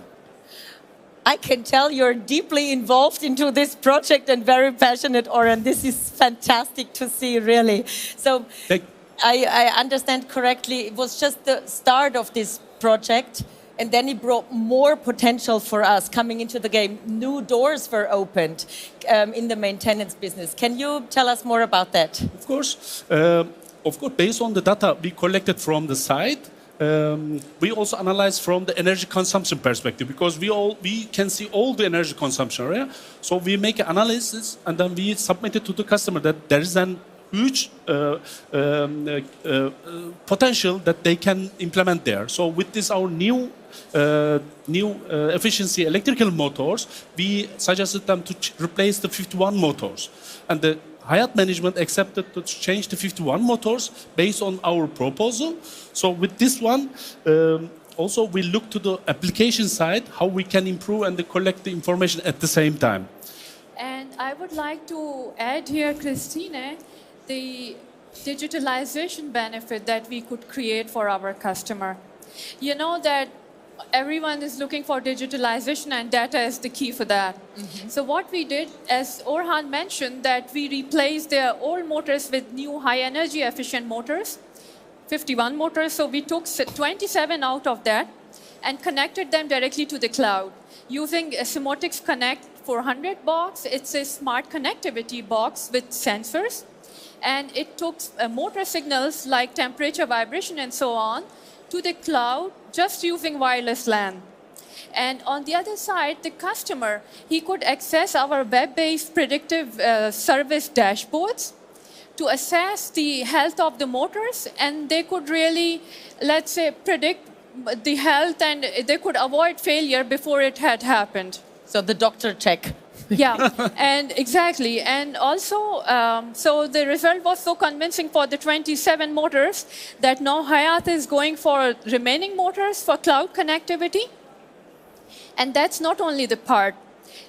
Looking at what market is asking for, like for data, we in Siemens, we internally expanded our portfolio for field data enablement and also our brownfield connectivity services. And the customer, they can analyze the data and they can use it to increase the efficiency of their plant. And looking at the time, not enough time left now, I would like to give it a try, yeah, to Dominic, our expert at the booth, and he will show what I'm talking about. Okay, quickly to Melissa and Dominic. Demo at station 77. To lower your maintenance costs. It's all about maintenance efficiency, and I'm standing here with Dominic. Dominic, tell us, what do you have for us here? Yes, we have here as an example a Siemens G120 representing a field device, and this is connected to our Simatic FDE that is continuously taking data out of it and sending it to our brownfield connectivity suite. It's a software to gather and transfer data from the field level to the devices that do the analysis of the data, for example, the industrial edge, a cloud, or both of them if you want to use both advantages. In this way, you can see the dashboards, the predictive service dashboards, that gives you also the health status of your assets. And this enables you and gives you also recommendations for maintenance and enables you to keep availability high and to lower your maintenance costs. And in other words, do smart maintenance. I like that, smart maintenance. Back to you, Christine, on stage. All right, smart maintenance. I have very smart colleagues here, and they will summarize the benefits now. Yes, definitely. And looking at the time, I do it quick. First thing is that the customer, the return on investment already started to pay back in the first year. They could save 10,000 euro only from the one motor maintenance we are talking about. Wow. The second thing is system availability increased by 15%. Transparency of the plant increased, optimize the maintenance, as can say, increase the productivity as well, and also more energy consumption is decreased due to the projects, and also help to reach the sustainability targets. And finally, optimization of the KPIs, I can say. Definitely. And sustainability, big topic as well? Yes, definitely. And it's very fulfilling to develop a trustworthy partnership with our customers. Do visit us. We are at station number 77. Thank you so much. Thank you. Orhan and Salma, this is where we find you, where Melissa was just talking to Dominic, our colleague. Great presentation, great project, and I can understand why your customer is having this big smile and so happy about it, what we showed in the beginning. Thank you very much. Thank you so much. Big hand of applause to you. Great project. Looking forward to see more of that at the next fair. All right, sustainability, I was just mentioning it. Big information, big topic. Sharm el-Sheikh COP27 is taking place there. Everybody must reduce the CO2 footprint. And our next presentation is focusing on exactly this, how dynamic product carbon footprints accelerate your decarbonization. And for this, I heartily welcome Jonas Holbig on stage. Hi. Welcome, everyone. Welcome, everyone. Thanks for taking the time ahead of your lunch. Let me talk about making it real, which is the motto that we set as ourselves as Siemens for this SPS this year. And just looking around, looking at all these people, it is real. So we are making it real. We are already making it real. Let's add two more topics, though. Let's make it real, let's make it green, and let's make it now. And this is what I'm going to talk about in my presentation, how to do this and how digitalization can help us achieve this. Does anyone know what this is? It's not a test image, I can tell you. This is basically the why behind the now. Because what we see here is the change in average temperatures, in this case as an example for Berlin. And what we see is something got out of control. So climate change is real, society knows about it, and we, as part of a society, accept this as a challenge. So what can we do about it? If we look at the overall CO2 emissions annually, these add up to several billion tons a year. And what this makes it a challenge for us as industry as well is, if we look at our share, we see that 20% of the CO2 emissions emitted annually originate in the manufacturing sector. So this is us. This is us as Siemens. This is you, dear customers, in your facilities. This is our responsibility, and this is the part where we need to take action. Let's talk about the how. Everyone knows probably this device that we have here, Siemens. This was where it all started a few years ago, where we as Siemens asked ourselves, what's the CO2 backpack of this product? What amount of CO2 do we hand over to our customers at the point of sale when this device goes from our hands to the customer's hands? And we were looking for solutions here to gain clarity on this, to give us a basis to tackle our impact on global warming, to tackle the topic of decarbonization. What we were looking for were numbers behind product carbon footprints. Product-specific CO2 values that help us to communicate to our customers where we can help them, and which helps us on the inbound side with the materials, the components we're sourcing to take the right decisions on this end as well. So we ask ourselves, how can we get clarity on product carbon footprints? And if we do so, there are two main aspects that we have to take into account. Number one, this is what's happening inside our own facilities. These are our own emissions in our internal transports in the production process. This is pretty close to what we do. This is what we control. This is what we may have data for. Where it gets tricky is the second part, and this is the supply chain. This is where everyone here in this room, if we are looking at our supply chains, we are dealing with a lot of different players here. A huge diversity in the supply chain, a lot of partners to interact with, a lot of complexity when it comes to how to manage, how to gather, and how to exchange data with all these partners. So we were looking for a solution to manage this complexity, a solution that makes the information flow from one party to another and makes us, well, basically puts us in a position to see what's happening in our supply chain, to see what's happening in our own facilities, manage these emissions, and improve the status quo day by day. We were looking at a solution, and what we found out, there's none. So we developed one ourselves. And this is what led us to SiGreen. SiGreen is our solution, a product from the very beginning that we do not only use for our own emissions and to manage and reduce those, but also offer this as a product to our customers. It's a software as a service application, so runs fully online, easy to onboard, easy to also take to your suppliers and have them join the system that allows you to get their information in a structured form, in a form that you can also take this information further. And here we go. Welcome to SiGreen, everyone. So let's have a look at the tool, right? Let's see how we can use SiGreen, how you can use SiGreen to manage your product-specific emissions. And it all starts with a customer. We now look into SiGreen and we see that our customer distribution company sent us a request for the SIMrod that you see just behind the wall. The customer is asking, hey, if I sell this as a reseller to my customer, and my customer asks me for the product carbon footprint, dear Siemens, what's the product carbon footprint of this car? So what we do now is we start with the customer request, look at the product the customer is referring to, and we respond to this request. And now I want you to count how many clicks it takes us to respond to this request. Good to go? So let's start. We look down at product carbon footprints and product carbon footprint credentials. Click number one. We select the one that we actually want to share. We may have different versions. Number two, we click on share proof. And what we see now is an overview of what is the information that we share with the customer. So we stay in full control of the information we share at what point in time. Click number three, share proof. And now there's a blockchain running in the background that verifies this exchange of information, and done. Product carbon footprint shared, 3 clicks. That's not the challenge. The challenge is how do we get to this information that we here just shared with the customer. And that's the next step. If we look at our products, and before we do so, let's have a look at the request. You now see it's changed from in progress to completed. So we have task management here for the product manager, in this case, dealing with a customer request. Now, how do we get to this information? Let's have a look at our product portfolio.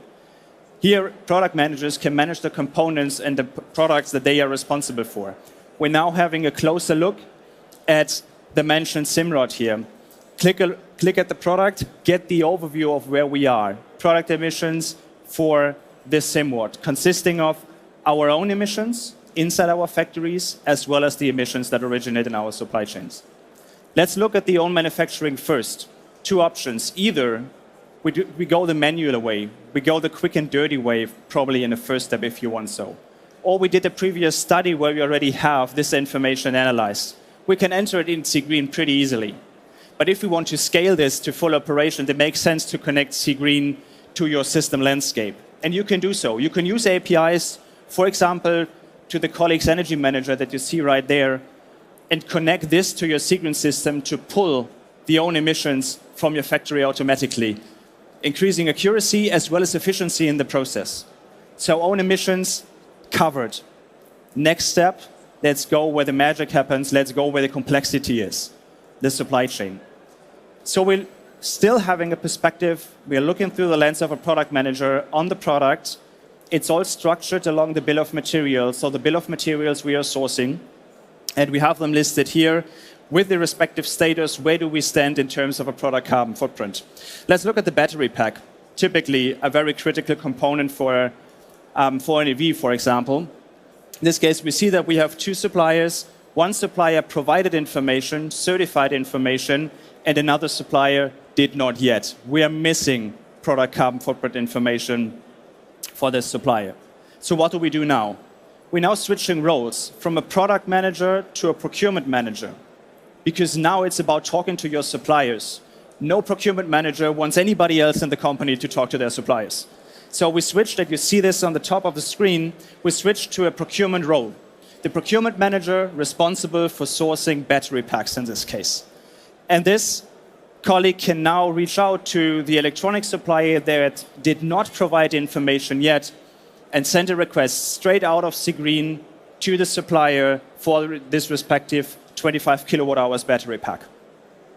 We see that we have identifiers that we use paired with the identifier that the supplier uses. This helps the supplier map product carbon footprint that the supplier has automatically. We can customize the request to our supplier, hit send, and then the request reaches the supplier, same as we just received the request from our customer for the complete eRod. This is as easy as it gets. I'm now typing my name, completing this, hitting send. And this is where we then get the notification, the request reached the supplier, and we will be notified as soon as the supplier updated this information.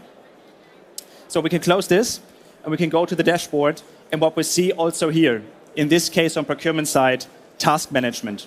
We see the request was sent out, and now it's a new request, and we are waiting for the supplier's response in this case. How do we process this information now? We got our own emissions, we got our supply chain emissions. How do we make this a product carbon footprint now? Product carbon footprint that always is a snapshot of emissions at a certain time.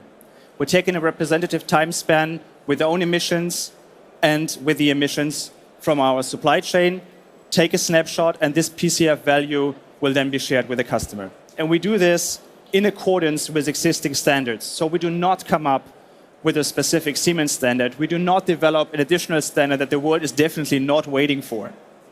We work in accordance, and SIGREEN works in accordance with the standards that are established in the automotive industry, Catena X, for example, in the fast-moving consumer goods industry, if we look at the Pathfinder. And we can select multiple of these standards, and in one go, we create a product carbon footprint that is in accordance with the requirements of customers from different industries. So instead of responding to every customer request with a new calculation or a new consolidation of information for product carbon footprint, we can create this in one go.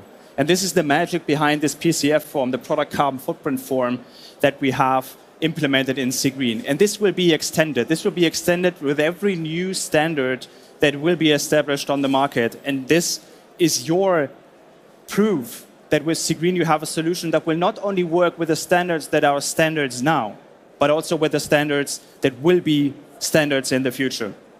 We are actively participating in the respective working groups. Parts of the SIGREEN team are working in the World Business Council for Sustainable Development, are driving the development of the standards in Catena X, are working in the World Economic Forum to shape how product carbon footprints are calculated today and how they will be calculated in the future.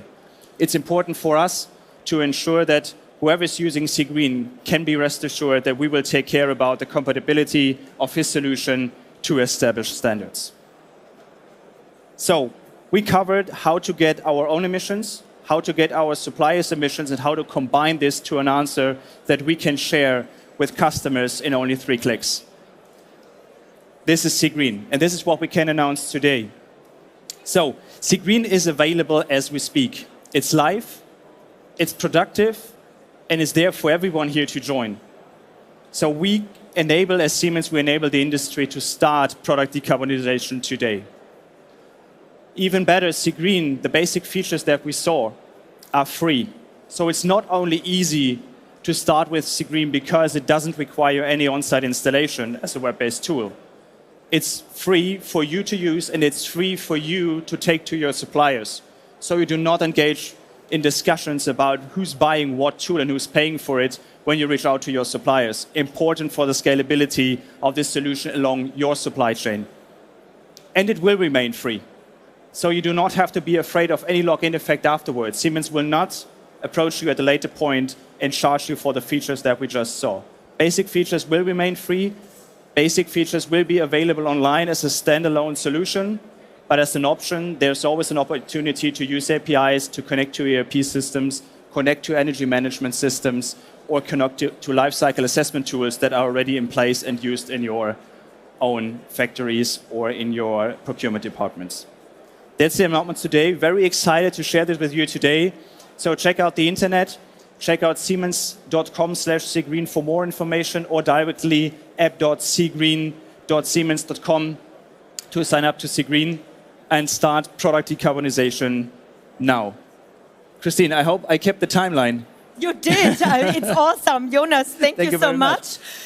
We can find you at the booth, of course, with cgreen, with the station. You're going to explain more there. So definitely point that out here. Just across. Exactly. And then I also have to say, also Jonas and his team, they won a Werner von Siemens Award, the Siemens Oscar in the category Technology with Purpose. So once more, also congratulations for taking that trophy home. That means a lot because it's not only important for Siemens, it's important for our customers and further on as we really need to work on that. Jonas, I just can say always inspiring when you present here and you tell us how easy it could be to save CO2 emissions. But the first thing is to look into the data and start with the pain point. Get started, work yourself, work with your suppliers, and get this conversation going. All right. Definitely. Thank you so much. A Thanks big hand of applause to you. Thanks, everyone. Great presentation. And with that, we're handing over to Melissa. She's at the station with Shala as a running reporter. Welcome to the Centron 3WA air circuit breaker, and I believe I'm standing here with Shala. Hey, Shala. So I believe that this circuit breaker bridges the gap to digital power distribution. Wow, how? And this is the heart of the unit, so what makes it so smart? Yes, the heart of this breaker is the electronic trip unit ETU600. And this protection device is so intelligent. We have many digital features like communicating to higher level automation systems, energy management systems. We can even meter data and bring this data up to the cloud. This is possible. And this breaker is completely scalable. And all these kind of features, we can meet every requirement with only one trip unit. And special for this fair, we can even make a selfie with this breaker. Oh, I love the sound of selfies. So are we going to make a selfie here right now? Or? Yeah, let's do that. Let's go over. Excuse us. Oh, wow. Check this out, guys. Okay, so how's this going to work? Yes, this is our smart trip unit. And as you can see, today, only today, you can even do a selfie with it. Melissa, let's do together a selfie if you want. Of My course. colleague will support us here. All right. We have only to laugh.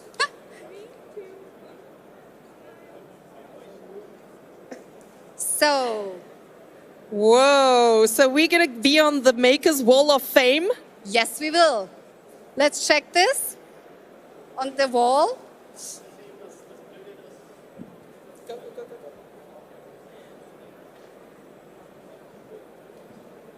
Oh, yeah. You can see all the makers of today because this breaker is made for makers, and now we are also some makers. Oh, I feel so honored. Wow, thank you, Shala. Thank you so much. And let's head back to the stage. Over to Christine soon. We're really excited here. We're having so much fun, and I'm so honored. I tell you, it's the coolest feeling ever to be on this Wall of Fame, and there's so many other faces as well. Let's take a zoom in here before we hand back to Christine. Yeah! All right, I can tell you girls are having fun at the booth, and I hope you have fun too, exploring our solutions and products at the fair booth. Do come closer, take a seat. Great presentation coming up with the focus on power distribution. Seats are comfy. You can have a relaxing time here listening to our next experts.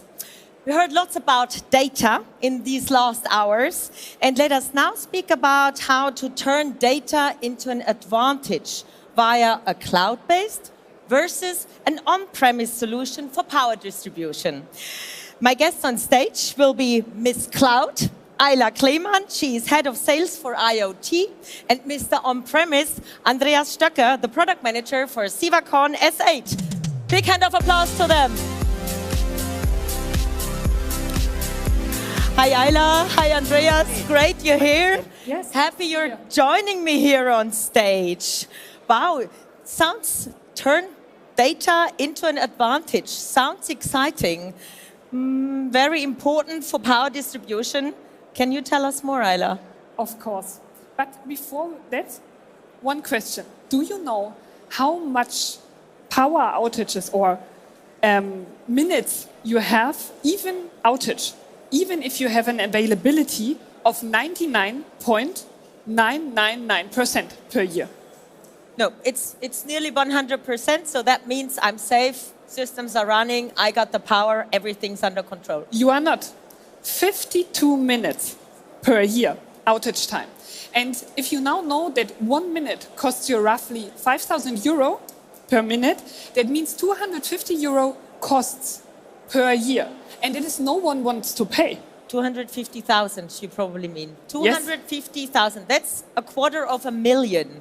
Right. Which is a lot of money. Correct. Definitely don't want to have that. That's a huge amount, Andreas, huh? What would we do with that amount of money? Oh, that would be great, right? but what can I do as a power distributor? Yeah, I mean, also in private life, you really know what it means if there's no power anymore. So, no internet, no mobile phones. No coffee. No coffee, what you can order, nothing you pay. But in industry, it hits much more. Because all your production processes are stopping immediately. So that means your power distribution is really, really critical. And here the IoT comes into the picture. So the Internet of Things, and that could be the game changer. So with additional sensors, what we have in the switchgears and domain-specific analytics know-how, we avoid sleepless nights. Okay, no nightmares, easy. Andreas, probably you hear the question very often, why should I invest in that technology? We have SCADA systems in place. You're the product manager for Sivacon. Yes, that's true. I don't hear that for the first time. The SCADA system, SCADA stands for Supervisory Control and Data Acquisition. It's a simple picture what the SCADA does.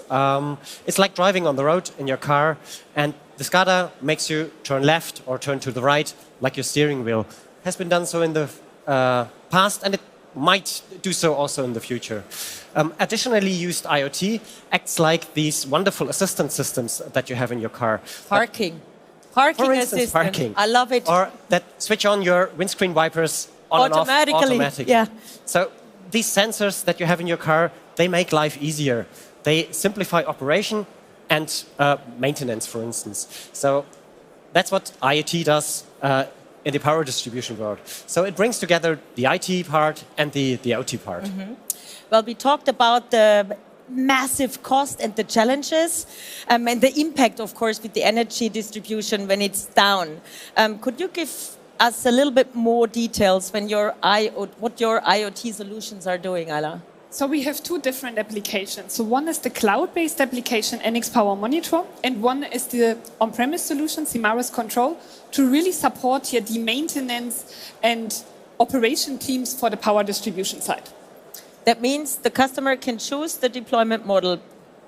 But what do you cover? So first of all, we cover asset transparency, or we call it asset transparency. And let's start with the NX Power Monitor. We call it also the digital caretaker of your substation. Okay. So with that, the first step is to get more transparency and visibility into your medium voltage switchgear, in your low voltage switchgears, in your transformer and all other electrical equipment, what you have to really ensure the power is always on, running, always on. So also there you have real-time information with what are the operation counters, what are the actual current and voltage levels. So we cover the whole substation level, but also going to the switchgear level and to the feeder level, where you have all the important variables, as well as additional KPIs like CO2 emission, availability of your switchgears, and so on. But you remember this 52 minutes, right? That is what we want to avoid. And therefore, we come to the condition monitoring and predictive maintenance part. So we equip our switchgears with additional sensors, for example, temperature sensors, circuit breaker sensors, partial discharge sensors. And with that, we can really create a health status on feeder level. And also we aggregate the health status to a higher level. So really, you are totally safe because you have always 100% knowing or knowledge about what is your health status of your existing equipment. And if something goes wrong or is starting that the health status gets worse, like in a traffic system and there is a yellow light, you get also immediately informed with an alarm, with an email notification to get more details and that you know where you better have a closer look on it. So that is how we cover the condition monitoring. So that's like the health check at the doctors. Right. Looking into the body, in that case, into the products and machines and the whole plant where the distribution is on. Right. So, and that helps me to reduce the scary 52 minutes. Anything else? Does, yes. Yeah. Before we come to additional features, I'd just like to mention that the features that Ayla mentioned for the cloud system are also available, of course, for the on-premise system, for the Siemens control. Plus, the advantage of an on-premise system is that the data remains on your premise, so under your control. On top of that, we also have documentation of the system included. So that means circuit diagrams, bill of materials, manuals of the devices used, of the system itself. They are also included in the system and are available immediately as compared to the past where you had your paper file folder with the documentation and that's probably lost after a couple of years, if not weeks. So advantages here, on both sides advantages. What shall I do? Definitely cloud. Okay, this is your turf. On-premise is your turf. So we got a competition here now. What's better? So I say definitely cloud because you can scale with less cost. So it's really easy. And with some fingertips, you can add further substation locations worldwide. And the infrastructure behind automatically scales up. Well, that's true. But with on-premise, your data remains locally under your local control. And in addition to that, you can control your switchgear, which is not possible with a cloud solution. I agree, we can't control, but therefore we have different benchmarking possibilities. So where you also can then optimize your processes. So find out your best performing substation and implement the insights, what you get, into your other substations worldwide. So it's a battle, I guess, here. Just a light one. Yes, true for the cloud monitoring, but besides control for the on-premise solution, you can also do parameterization. So that means during the commissioning phase, for instance, or when you do maintenance, you can actually parameterize the devices without the use of additional tools. You can do it directly from the Siemens control software. But with the cloud system, or especially with the software as a service solution, you have always continuous updates. And you can sit relaxed back.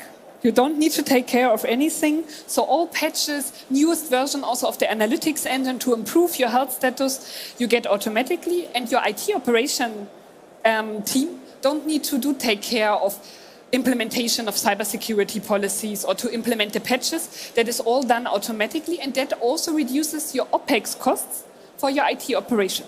Okay, I can tell with Ayla it's quite relaxed. She's telling me no nightmares anymore, no sleepless nights, sitting there relaxed. Yeah. Sounds pretty good. So I see differences. Are there any new features on the road, Andreas? At least for Siemens control, yes, there is a new feature. It's temperature monitoring with the Siemens control. That's to protect your asset continuously against unwanted heating, especially at not tested connections, for instance. And you will get an alarm as soon as there are unusual changes. And yeah, that helps you to avoid potential severe damage to the switchboard if it comes to these unwanted overheatings. Okay. Yeah.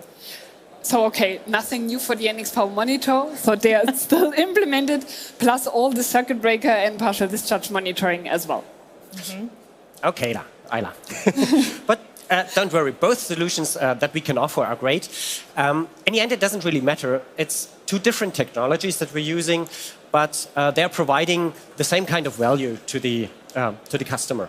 Okay, I see you both are burning for your topics. Which kind of benefits come along with both of them? Now we got the deep dive into these topics.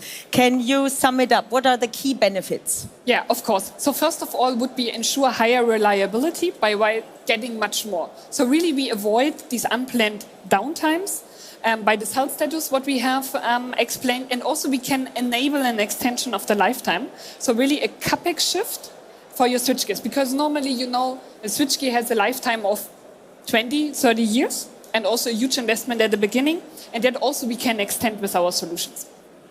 Right. Another part is risk reduction, of course, because you can easily identify if something is going wrong, can fix it, and on top of that, you also have failure prediction from the condition monitoring, which helps you to react before something goes wrong. Mm-hmm. And the last part is this improved productivity by recognizing operational patterns, benchmarking solution, and to avoid also these unplanned shutdowns. Okay, so it does sound great, both of these solutions. Yes, at the end, with Siemens Control and NX Power Monitor, we are supporting the digital transformation of the power supply. And we are supporting a highly resilient power distribution, which is quite important in any industry.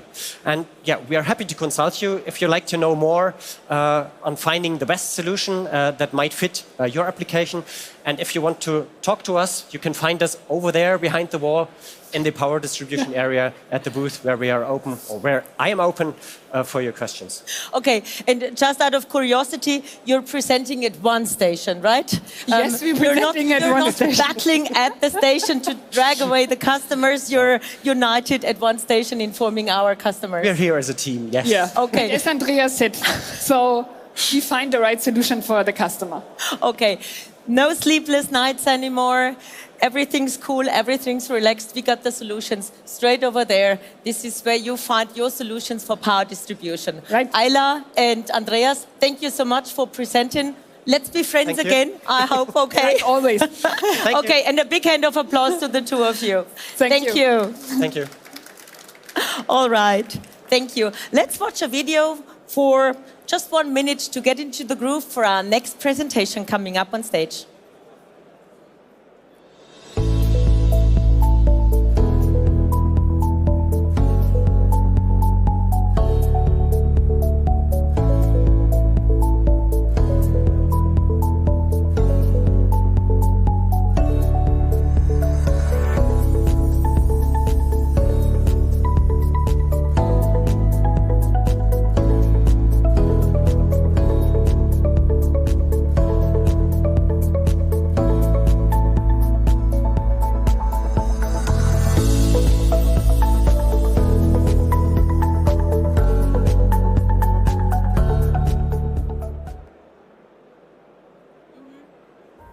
There is only one way to save our planet: transforming our global economy to become net zero.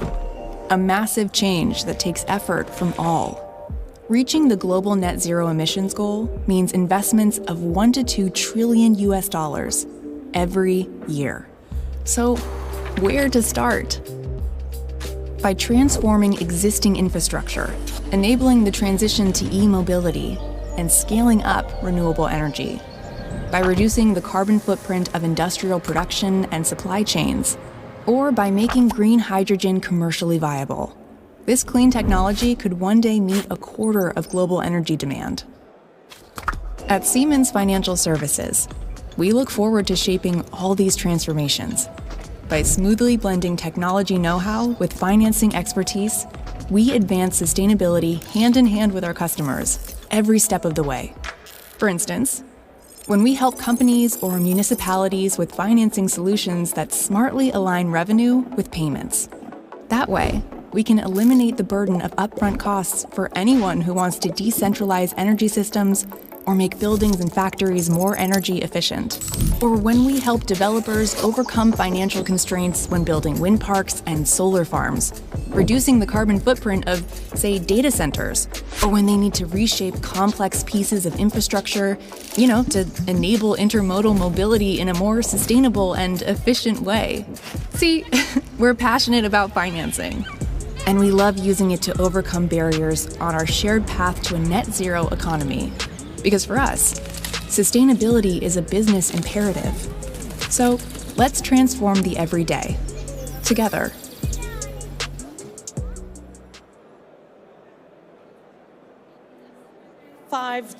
I'm telling you, what is this hype about it? I'm here with Sander again. Let's talk 5G. So Sander, tell us what's new and what's so special. Okay, so 5G, we already talk about it for years. Since 2 years, we make it happen with our 5G routers. But today, for the first time to the audience, we showcase our private 5G industrial solution here. So it's a 5G core, which is just around the corner, a CU, a DU, but for the first time live and up close, our 5G radio units. So you can use this to set up your own private 5G network. Wow, sounds impressive. So when does it launch? When can I buy this? So the routers you can buy today. So we have them in-house, we have them in the warehouse, order today, get them tomorrow. But our private 5G infrastructure we will bring to you next year. All right, that sounds like pretty much in a nutshell. Is the hype going to continue? Is there a next level after that? Oh yeah, for sure. 5G comes in different releases. So we're now starting with easy, simple applications.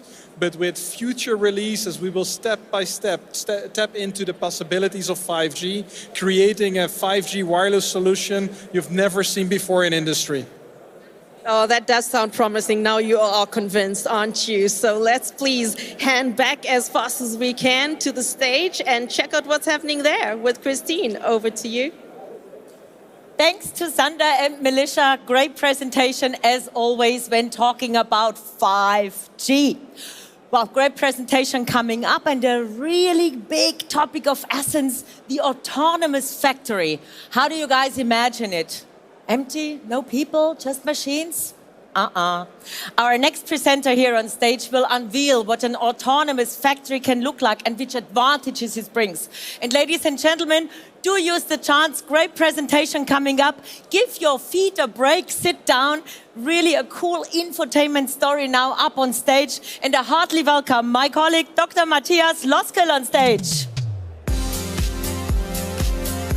Big hand of applause to you, Matthias. Great, you're joining me here. Please, let's take a seat. Matthias, exciting times here at the fair, huh? Absolutely, yes. After 3 years, we're back and we can show all of our solutions and innovations. And your topic, autonomous factory, plays a key role in here. So how does the autonomous factory look like? Can you share some secrets? Yes. So first of all, the autonomous factory is our vision of the factory of the future. It will be highly flexible, it will be robust and resilient. And this is our vision to show which improvements we still have to make to today's manufacturing to address trends like mass customization, so individualized production. Also to react to supply chain disruptions. How can we get more resilient?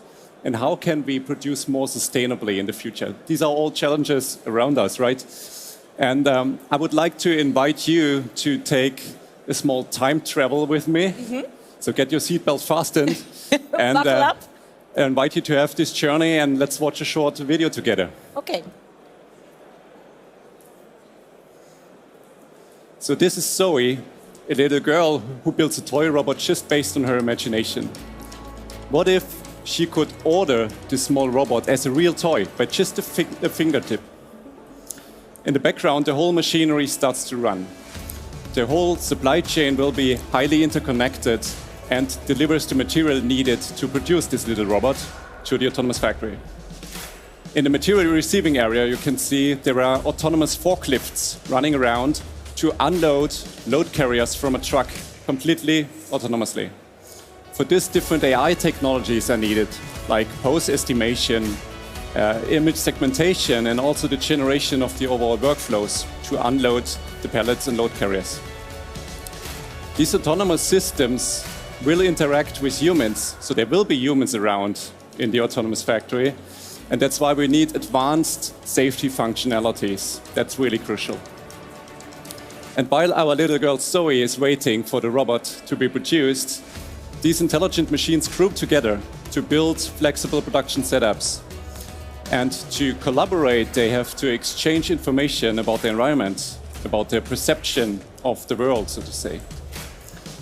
But not every task can be solved by just a few machines. There will be complex processes that must be broken down into sub-processes that then can be assigned to the different machines who can handle these aspects of the production, like the assembly of our little robot here. And that's really important. The whole production will be highly optimized, and not only the production, but also intra-plant logistics processes. But you know, Christina, there will be processes where even AI reaches certain limits. Okay. So the AI models will ask for help sometimes if they are not confident to make a decision. So there will be an interaction between the human supervisor and the AI model. It's like a feedback loop, which helps us to improve and learn continuously. And in my opinion, this vision will make a lot of wishes come true, like individualized products, not only for little girls like Zoe, but hopefully for every one of us. Let's see, Zoe's gonna be happy. Exactly. The interesting thing is AI actually only gets so clever because of the human knowledge, because of how we train it, right? Exactly. Zoe's happy she got her little robot, correct? Exactly. That's yes. perfect. So, Matthias, how do technologies such as AI support us human beings in the autonomous production? Yeah, that's a really crucial point in my opinion. The autonomous factory will be designed by and for people. This means we are not talking about lights out manufacturing. So there will be humans, there will be human operators, there will be human supervisors, and those human beings will be assisted by AI. So we will make their lives more safe, more convenient, and maybe less boring, because we release them from repetitive tasks, doing the same thing all day long, obviously. So I believe it's really about the interplay about human intelligence on the one hand side, where you have creativity. We are unbeatable in creativity as human beings. We have problem-solving skills, even in unforeseen situations.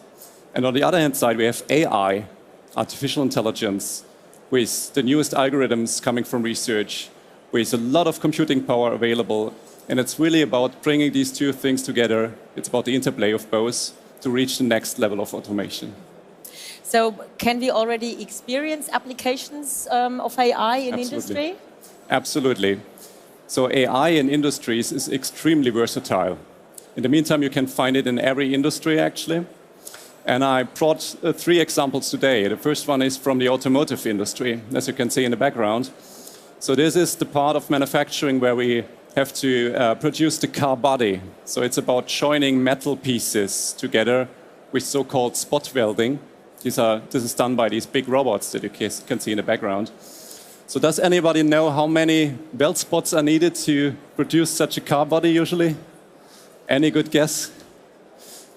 No. Christine? No, definitely not. But I always think about that when I look out of the plane window and I see how many little dots are there. And that's kind of the same thing. So with the car, probably also massive. No guess, massive. no. So 5,000 to 6,000 weld spots are usually needed to join these metal pieces for the car bodies. And now imagine you want to inspect the quality of every single weld spot. How could this be done? It's taking a long time. Exactly. So how it's done today, sample inspection. So just a tiny portion of these weld spots are really inspected. And that's exactly the customer problem that we solved together with a big automotive manufacturer in Germany. In the end, we developed an AI-based inline quality prediction. This means during the production process, not end of line, but during the production process, we can already predict if the different weld spots will be good, or if there might be a quality issue, if there might be a splash, a weld splash that must be removed later on. So we realized an automatic system which shows full test coverage instead of sample inspection. And we were able to increase the error detection rate by 17%. So that's really a significant number in such a highly optimized industry like automotive, you can imagine. I mean, they're always top of the notch when it comes to technology, first users. Indeed. So definitely great use case. And I brought a second one, and this is also related to sustainability. You see these silver bars behind me. These are so-called monocrystalline silicon ingots. Where are they used for? What are they used for? These are the raw products for solar wafers and therefore for solar panels. Okay. They're also used in the semiconductor industry. It's a very similar production process.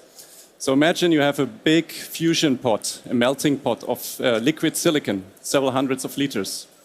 Then you put a seed into this pot and you slowly pull it out. And this is how these ingots are grown. I think candles are made that way as well. It's very complicated, It's similar, yeah. It's a highly complex process. It Yeah. takes even several days sometimes. And it's very delicate in terms of parameter tuning and optimization. And a customer in China approached us and asked us to improve and optimize this production process because they had problems with structural losses and the quality of these ingots. And that's what we did. Again, we used AI technologies, and you can see the results in the background that we achieved with the AI-based heating control optimization. These are really significant numbers, outstanding in my opinion. Absolutely. 8% faster production, and in terms of improved quality, 65 or even 78% better quality values. And this is really significant customer value that we generated there. And actually, this is AI running live. It's rolled out to many, many of these machines, these furnaces in northern China. It's really out there, it's real. So no fiction anymore, real use cases. Absolutely. And I brought a third one. And this is a completely different area to show you how versatile AI is. It's in the area of aquaculture, fish feeding. So it's about optimizing the feeding process of these salmons with the help of AI, because you can overfeed them, so they will not eat the whole feed, so to say. It will go down to the ground, and it will be rotten, and you have bad water quality, and your biofilters are disturbed, so to say. And this is, again, a nice use case for AI. You can see it in the video in the background. What we did is implementing an activity measurement of the fish movement. So we understand if they are active, if they might be hungry, or if they are sleeping or resting or something like this. So that's really a nice example also in the area of sustainability and fish production, how AI can help to optimize all these processes. And you can see again some significant KPIs and significant savings that we realized. This is amazing. So how do I have to imagine? It's fish ponds and they have cameras on top of them to analyze the movement and... underwater cameras, actually. Wow. Underwater cameras to track the different fishes and to measure their activity. And this information is fed back to the control system. And the nice thing is all of this is running in our automation world. So that's nothing where you need a data scientist for anymore. This is really running integrated with our tire portal, with our PLCs. It's running on the TM NPU, our neural production unit, neural processing unit, sorry. And this is AI really close to the automation system. This is amazing. I mean, would you have thought when talking about AI that a fish feeding process is being steered and controlled by that? We have a use case there where AI is clever enough to know whether plants need water or whether they need more temperature, more vertical heat. farming. Vertical farming, same thing, where really the artificial intelligence jumps in order to solve problems which we might not be capable of doing that on our own. Wow, so no fiction anymore, real use cases. Which challenges are still there, Matthias? I mean, this is... things we have started now working on. What still needs to be done to make AI suited for broad applications? Yes. So for this, it's really important to understand that AI in the consumer world is very different from AI in the industrial world. I mean, Siri does give me nice hints and ideas to whether what I want to buy or what I want to listen to, or Amazon, just to name one of the online providers. They give me nice ideas. what to wear on stage. But I guess in consumer market, it's not such a disaster if a wrong decision is being taken. That's the point. So you brought in an example of speech recognition or recommender systems. It's not a big deal if something goes wrong. You might get angry over time, but it's not really something, it does not do any harm, let's say. In industrial production, if something goes wrong in mission-critical environments, there could be a harm of human beings, so it could be a safety issue. It could also be that you have production standstills, so breakdowns of machines because of AI doing something wrong. So this is really significant to make AI robust, reliable, and trustworthy. That's how we call it, making AI industrial grade. That's our goal. And maybe I can walk you through this infinity loop that you can see behind me. It shows how AI models are built on the one hand side, and it shows how AI models are then run and operated on the other hand side. So let's walk through these phases and see which challenges are still there and how we address those challenges. So first of all, it's really important to clearly specify how AI is going to be used. What do you want to achieve? What are the KPIs and how do you measure success in the end?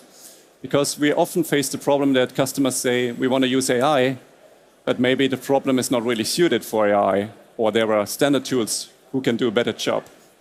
So it's really about understanding what's your benchmark and how can you apply in a senseful manner to create customer value and to optimize production. Then it's all about getting high quality data. If you talk about machine learning, deep learning, you need high quality data. So it's about connectivity, and it's also about augmenting your real world data that you get from your machines, for example, with synthetic data coming from design and simulation tools to even make the machine learning training even better. Then it's about professional testing and validation of AI models. We also have to get better there because data science is a science indeed at the moment. So we really have to get more in the professional software development cycle with this, and we are working on it. And this must be so seamless and smooth as possible, also usable for engineers in the end. So then we have the AI model built, and then we want to deploy it, for example, onto some industrial edge device running close to the machine. Then the inferencing of the AI model happens, and then many projects stop with a proof of concept. But that's not what we want. We want to scale AI. We want to roll it out to many, many machines and factories out there to really get a lot of customer value out. And also, if the AI model is running, it might happen that performance goes down over time. So we better have something like an AI monitoring system, seeing that something goes wrong with your AI model. And the good news is we are working on all these aspects at Siemens, and you can actually experience the first portfolio elements, the first products here on the booth for the deployment of the AI models, the inferencing, so the runtime of the AI model, and the monitoring of the AI model. All of this is available in an industrial grade manner already. So what does it take to move towards the autonomous factory? Yeah, so that's a big vision, obviously, right? And I believe we have to go this journey step by step. Many aspects that we saw in this vision video in the beginning are actually there. They are available technology-wise, they are feasible from a technology perspective, but not in its full beauty, obviously. This might be maybe 10, 15 years away. But we have many aspects of it already implemented. For example, in our autonomous factory lab, here in Nuremberg, in headquarters of Siemens Digital Industries. It's just a few kilometers away. I think we definitely have to mention this. I mean, it's not just Matthias who is working on this on his own with a few colleagues. We do have a laboratory, really a lab where we test things, where we train AI. How can I imagine this, Matthias? Yeah, it's like a small production facility, and we deploy everything we do in the AI space, but also in other innovation areas, onto this lab environment, onto this production facility, which is based on real hardware and software. And it's really running there, these AI services, these autonomy aspects that we saw in the video, and you can experience those. So it's no magic anymore.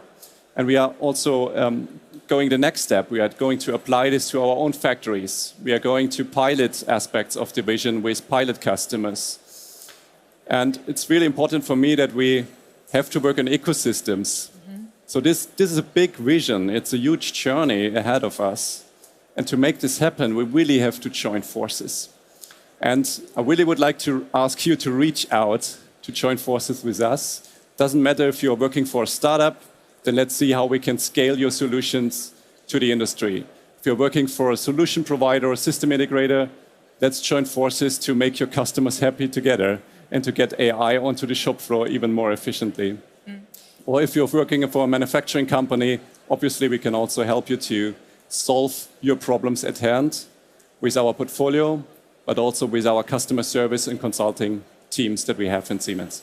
And with these massive amounts of data which are being generated now, because many do start the digital transformation step by step, more data is generated. So it needs more clever people to join in forces as well in order to figure out how to analyze this, right? Yes. And I guess you guys are looking for more staff as well. Yes, we are actually still hiring worldwide. So if you are interested to look for a new job, you doesn't have to be a data scientist, could also be more like a product portfolio manager or similar roles. Reach out to us. We are always looking for brilliant people to join our teams. And I always say, if you imagine James Bond and Q is coming up with great innovations which James Bond is using, the laboratory where Q originates from, that's in Nuremberg, that's yours, right? This is like the greatest technologies are being invented. Matthias, where can we find more topics on AI here at the booth? Yes, so actually there is the accelerator space just behind this wall. There is the big demonstration with the car body and also a mobile robot that you might recognize. It's the same one that you saw in the vision video actually. This is where you can learn more about autonomous production. And actually in this area for the colleagues here on site, you can find additional information about the industrial AI portfolio. We have also different demonstrators running there, like the Just Take machine, where you can see how we used AI to improve production processes. And also colleagues giving more information about the autonomous factory are around in this area. Okay. I will be close to the stage for a few minutes, so if you want to connect with me, also feel free. It's perfect. That's one last question. We got nearly 1 minute left. Is there any room for improvement? What do you imagine? Where do we move towards to with AI? There's huge room for improvement still. So we really have to get AI running on the shop floor. We really have to roll it out and use these big opportunities that are just ahead of us. We just have to get those done. All right, Word, we take you serious, Matthias, and I hope you do take Matthias and the possibilities serious as well. A big hand of applause to you, Matthias. Great presentation, wonderful topic, really inspiring. Thank you. And with that, I'm handing over to Melissa, somewhere at the booth. Food in my teeth. Okay, what is the next big thing? What is it? It is the accelerator. Yeah, and I've made my way to Sebastian Wolf, who is going to tell us why is this so important and what's the special thing about it. Thank you, Melissa. So, first of all, I would not say it's the next big thing. It's a great big thing because we're bringing together the best pieces of Siemens into one holistic business platform. So imagine a building talks to a train is part of an infrastructure, the infrastructure manages a production line, all these great ideas that can arise from bringing the best parts together, that's exactly what Siemens Xcelerator is about. So it's a business platform of curated portfolio. That means everything that is smart, sensors to edge to cloud, low-code, application building, like really everything that makes it really cool for the digital transformation is part of the curated portfolio. The second important part of Siemens Xcelerator is the ecosystem, because Siemens is a great company and I love working for Siemens, but let's be honest, we cannot do everything, right? So that's why we reach out to the ecosystem of partners, startups, smart people who have great ideas and that want to bring their ideas into our ecosystem to contribute on the one hand, but also allow customers to participate from their knowledge and build their solutions faster. So the ecosystem is really an important piece. And then on top of all that, once we have all these great solutions built, we want to have a place to collaborate, a place to sell these cool solutions. So that's why we built a marketplace. Okay, so these are the core elements of Siemens Xcelerator. So it's open, it's flexible, and it is easy. And to be quite frank here, in the past, we've talked about openness, but our systems were kind of closed. So we mean it serious this time. So whatever you see here on the booth will somehow enable our customers and partners to work on their IT/OT convergence. So we have IoT solutions, we have great automation solutions, but in software we're also strong. So why not bring these pieces together in a way that everyone can benefit from this? And that's the openness. At the same time, we want to make it as interactive as possible because we firmly believe with all this crazy stuff going on in the world, like climate, COVID, conflict, new competition, it is of essence to us, to our partners, customers, to be closer together and help them adapt to these current situations even faster. So that's what we show in here. We have a lot of use cases from our customers. So we will show that basically all these developments are already ongoing and we will further build together with them. But all right, so let me cut you in there. So we're talking about an ecosystem, right? We're talking about a digital business platform, a marketplace. You want to show us something live here that we can see? Let's move over here and I will show you in a second. So maybe just to, while we transition, over here you see a production line of a SIMrod. Yeah? So this already comprises several solutions from Siemens. So you have from the design, commissioning, the implementation, all the way to the usage of the product, and then also the recycling. You will find this whole process over here that already shows how the OT and the IT world is coming together. So, but then the next big thing that we are working on, and this is really a big thing, is the industrial metaverse, right? So if I could just quickly go here, thank you so much. So the industrial metaverse is maybe a new component in industry, and let's be honest, this is really future, right? So what we want to do is basically take everything that you find here on the booth into a metaverse, into the virtual environment. It's not only about having a nice screen to show applications, it's not about a collaboration tool only where people gather, it's bringing our lives, what we do in work, what we do in our environment, into a city environment or into a metaverse environment. And we have different use cases over here. So let's maybe see the automotive one. And this is all live data, right? This is basically the foundation to build an industrial metaverse. And you can interact with it. So you can go in here and then can get an impression of, let's see, the office here as the first place. So, wow, check that out. It looks like real people there.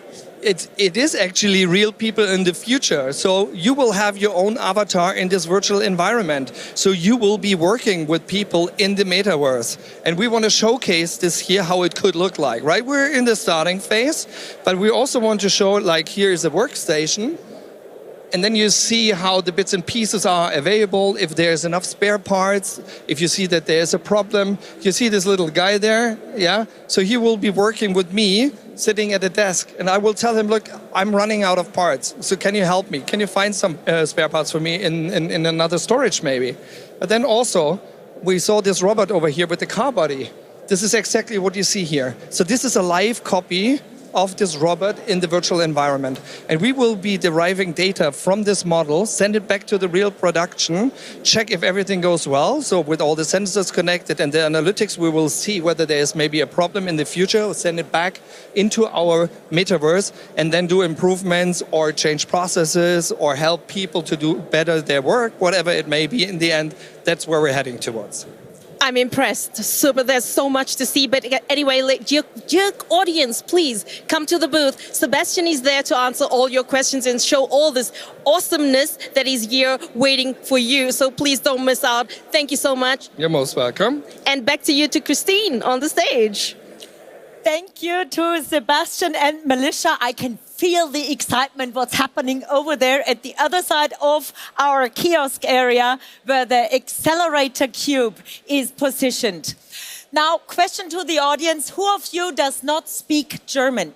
Hands up. Who of you does not speak German? I'm sorry, you guys. We have 40 minutes now of German presentations, 2:05. We will be back here in the program with English presentations. In the meantime, I would recommend, why don't you go over there and join a guided tour with our super tour guides? That would be super helpful for you to get into the Siemens Products and Solutions topics. That would be cool. Und für alle deutschen Zuschauerinnen und Zuschauer freue ich mich, dass Sie jetzt dabei sind. Auch liebe Besucherinnen und Besucher hier bei uns auf dem Stand, nehmen Sie sich die Zeit, machen Sie sich's gemütlich. Interessante Präsentationen, die wir jetzt hier bei uns auf der Bühne haben für die nächsten 40 Minuten auf Deutsch. Und es geht darum, dass Technologie Kunden trifft, auf Kunden trifft. Ja, jetzt wird's ernst im Thema. Egal, ob Sie Systemintegrator, Energieberater oder Instandhalter sind. Viele spezialisierte Unternehmen erbringen täglich wichtige Leistungen für Endkunden und entlasten diese damit. Als sogenannter Service Provider im Siemens Ökosystem können diese zusätzlichen Mehrwert generieren. Unser nächster Experte teilt Erfahrungen aus der Praxis, wie daraus eine, und jetzt aufgepasst, Win-Win-Win-Partnerschaft werden kann. Bitte begrüßen Sie mit einem großen Applaus Dominik Weger. Dominik, hi, schön, dass du hier bist. Nimm mal Platz. Ja, danke, dass ich hier sein darf. Ja, natürlich. Es ist immer gut, wenn wir zwei über Themen reden, die wir hier auf dem Stand ausstellen, aber an denen du auch mit deinen Kollegen das ganze Jahr gearbeitet hast. Dein Thema Partnerschaft oder Collaboration ist ja in aller Munde. Und auch Siemens setzt auf vielfältige Partnerschaften und Zusammenarbeit in Ökosystemen. Schildere uns doch bitte, warum und wie so etwas mit Serviceanbietern funktioniert. Absolut. Das Thema Partnerschaft, das Thema partnerschaftliches Arbeiten im Ökosystem ist jetzt erstmal nichts grundlegend Neues. Aber was wir alle, glaube ich, spüren, ist, die Herausforderungen, die uns begegnen, die ändern sich schlagartig, die ändern sich auch in ihrer Dimension sehr stark. Also, um ein paar Beispiele zu nennen, der Fachkräftemangel, der trifft uns natürlich, wenn wir gleichzeitig auch noch eine immer stärkere Komplexität in den Systemen bekommen. Ist ein ganz tangibles Beispiel, glaube ich, aus der unternehmerischen Praxis. Ein anderes großes Thema, die digitale Transformation in Summe, kann man sagen. Wie begehe ich die eigentlich? Wo sind da für mich die Mehrwerte? Und die Tage vielleicht noch mal mehr im Fokus das Thema Energie, Ressourcen, Nachhaltigkeit. Wie wirtschafte ich selber effizienter? Das sind so vielleicht die Hintergründe. Der Schlüssel mehr aktuell denn je und wichtiger denn je, wenn wir unsere Rechnung am Ende des Jahres anschauen, ne? Genau, Kostendruck, großer Punkt. Das sind die Treiber. Der Schlüssel dazu, den wir sehen, ist einfach die Kombination aus Technologie, in dem Fall Centron Digital, das ist der Portfolioname, über den wir heute sprechen werden, die dann eben richtig umgesetzt wird und in der partnerschaftlichen Umsetzung die Anwendung beim Endkunden findet, eben durch einen Service Provider. Also maximaler Mehrwert für unsere gemeinsamen Kunden. Genau, das ist das Ziel natürlich. Du hast Centron Digital gerade erwähnt als die technologische Seite des Ökosystems. Wie kann man sich das konkret vorstellen? Aus welchen Bereichen sollen solche Service-Provider kommen? Und wie ist das Angebot für Sie? Wie können wir das maßschneidern?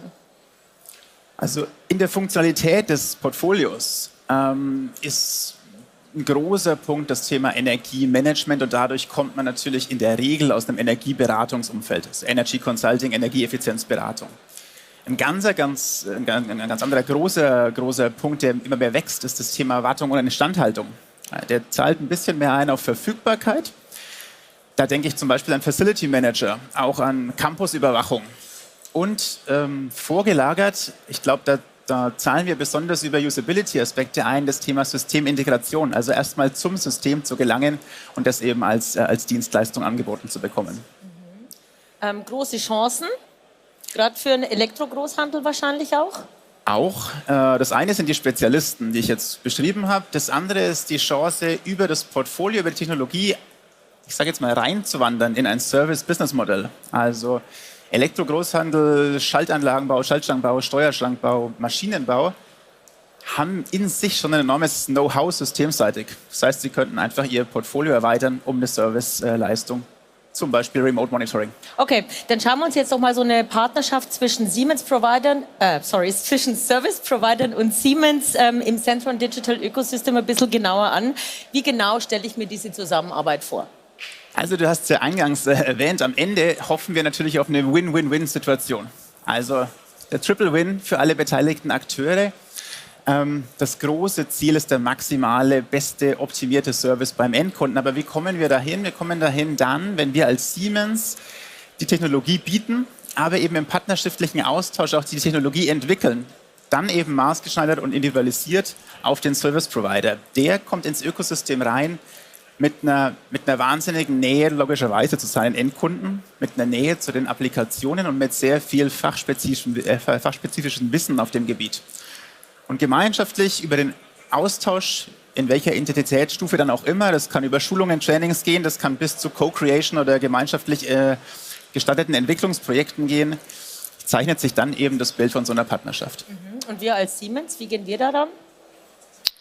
Wir kommen technologisch natürlich dazu, wir kommen aber eben vor allem über den direkten Draht Hersteller zu Anwender, in dem Fall Service Provider, also dieser enge Austausch, der gelebt werden muss. Und wir lernen natürlich auch wahnsinnig viel dadurch. Wir können natürlich auch unser Portfolio einfach deutlich besser zuschneiden, wenn wir diese individuelle Praxiserfahrung rausbekommen aus der gelebten Praxis des Service Providers. Und das passiert auf Augenhöhe. Jetzt so Startups sind ja eher kleine Unternehmen, vielleicht jetzt nicht unbedingt so viel und global unterwegs wie ein Weltkonzern wie Siemens, der sehr breit aufgestellt ist. Diese Zusammenarbeit ist auf Augenhöhe. Das ist absolut auf Augenhöhe. Ich würde auch Unternehmensgröße da ausklammern als Kriterium. Ich glaube, das ist eine grundlegende Basis für eine Partnerschaft auf Augenhöhe zu arbeiten. Was ein Kriterium für mich ist einfach eher die Kultur, das Mindset. Also beide Partner oder alle Akteure müssen sich einfach im Klaren sein, wir wollen voneinander lernen, wir wollen miteinander diesen Weg gehen. Wir wissen, dass wir schneller und effizienter und auch mit einem besseren Ergebnis am Markt auftauchen, wenn wir das gemeinschaftlich angehen. Und das ist eigentlich der Kern von so einer Partnerschaft, würde ich sagen. Also dieses Ökosystem, in Ökosystemen arbeiten, das zieht sich eigentlich schon durch diesen ganzen Tag hier mit unseren Präsentationen, wo wir von Experten Wissen bekommen. Zusammenarbeit, das ist definitiv wichtig. So, die Themen, die du genannt hast, Wartung, Instandhaltung, Systemintegration und so weiter, sind ja vielfältig. Gibt es angesichts der aktuellen Situation noch bestimmte Schwerpunkte, die wir hier setzen? Also technologisch, das reine Portfolio bietet erstmal die Entwicklungen, die Chancen, die Partnerschaften offen in alle diese Richtungen. Ich denke, ja, aus einer aktuellen Situation heraus hat das Thema Energiemanagement eine besondere Bedeutung am Markt. Das lässt sich, glaube ich, nicht abstreiten und es hat ja auch seine Berechtigung. Es ist zum einen der Kostendruck, wir hatten es eingangs ganz kurz, es ist aber vor allem auch die zunehmenden Anforderungen, auch gesetzliche Anforderungen an Nachhaltigkeit in meinem Wirtschaften, in meiner Produktion, die eben optimal erfüllt werden, wenn ich einfach in das Dreieck einsteige, Service Provider mit der richtigen Technologie. So, jetzt schauen wir uns mal konkret das Beispiel an, Energiemanagement, Rolle des Service Providers. Was bedeutet das? Das kann erstmal viel bedeuten. Das kann im Endeffekt eine Bandbreite abdecken von dem Setup des Projekts, also von der wirklichen Planungsberatung rein ins Consulting bis dann eben zur Implementierung, also in Betriebnahme, wirklich aufsetzen, Hardware, Software-Konnektivität und dann rein in die Beratung, also im laufenden Prozess beraten, wo sind die Maßnahmen, die wir setzen können für mehr Energieeffizienz in der Anwendung, bis dann sogar zur Umsetzung. Das heißt, je nach individuellen Gusto des Service Providers, wo er da einsteigt in der Kette, bleibt natürlich bei ihm. Das heißt, der Service Provider agiert in diesem Beispiel als externer Energiemanager für den Endkunden. Ja, genau. Das macht absolut Sinn. Ich habe es schon ein paar Mal erwähnt, das Thema steigert sich in der Komplexität. Ich muss relativ viel Wissen mitbringen aus dem Bereich Normung, aus dem Bereich Anforderung, im Bereich Berichtswesen. Und das macht natürlich dann Sinn, wenn ich mir als Unternehmen diese Investition, diese Ressource selbst nicht leisten kann, zutrauen möchte, das einfach zu vergeben an den Service Provider. Und der ist dann eben auch nah dran an meiner sehr individuellen Anwendung. Das ist ein enormer Vorteil, dass er quasi diese Brücke schlagen kann zwischen konkret spezifischen Problemen und technologischer Entwicklung bei uns dann im Haus. Wie läuft das ab? als Basis ist dann natürlich ein großes Vertrauensverhältnis notwendig. Und dann läuft es über einen einfachen, intensiven Austausch. Die Experten tauschen sich aus, die treffen sich auf Schulungen und die gehen dann eben, wenn Ideen da sind oder Anforderungen da sind, auch wirklich in Co-Creation-Projekte, also in strukturierte, auch konzeptionell aufbereitete Workshops, um neue Features in die Software, in die Lösungen von uns wieder rein zu implementieren. Also auch hier wieder die sinnvolle Nutzung dieser gesammelten Daten. Daten nicht bunkern, sondern was damit anfangen, sie zu analysieren und aus dieser Analyse dann daraus Themen auszuarbeiten. Was würdest du sagen, sind die größten Benefits aus so einer Zusammenarbeit mit Service-Providern? Also die Benefits für den Endkunden sind natürlich, dass er sich fokussieren kann auf sein Kerngeschäft. Also der Endkunde in dem Fall heißt im Endeffekt jeder Betreiber, jeder Produzent, jeder Gewerbe- und Handeltreibende, jeder Industriekonzern, der irgendwie sich selbst als energieintensiv sieht im Endeffekt, der Mehrwert sieht aus einer Transparenz und aus Maßnahmen, die Kosten hier einzusparen. Das heißt, dieser Endkunde kann sich dann eben fokussieren auf seine Kernkompetenz und braucht einfach keine Investitionen tätigen und auch kein Know-how aufbauen und auch die Ressourcen nicht zu suchen. Wir sind wieder beim Thema Fachkräftemangel, der da natürlich auch mit reinspielt. Schauen wir mal weiter beim Thema Gemeinsam Chancen nutzen. Und traditionelle Marktteilnehmer, Schaltschrankbauer. Wo liegen für diese besonders interessante Chancen? Ja, wir sagen jetzt traditionelle Marktteilnehmer. Im Endeffekt sind es ja Know-how-Träger, die einfach nur ein anderes Geschäftsmodell fahren. Der Schaltschrankbau oder auch der Schaltanlagenbau in der Energieverteilung oder auch der Elektrogroßhandel eigens. Der hat ein Kerngeschäft und das läuft ja.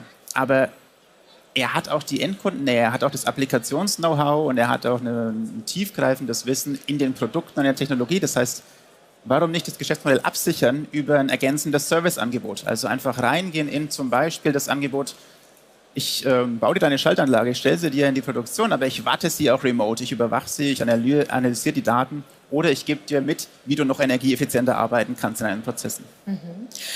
Jetzt verändern sich die Rahmenbedingungen ja in Industrie und Infrastruktur ständig. Wie bleibt ihr da am Ball, du und deine Kollegen? Wie anpassungsfähig seid ihr für eure Kunden? Gut, die technologische Seite wieder, also die Portfolio-Seite, die hat natürlich im Schwerpunkt das Thema Datenmanagement, das Thema Visualisierung, Analyse in On-Premise-Lösungen, Edge-Lösungen, Cloud-Lösungen. Das heißt, hier ist man in einer sehr kurzzyklischen Entwicklung und wir müssen am Markt bleiben. Trotzdem, für uns kommen natürlich die Partnerschaften wahnsinnig zugute, weil wir dadurch einfach diese individuellen Anforderungen und vor allem auch, ich glaube, das individuelle Doing, also wie arbeite ich mit der Software, viel stärker mitbekommen und vor allem das Thema Usability dadurch treiben können. Und Zusammenarbeit heißt nicht nur von einer Seite Informationen abgeben, sondern auch Informationen nehmen. Ich glaube, das ist das ganz Wichtige dabei, auch mit dem, was ihr ausarbeitet. Dominik, wo findet man dich und dein Thema auf dem Stand? Im Endeffekt überall. Zweimal, mindestens zweimal, genau hinter der Bistro-Area, hier hinter dieser Wand, an den beiden Eingängen links und rechts vom Xcelerator. Okay, dann sage ich, nutzen Sie die Chance, sprechen Sie mit unseren Kolleginnen und Kollegen, die Sie informieren über intelligente und tolle Partnerschaften, die wir eingehen können. Energiemanagement, großes Thema. Und Dominik, ich sage Dankeschön an dich und bedanke mich hierfür mit einem großen Applaus und ich glaube, unsere Zuschauerinnen und Zuschauer stimmen mit ein. Danke, alles Gute, toi toi. Und weiter geht's hier am laufenden Band. Wir sind in der Zeit, ich glaube ganz richtig. Da ist viel Bewegung drin, wie Sie sehen, bei uns hier auf der Bühne. Viele Themen, die wir abfeuern hier den ganzen Tag über. Später, kurz nach 2, geht's wieder mit englischen Sessions los. Datensicherheit, unser Digital Enterprise, Finanzierungslösungen und Artificial Intelligence stehen auch nochmal auf dem Programm. Wir tauchen jetzt ein in die Welt von Motion Control und erfahren, wie Sie Bewegung in Ihre Anwendungen bringen können. Das ist nämlich gar nicht so einfach. Ich habe mir sagen lassen, es ist ziemlich kompliziert. Aber Sie müssen dabei noch nicht mal Ihre gewohnte Engineering-Umgebung verlassen. Daran haben nämlich meine beiden Experten, die ich gleich auf die Bühne hole, gearbeitet und die werden von ihren Erfahrungen berichten. Ich freue mich auf Mr. Motion, Axel Händler und Mr. Control, Wolf Roscher. Herzlich willkommen. Servus Axel, hallo Wolf, grüß euch. Hallo Christine. Ihr habt auch eine Fanbase hier, ich sehe schon. Ja, gut, dass ihr hier seid. Ihr seid Standdienst hier, schon den ganzen Tag unterwegs. Und ich sehe, Axel, du hast hier die Maske dabei. Ja, Christine, leider sind wir noch nicht ganz durch die Nummer. Ja.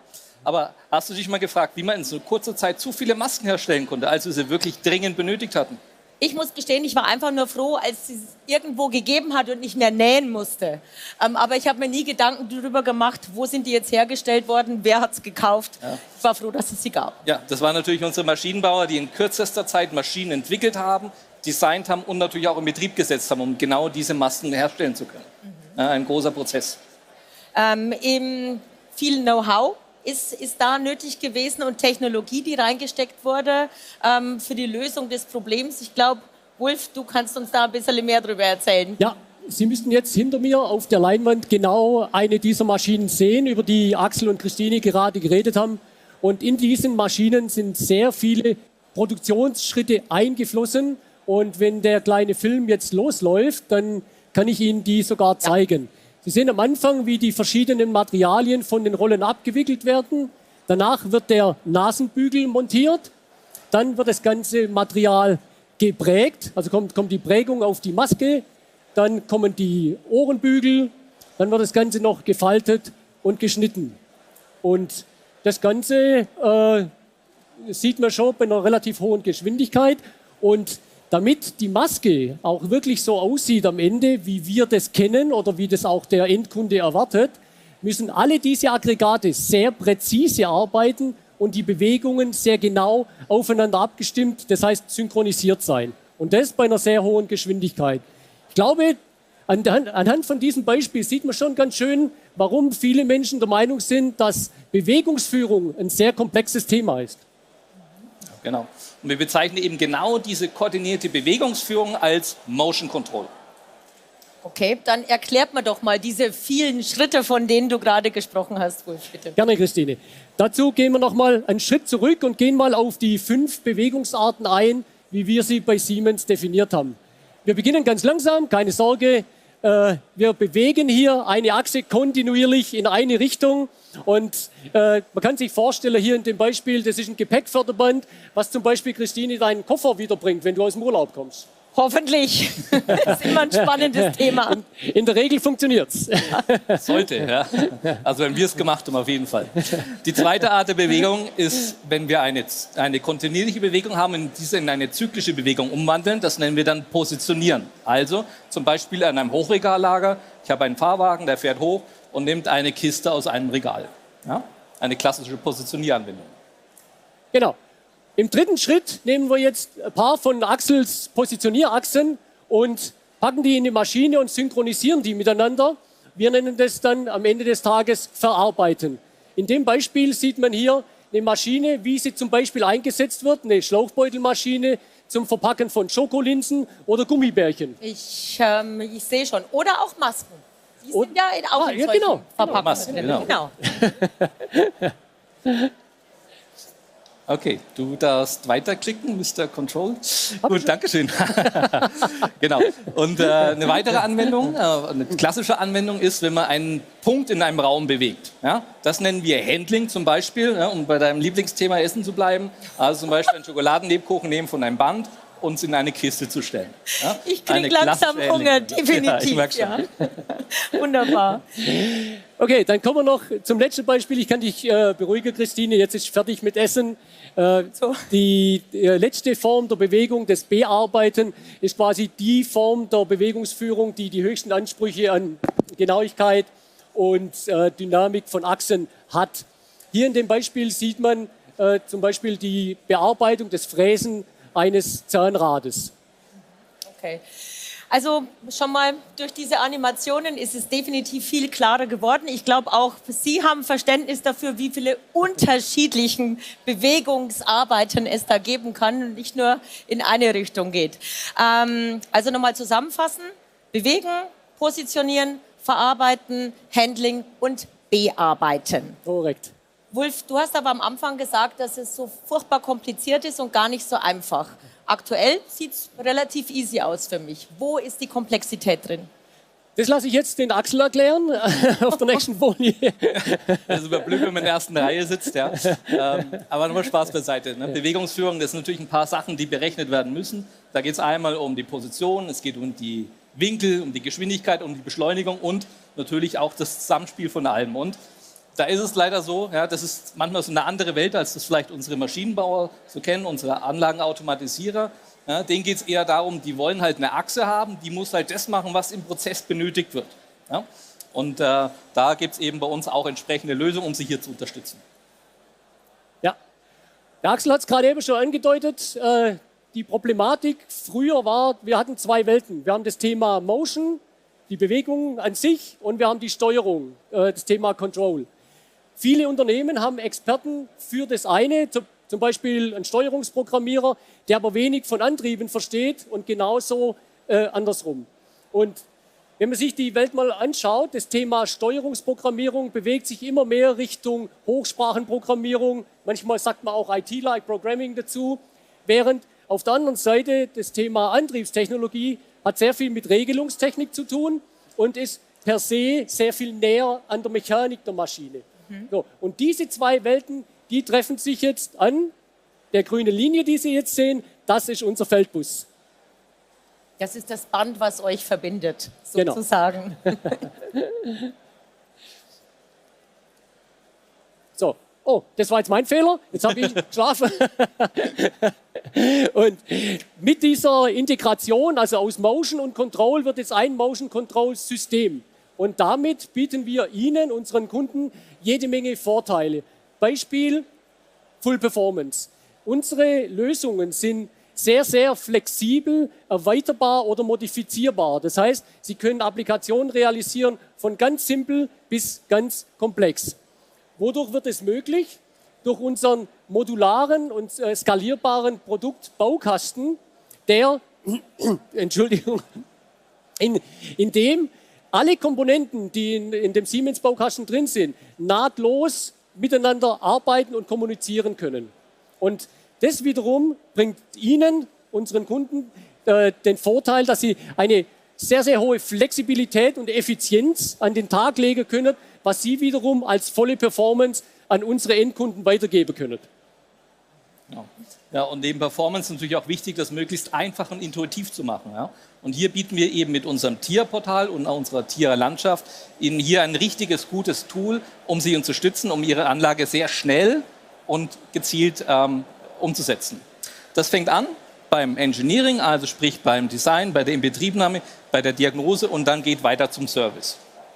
Auch ganz wichtig, man kann auch einzelne Anlagenteile zum Beispiel simulieren, im Vorfeld schon simulieren, um dann wirklich sicher zu sein, wenn man die Anlage in Betrieb nimmt, dass es dann auch funktioniert. Weiter, ganz wichtig, wir bieten Ihnen auch hier weitere fertig vorgefertigte Bausteine, das sind zum Beispiel Technologieobjekte, um zum Beispiel diese Positionierachse oder dieses Handlingsportal umzusetzen. Das sind auch schon Sachen, die in dem Tierportal integriert sind, einfach um Sie hier zu stützen, auch ohne großes Expertenwissen, solche Motion-Control-Aufgaben umzusetzen. Danke, Axel. Aber dieses System, was der Axel gerade eben erwähnt hat, ist nicht nur intuitiv bedienbar, es ist auch voll ausgerichtet auf die Zukunft. Was heißt das? Das TIA-Portal und das, ich nenne es jetzt mal das umgebende Ökosystem, unterstützt heute schon Trends wie 2D, 3D-Simulation, Edge und Cloud Computing, und darauf aufbauend dann auch innovative Geschäftsmodelle wie zum Beispiel Pay-per-Use von Maschinenstunden. Das Ganze, Entschuldigung, die ganze Funktionalität ist heute bereits on board in den allermeisten Fällen und muss nur noch im Bedarfsfall aktiviert werden. Das heißt für Sie, wenn Sie es von der technischen Seite beleuchten, brauchen Sie sich keine Gedanken und keine Sorgen um die Zukunft zu machen. Sie können auf die volle Zukunftsfähigkeit unseres Motion Control Systems vertrauen. Ich glaube, wir können auch darauf vertrauen, dass uns die Sina ein Glas Wasser für den Wolf bringt. Der hat nämlich schon einen ganzen Tag Messestanddienst hinter sich und braucht gerade eine Erfrischung, dass er weitermachen kann. Ja, aber vielleicht einen wichtigen Punkt, und den sollte man nicht aus den Augen lassen. Ne? Das ist Safety, also Sicherheitsfunktion. Und Sicherheitsfunktion nicht nur für Ihr Personal oder für Ihre Maschine, sondern auch natürlich für Ihre Umgebung. Oh, Dankeschön. Willst du mal weiterklicken, bitte? Dankeschön. Genau.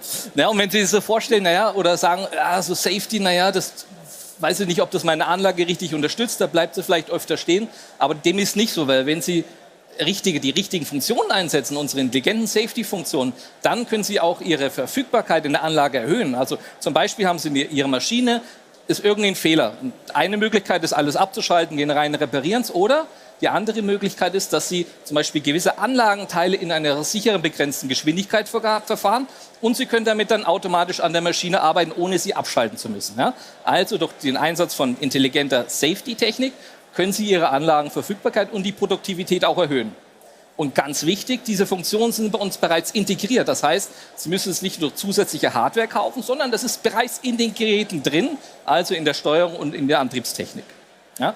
Und ganz wichtig, wir haben auch integrierte Bewegungsführung, integrierte Wizards, die führen Sie durch die Inbetriebnahme und das hilft Ihnen auch später, so eine Validation von dem Safety zu machen und dadurch kriegen Sie auch automatisch einen Abnahmereport. Also von Anfang bis Ende unterstützen Sie hier mit unseren Safety-Funktionen, um Ihre Maschinen hier sicher zu machen.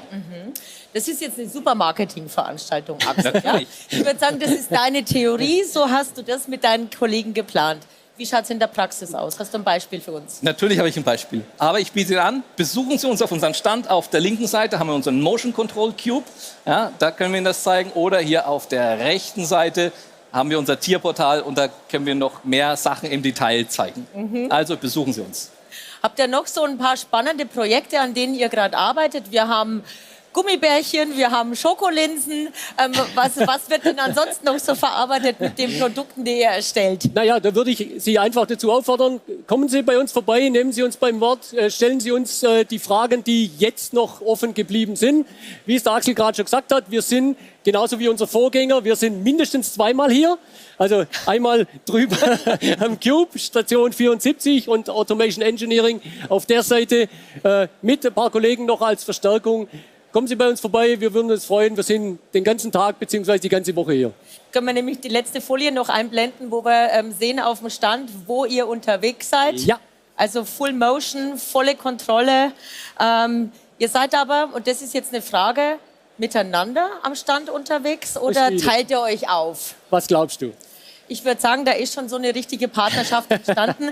Sind denn unsere Produkte auch so gemeinsam mit allen Themen, wenn ihr gemeinsam ins Rennen geht? Die kommen hinterher. Die kommen hinterher durch eure tolle Zusammenarbeit. Ja. Wir haben nämlich noch fast 3 Minuten, deshalb wollte ich noch wissen, was sind eure Lieblingsprojekte jetzt hier auf der Messe, wenn Kunden kommen und mit euch sprechen? Sind es bestimmte Branchen, wo ihr sagt, da wollte ich schon immer mal was entwickeln für? Oder wo sagt ihr, das sind so die Challenges, da würden wir uns total drauf freuen und vielleicht haben wir ja jemand hier, der euch drauf anspricht und sich jetzt wirklich motiviert fühlt. Willst du, soll ich? Also ich persönlich bin ja jemand, der jetzt mehr so von der, wie gesagt, von der Control-Seite kommt und auch aus der Vergangenheit ein bisschen softwareaffin bin. Das heißt, für mich ist der Accelerator wirklich eine ganz, ganz spannende Geschichte. Wir stehen dort noch sehr am Anfang und es ist aber klar, ich bin überzeugt davon, dass das eine Sache sein wird, die uns die nächsten 15 Jahre begleiten wird und dass das die nächste Erfolgsstory der Siemens AG wird. Das ist eine tolle Idee. Wie gesagt, momentan weiß, glaube ich, noch keiner so 100%ig, wo das hingeht. Aber wenn man sich überlegt, 1888, der erste Motorwagen von Karl Benz, der konnte noch nicht mal einen Berg hochfahren, als Martha Benz nach Pforzheim gefahren ist. Dann musste die Kinder abspringen und musste das ganze Ding hochschieben. Und wenn man sich überlegt, was 150 Jahre später oder 140 Jahre später daraus geworden ist, wenn man dann guckt, wir stehen jetzt am Anfang mit dem Accelerator und wir sind Teil des Anfangs und wir können das mitprägen. Fantastische Geschichte und ich freue mich drauf. Sehr schön. Sehr cool. Sehr cool. Ich finde es immer wieder toll, wenn man sieht, wie motiviert die Kollegen hier sind. Wirklich hardcore auf dem Stand unterwegs, aber auch brennen sie für Projekte und neue Ideen, die wir hier umsetzen. Deshalb ein großes Dankeschön an euch beiden für die Präsentation, für die Energie, die ihr hier raufbringt, die Motion und die Control. Und ich würde sagen, das ist einen großen Applaus wert. Und ich freue mich, wenn wir euch noch weiter immer wieder hier bei uns auf der Bühne sehen können. Ich hoffe, wir sehen Sie auf unserem Stand. Ja. Alles klar. Tschüss, vielen Dank an euch. So, und jetzt geht es zum nächsten Beitrag. Da dreht sich alles um Standardisierung. Sie ist der Schlüssel zur Bewältigung von Komplexität und sie verhilft dazu, Zeit Geld zu sparen, sie macht flexibler, sie ermöglicht für Sie, schneller auf dem Markt zu agieren und dort auch anzukommen. Wie Sie standardisieren, das erklärt unser nächster Experte und seine Gäste. Bitte begrüßen Sie ganz herzlich Oliver Jönsson. Applaus für dich, lieber Oliver. Viel Spaß.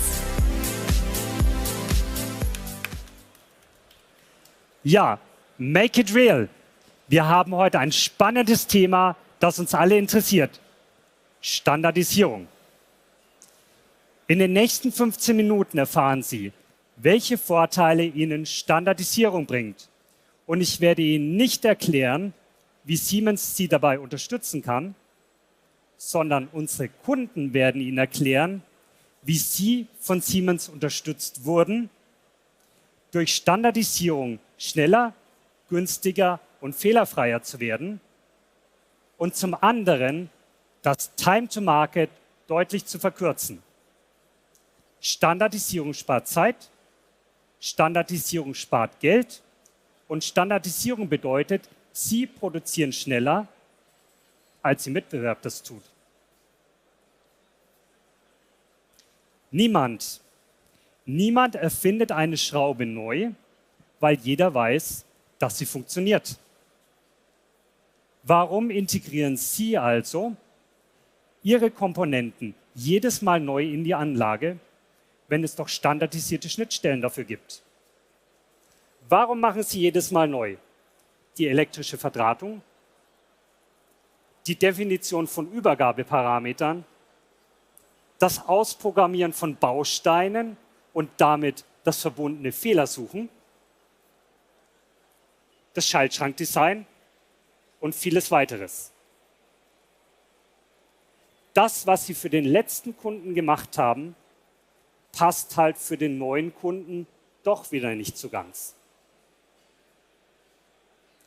Standardisierung ist ein kontinuierlicher Prozess über die gesamte Wertschöpfungskette.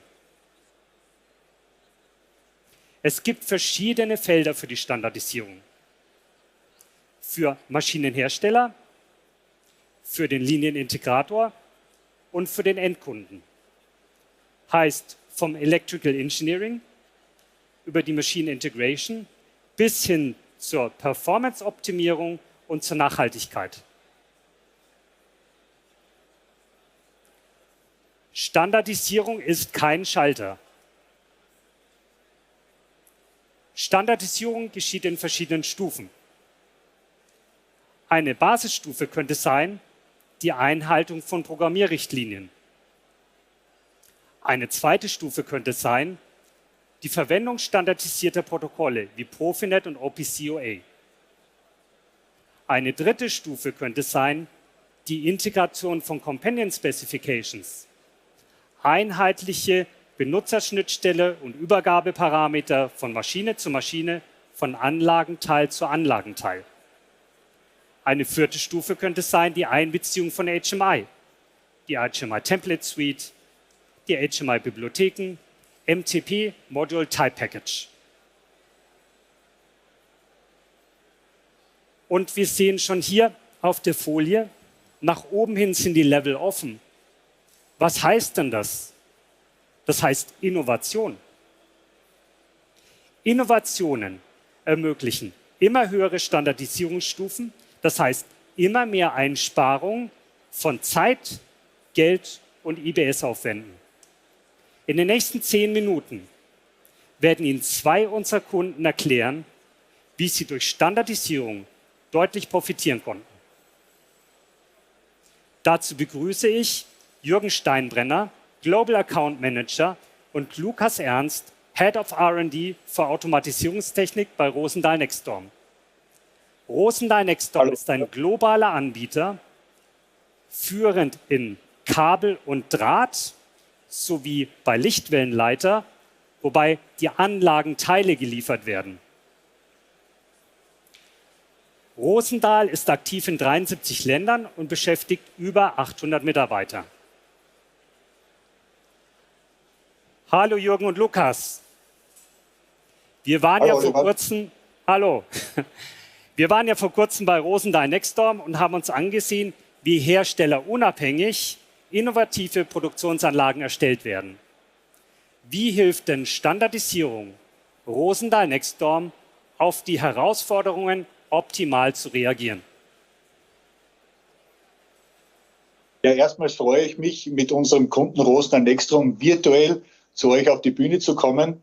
Wir befinden uns gerade im Headquarter von Rosendahl Nexstorm in Österreich und neben mir steht der Entwicklungsleiter für Automatisierung und Digitalisierung, Herr Lukas Ernst. Er wird uns heute Fragen zum Thema Standardisierung beantworten. Wie du schon erwähnt hast, Oliver, ist Rosendahl Nexstorm ein Global Player in den Branchen Cable and Wire, Fiber Optic Cable und Battery Assembling. Hier für Lithium-Ionen- und Bleisäurebatterien. Mit ihren Maschinen und Anlagen ist das Unternehmen in ihren Branchen Markt- und Innovationsführer. Dabei setzt Rosendahl Nexstorm auch auf Standardisierung, um beispielsweise einen hocheffizienten Engineering-Prozess umsetzen zu können. Lukas, dazu meine Frage an dich. Wie hilft euch Standardisierung beim Erreichen und bei der Sicherung eurer Innovationsführerschaft? Ja, grundsätzlich lässt sich Standardisierung sowohl für die Erstellung neuer Anlagen als auch für das Retrofit bestehender Anlagen optimal einsetzen. Bei Rosendahl Nexstorm als globales und kundenorientiertes Unternehmen schlagen zwei Herzen. Einerseits steht das Erfüllen der Kundenwünsche immer an erster Stelle und andererseits wollen wir mit unseren Fertigungs- bzw. Engineering-Prozessen so effizient wie möglich sein. Im ersten Ansatz würde man vermuten, dass die gewünschte Flexibilität und der Wunsch nach Effizienzsteigerung ein Widerspruch wäre. Aber Standardisierung und Flexibilität schließen sich in keinster Weise aus. Lassen Sie es mich anhand eines Beispiels aus der Praxis darstellen. Beispielsweise durch den Einsatz von OPC-UA konnten wir bis zu 30% an Inbetriebnahmezeit einsparen, da wir durch den Hersteller- und plattformunabhängigen Kommunikationsstandard schneller und einfacher benötigte Messgeräte verschiedenster Hersteller in unser holistisches Anlagenkonzept implementieren konnten. OPC-UA bietet mit seiner Möglichkeit, Informationen zu übertragen, einen wesentlichen Vorteil, da eine Umrechnung von Daten nicht mehr nötig ist. Dies hat einen direkten Einfluss auf die Effizienz im Engineering und führt zu einer Reduktion von Fehlerquellen.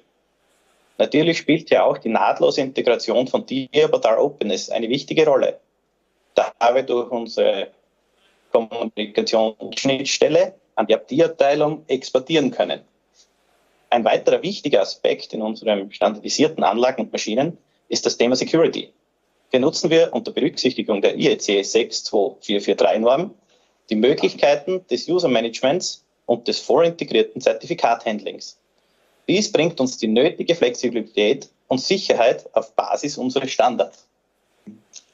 Das waren wirklich ausgezeichnete Beispiele, wie Standardisierung einerseits die Flexibilität in Richtung der Kundenanforderungen erhöht und gleichzeitig eine Effizienzsteigerung bei sich trägt, wenn man den Weg konsequent verfolgt. Lukas, eine letzte Frage noch. Was plant Rosendahl in Zukunft noch in Richtung Standardisierung umzusetzen? Ja, derzeit arbeiten wir an einem neuen Standard für unser Human-Machine-Interface. Dabei setzen wir auf den HTML5-Standard mit Siemens WinCC Unified. Dabei legen wir schon von Beginn an unseren Standard fest, welcher einerseits eine ausgezeichnete Usability gewährleisten und über die nötige Flexibilität verfügen wird. Damit kann unsere Visualisierung schnell an geänderte Kundenanforderungen angepasst werden, ohne die sprichwörtliche Schraube neu zu erfinden. Du sagst es. Also danke, Lukas, für deine Ausführungen und damit zurück zu dir, Oliver, und schöne Grüße aus Österreich. Ja, vielen Dank an euch beide zurück nach Österreich für die wirklich spannenden Beispiele, die ihr uns gebracht habt. Und besonders interessant ist, dass Standardisierung nicht nur für die Erstellung neuer Anlagen optimiert geeignet ist, sondern seine Vorteile auch beim Innovieren bestehender Anlagen ausspielt. MTP, Module Type Package, ermöglicht standardisiertes Plug-and-Produce bei der Maschine-Maschine-Kommunikation und standardisiertes HMI vom Panel bis zur Leitwarte. GEA ist weltweit einer der größten Systemanbieter für Nahrungsmittel-, Getränke- und Pharmaindustrie mit mehr als 18.000 Mitarbeitern in 62 Ländern. Vom Frühstück bis zum Feierabendbier steckt Technik von GEA hinter überraschend vielen Dingen, die uns im Alltag begleiten. Für unsere zweite Kundenapplikation begrüße ich meine Kollegin Luisa, Produktportfolio-Managerin für MTP, und Patrick Eickhoff, Head of Automation and Controls bei GEA Westfalia. Herzlich willkommen, Luisa und Patrick. Kommt doch bitte auf die Bühne.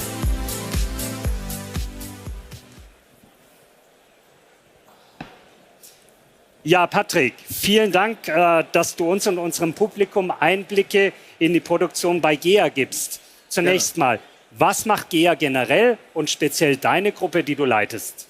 Also bei GEA Westfalia Separator stellen wir Zentrifugen her für beinahe 3000 Prozesse in allen Bereichen. Also wie gesagt, vom Frühstück bis zum Feierabendbier oder auch im Energiebereich. Speziell in meiner Gruppe bin ich verantwortlich für die Einzelmaschinen und Kleinskits und in der Funktion auch für die Standardisierung zuständig. Patrick, ihr bei GEA seid, und besonders bei deiner Gruppe, ihr seid Frontrunners bei der Implementierung von MTP. Genau. Welches war der entscheidende Punkt, an dem ihr gesagt habt, okay, wir setzen jetzt MTP ein? Ja, einer der entscheidenden Punkte war, wir sind halt nicht nur Modul- oder Maschinenlieferant, sondern auch, wie gesagt, Systemlieferant. Also wir haben die Vorteile von MTP auch hausintern. Okay. Sprich, wir stellen eine Zentrifuge für eine Molkerei zur Verfügung. Die Molkerei wird von einer anderen GEA-Gesellschaft automatisiert oder erstellt. Und somit haben wir dieselben Probleme wie ein Systemintegrator. Also für uns hausintern ist das auch ein Riesenvorteil, dieser hohe Standardisierungsgrad. Und wir freuen uns sehr, dass ihr diese Entscheidung getroffen habt. Ich erinnere mich, als wir bei den MTP-Plugfest zusammen waren und Siemens MTP-Portfolio end-to-end getestet haben. Kannst du vielleicht uns andere Beispiele nennen, an denen ihr auch mit der MTP-Implementierung erfolgreich wart? Ja klar, also das Plugfest war eine sehr interessante Veranstaltung auf jeden Fall. Wir haben schon diverse Proof of Concepts gemacht, im Dairy-Bereich, auch im Beverage-Bereich oder auch mit einigen Pharmakunden. Das Thema fliegt. Also wir haben jetzt auch die ersten Aufträge, wo Kunden optional MTP ausgeschrieben haben. Und wir haben uns auch dazu entschlossen, dann Mitte nächsten Jahres diese Separatoren mit MTP zu liefern. Oh wow, das klingt sehr spannend. Gut, nur ist die Welt nicht immer rosa-rot. Ihr hattet bestimmt Herausforderungen bei der Integration von Standardisierung mit MTP. Welche waren das? Wie habt ihr sie gelöst? Ja, also wir sind ja ziemlich von vorne mit dabei. Das heißt, wir haben immer versucht, sobald die Weißdrucke der einzelnen Blätter raus waren, das sofort in unsere Software auch mit einzubauen. Jetzt hatten wir in Oelde den großen Vorteil, wir hatten vor einigen Jahren unsere Standardsoftware, unsere Basissoftware schon komplett durchmodularisiert. Das heißt, wir hatten schon einen modularen Softwareaufbau. Also war es für uns eigentlich relativ einfach, diese Normen, diese Blätter dort einzubringen. Es wird mit Sicherheit auch Anwendungen geben, wo man die ganze Software wirklich von der Basis an neu schreiben muss. Aber die Benefits daraus sind einfach gigantisch, die daraus entstehen können. Was waren die Hauptvorteile von MTP und Standardisierung? Ja, also wie gesagt, bei uns hausintern allein schon und auch dann vor Ort die extreme Flexibilität, schnelle Inbetriebnahme, da es alles vorgetestet ist. Time to Market ist immer wieder ein Punkt. Modular Production, es gibt Kunden, die bauen ihre Anlagen, ihre Prozesse mehrmals im Monat oder mehrmals im Jahr um, was in der Vergangenheit sehr, sehr schwierig war, weil man die ganze Automatisierung, die ganze Einbindung wieder machen muss. Jetzt mit MTP kann man das problemlos einfach seinen ganzen Prozess umstellen. Okay, Patrick, lass uns jetzt ein bisschen in die Zukunft schauen. Ja. So, die MTP-Standardisierung mit ihrem agilen Prozess entwickelt sich ja weiter. Deiner Meinung nach, wie wird MTP mittel- und langfristig die Automatisierung von Anlagen und auch Maschinen verändern? Ja, verändern in deren Sinn, dass wir auf jeden Fall ganze Module, Teilanlagen beim Hersteller, zum Beispiel bei uns, komplett vortesten, vorfertigen können. Diese MTPs auch vorab schon verschicken können. Das macht diese Integrationszeit einfach viel, viel kürzer, viel, viel einfacher, dass da das erste Mal jetzt standardisiert wirklich gemacht wird. Ich meine, es gibt Standards noch und nöcher in der Automatisierung. Meiner Meinung nach ist MTP aber der erste Standard, der alles abdeckt, der einfach das gesamte Portfolio der Automatisierung, der modularen Automatisierung abdeckt. Okay, danke dir. Okay, und damit profitiert ihr in Zukunft von noch mehr Vorteilen gegenüber eurem Wettbewerb. Ihr seid kostengünstiger, schneller und flexibler in der Inbetriebnahme und in der Produktion. Danke, Luisa, und danke, Patrick, für die wirklich aufschlussreichen Einblicke. Ja, kein Problem. We make it real. Sie finden uns hier in der Halle auf der linken Seite mit weiteren Applikationen zur Standardisierung. Wir freuen uns auf Sie. Vielen Dank. Wir sagen herzliches Dankeschön an euch mit einem großen Applaus. Lieber Oliver, liebe Luisa und Patrick, natürlich auch bei dir. Immer toll, wenn wir Kunden hier haben, die live berichten, was so passiert mit unseren Lösungen in der Umsetzung dann. Danke, herzlichen Dank, großer Applaus für euch. Ja, danke. Und liebe Zuschauerinnen und Zuschauer, wir machen jetzt weiter mit englischem Programm. Bleiben Sie bei uns. Ich habe dazu auch meine charmante Kollegin Melissa here on board, my wing woman, so to say. I'm switching over to English now, and I'm handing over to you for further great topics. Don't go. And as it's English, I want to first say vielen Dank, but also let's greet our LinkedIn viewers. Woo! Thank you for joining us. It's great to have you. Hello. Exciting presentations coming up here, and Melissa will guide you through the program. Enjoy. Thank you. Ladies and gentlemen, as technology evolves, threats, vulnerabilities increase. The need for security becomes more and more significant. We need to focus on how to improve security as well. And to do that, I'd like to call Klaus Fuchs, Sales Head for Horizontal Cybersecurity at Siemens Digital Industries, right after this video.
Hello, everybody. Good to have you here. Warm welcome from my side. And I would like to talk today about cybersecurity and why cybersecurity is getting more and more important, and even more important than yesterday. Because yesterday we had those nice islands of communication. But today, everything is connected and, of course, at risk. So the big question for all of us, if you want to get a digital enterprise, you have to think how to deal with that. So one of the greatest challenges becoming a digital enterprise is how to handle all this data securely and also performant. So the integration of value chains and stakeholders is a must. And the data has to flow seamlessly the entire value chain. And of course, this is something, this is not only in your organization, in your company. This has to be connected to all your stakeholders. And so, for an example, your data has to flow also seamlessly, for instance, to suppliers and your customers. But all this, of course, increases the risk of cyber threats.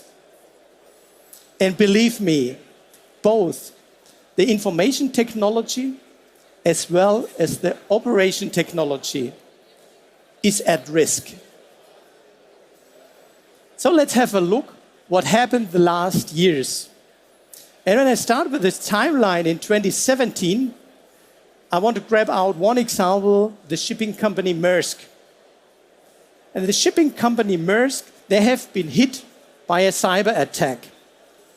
And the interesting point is they haven't even been the target.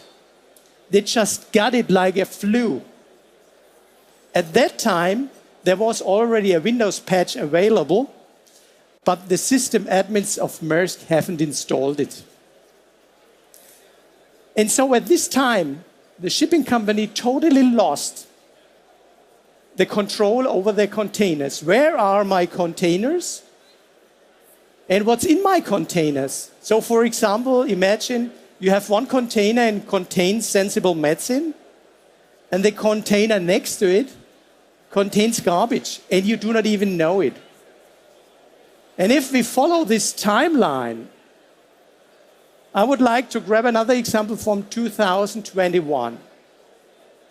The Colonial Pipeline in the United States. When they have been hit by the cyber attack, even the US Army was not able to fill up their trucks. And if you see our current situation in Europe, then you can clearly imagine how dangerous this could be, just caused by a cyber attack. I think now the very important question to all of us, how to protect the expertise and also the productivity of industrial companies. I think this is key. And so, in my opinion, only a catch-all approach can protect you effectively. And this effective protection requires a combination of measures at all levels. And if we expand this a little bit, that's funny, nice, huh?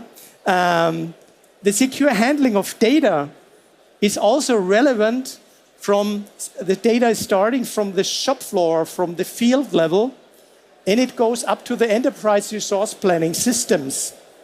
And all this data has to be handled securely. So this is really important for all of us. So you need a partner with a complete cybersecurity offering for industry. And we, Siemens, we can this for you.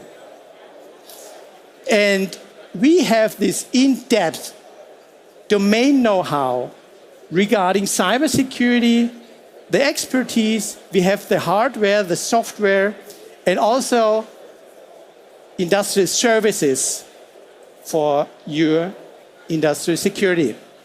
And you see a lot of interesting items in this chart. And believe me, you have to take care for all of them.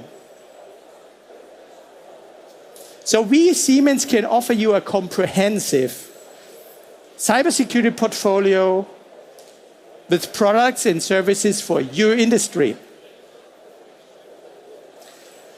Now let's have a look how this could work. And I believe also that only a multi-layered defense in depth concept protects you in every aspect. Because the security threats, they demand action.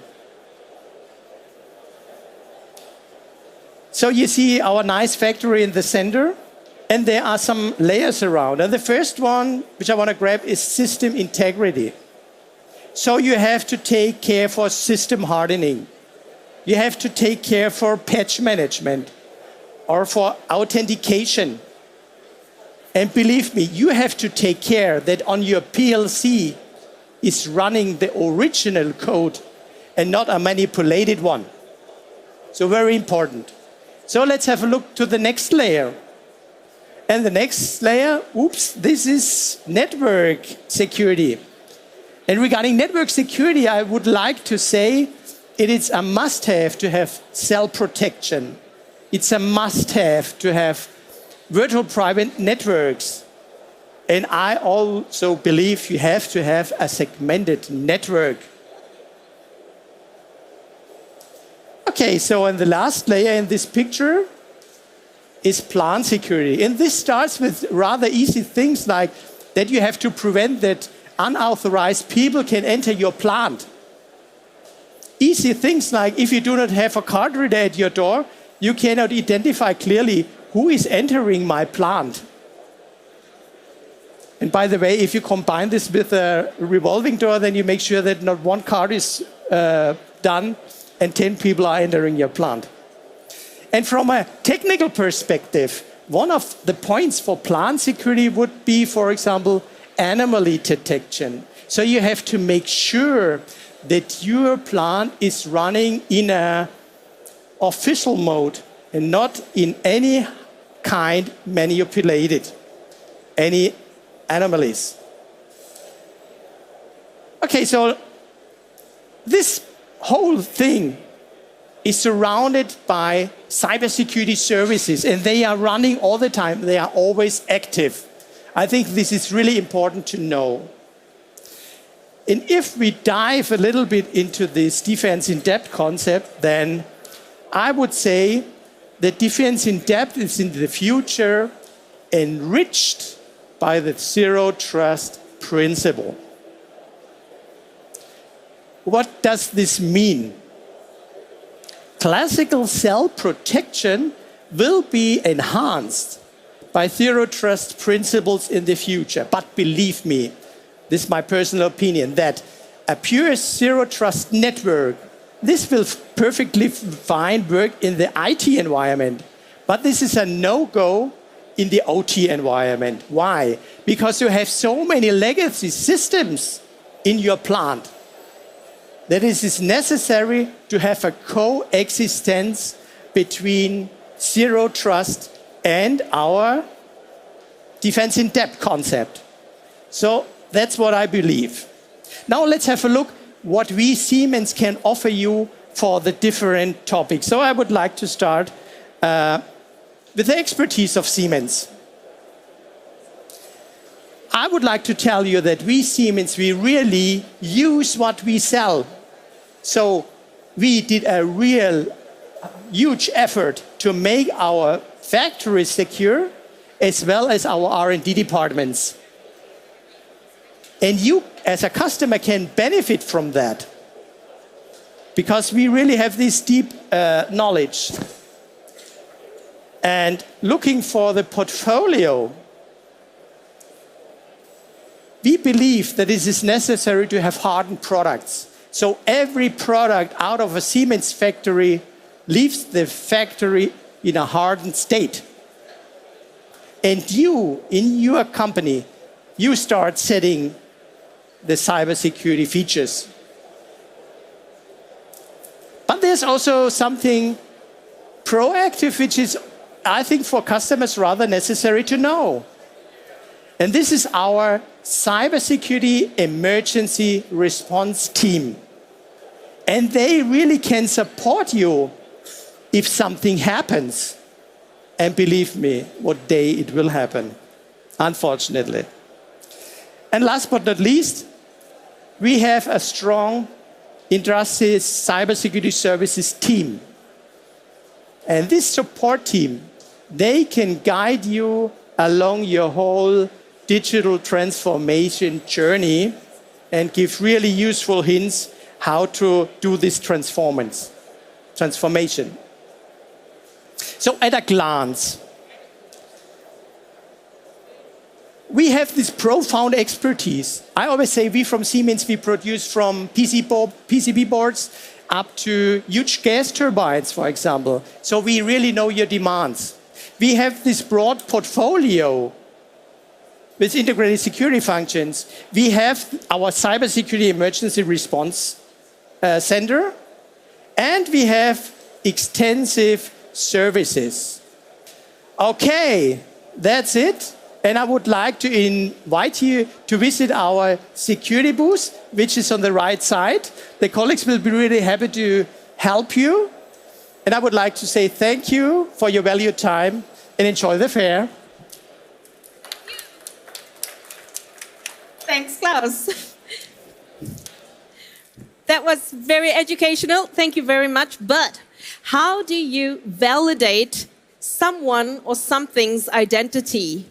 one of the senior key experts at Siemens Cybersecurity is going to unravel that. Please welcome Andreas Reiter.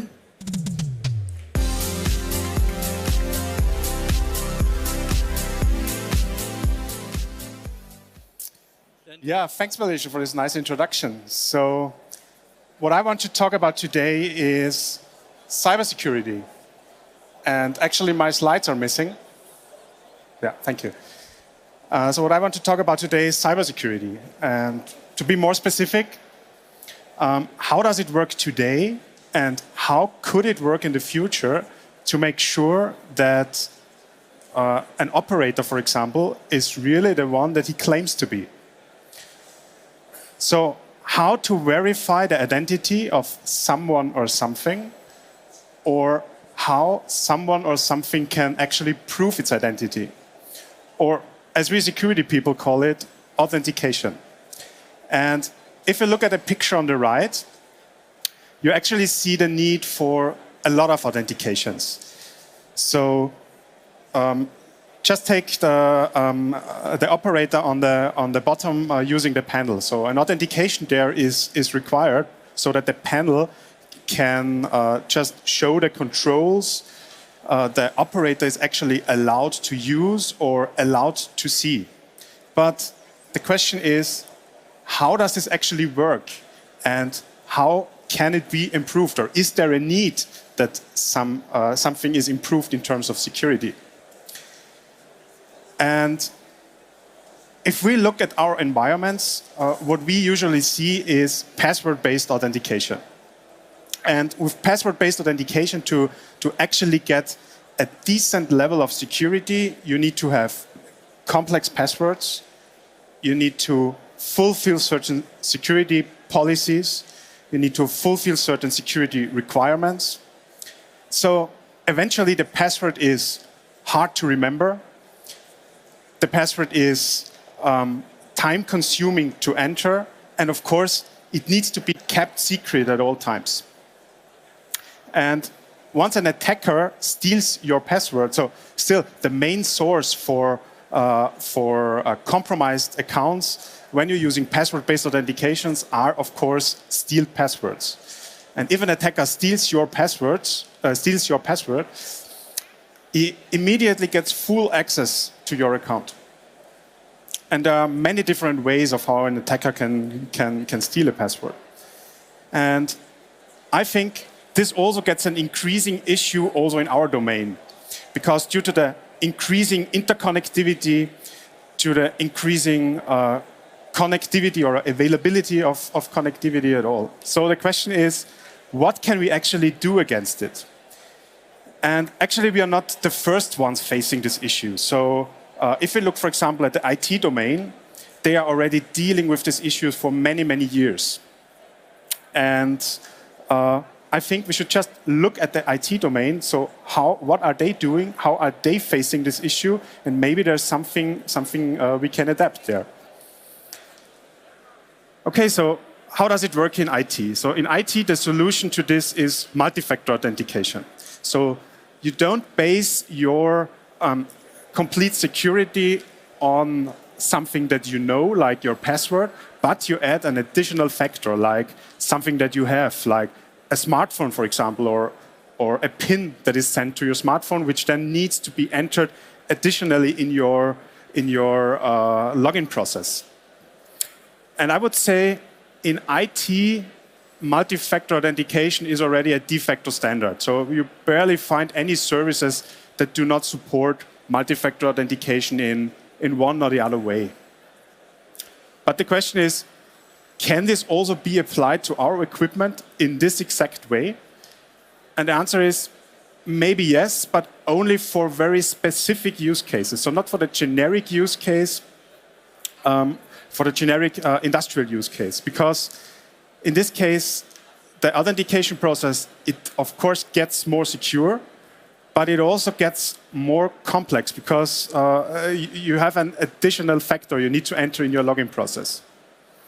But actually, our goal is to make this process more secure and make it easier to handle.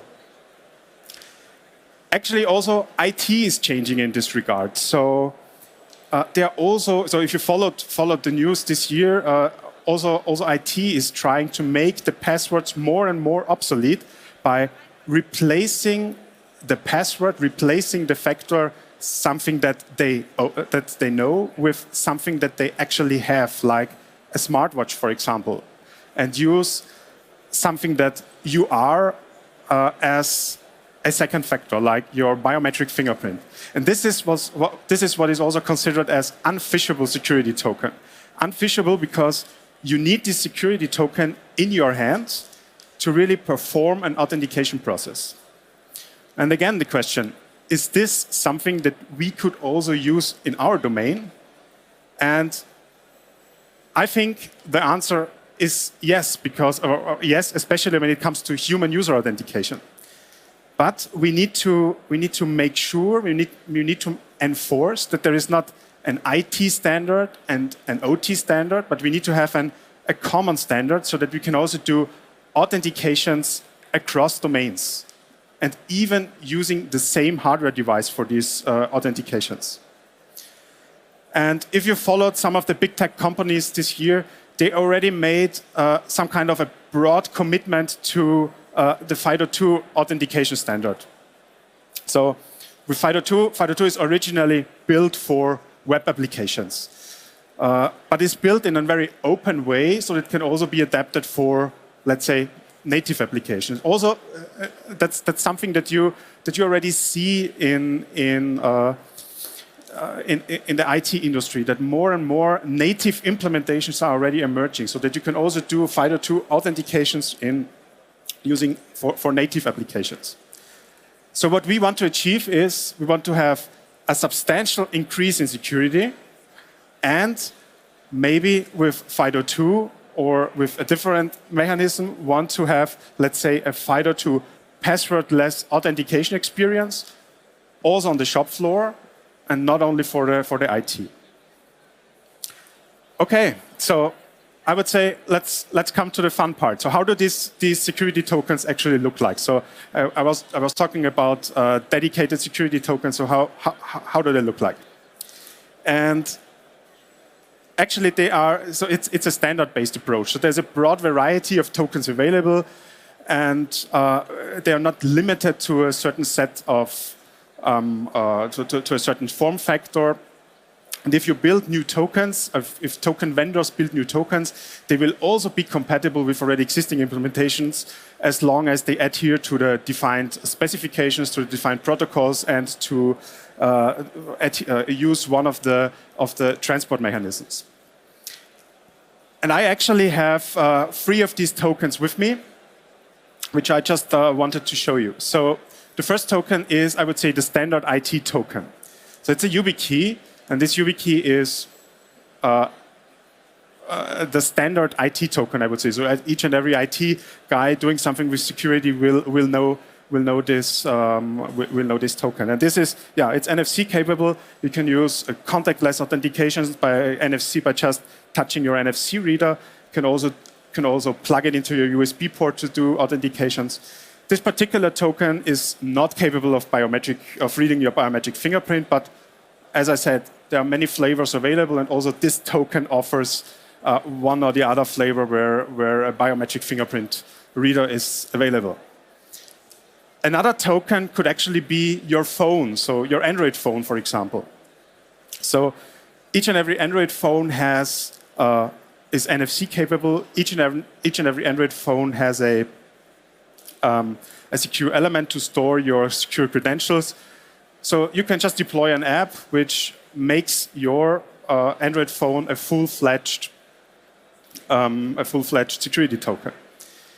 And actually, another token I have with me is actually this wearable here on my wrist. So this wearable is a dedicated industrial security token. It's a NIMI band free, and this security token, or the special thing about the security token, is how they actually approach the multi-factor authentication. So, for example, at the start of your shift, you put this token on your wrist and unlock it with the touch of your finger, so with your fingerprint. and it remains unlocked as long as you keep it on your wrist. So as soon as you remove it, the token is locked again.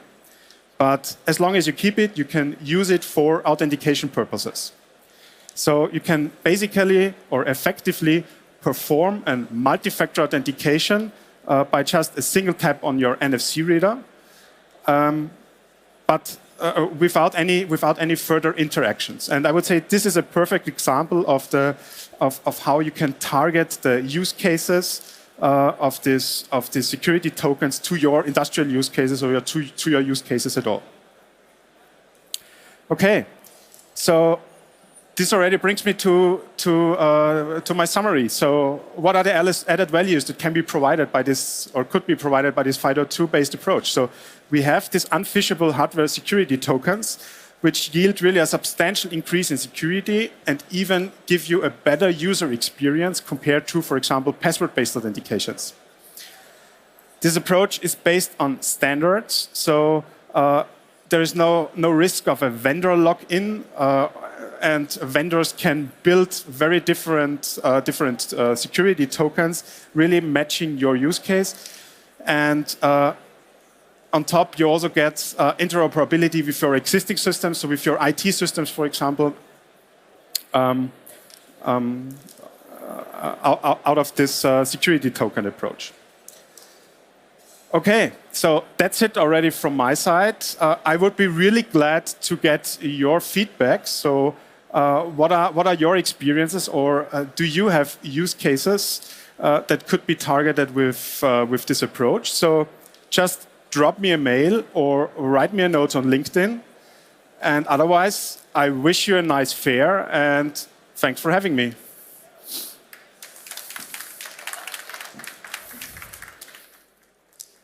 Put it down there. Thanks. Do you need a clicker? Let's take this with. All right. Now, everybody, guess who this is? His name's Matthias Oppold, and he's from the CTO Office of Digital Industries. I guess he's going to take us one step deeper into the accelerator. The stage is yours. Thank you. And welcome from my side, here live on stage at the Hall 11. It's good to have that fair in person, even if I'm really a guy coming from digital twins, from simulation and so on. Isn't that great to be in a physical interaction for us as humans? I want to take you further into that, what we call Siemens Xcelerator. But Siemens Xcelerator, you might have heard about it, and you see it all over the place. What is that? And why does it accelerate your digital transformation? Before I tell you what it is and how we make it real, I want to tell you something, why it's actually important to accelerate the digital transformation. So why does that matter?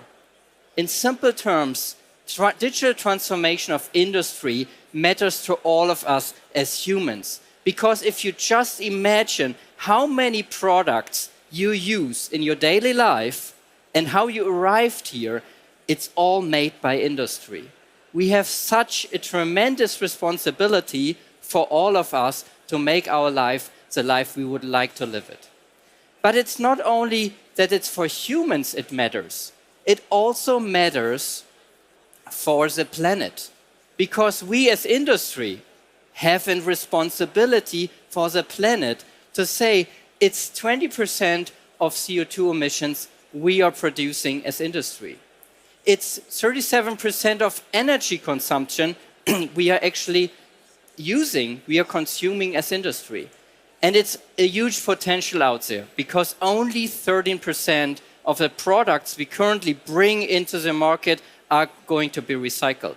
And just think about it, products we bring out there will be the resources of tomorrow, going into that circular world. So it matters for us humans, it matters for the planet. What is more important to that than that? So let's really take that digital transformation seriously.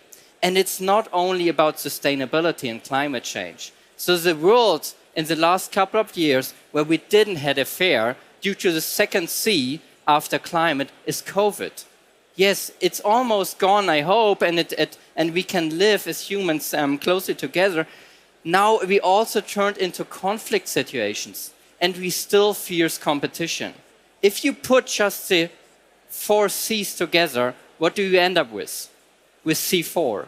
You know what that is. That can be quite explosive, but it can unfold tremendous level of energy. And I always say, you can also use C4 for good things. You can move mountains with C4. And that it matters because at the end, we as industry have to do one thing, simple fact. We have to deliver our products at the right place, at the right time, for the right price, no matter how fragile the situation is out there.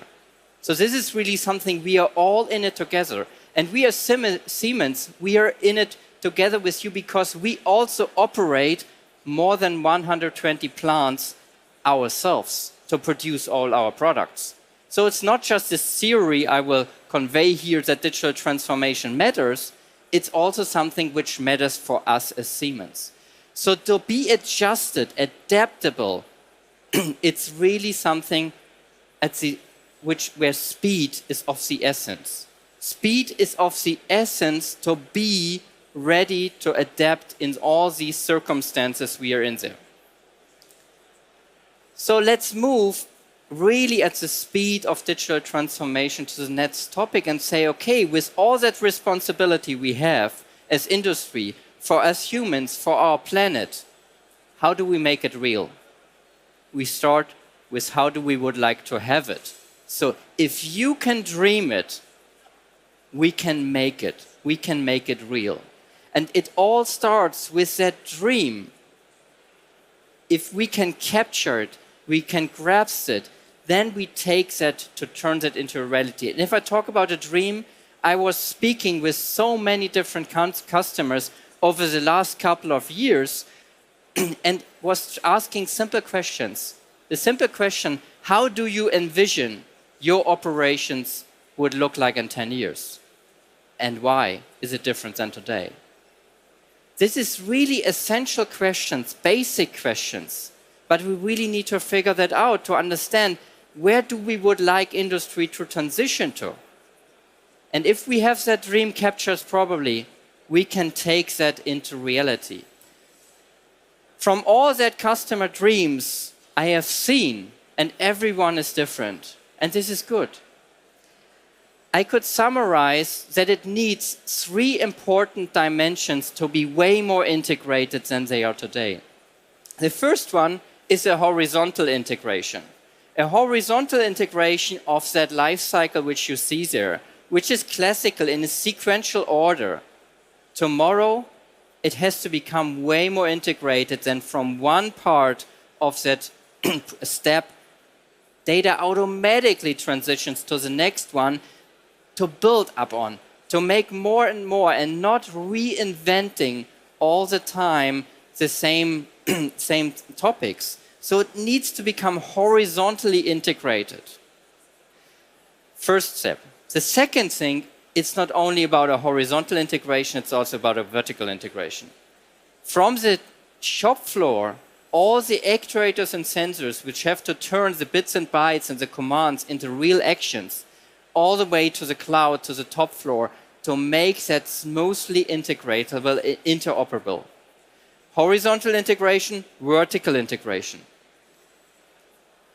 And a topic which is close to my heart, the integration of the real and the digital or the virtual world. Technology is right. It's under our fingertips. We can use that integration of real and virtual worlds now for real value creation. So it's vertical integration, horizontal integration, and an interplay, a smooth interplay between the real and the virtual world. If we get these 3 things right, we have a tremendous power unlocked for the new era and the next level of industrial productions. And I would like to bring that to the accelerator.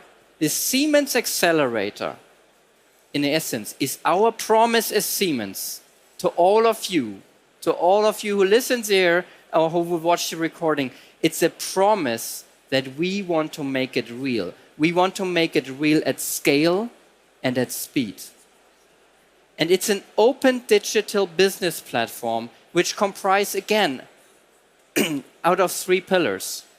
The first pillar is to say we need a portfolio which plays well together, which is interoperable, which is flexible to cope with all the challenges which we have discussed in the beginning and which we have seen. So flexibility is really, really key.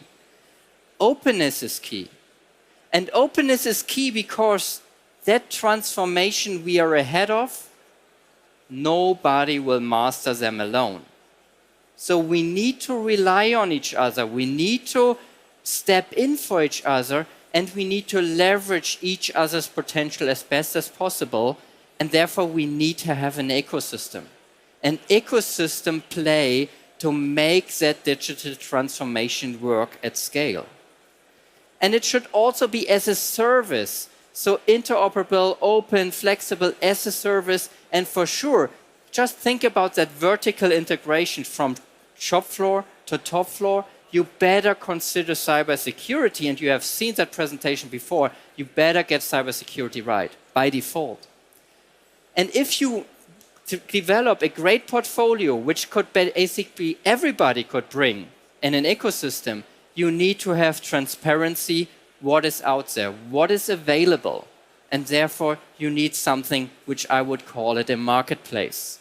A marketplace to really get transparency, what's there, by whom, and what I can already use. Bring that into a different analogy. So now I tell you what the Xcelerator and Lego have in common. And you all know that, I'm sure. You all know the Lego. If I think about a portfolio which well interconnects and has a well interplay, interoperable, open, it's such a Lego blocks. So think about a portfolio, a promise. We will transition our tomorrow's and today's portfolio into something which is similar to Lego blocks, which has well-defined APIs. And if everybody in the ecosystem brings their Lego blocks, we can play well together. And this is again the promise. The only thing we need to agree upon, that we are going to play Lego together. So in our terms, let's play Siemens Xcelerator together, that live up jointly to our promise and make it real. And then again, the second pillar, we can develop the greatest technology. If it's not accessible to anyone, it's worth nothing. So accessibility, marketplace, again, very important. And last but not least, playing Lego together is also more fun than playing it alone. So let's make it real together in an ecosystem play and grow through that mindset of collaboration, because that will do the trick. That will do the trick to transform our industry to the next level, together and now. And feel invited to reach out to us, to make it real, to dream it. We dream together with you. We capture your dream about your future of industrial operations. And we start to make it real already today. And it's not only a concept, it's not only an abstract format, it's already starting to become reality now. And this is what we will show here at the fair.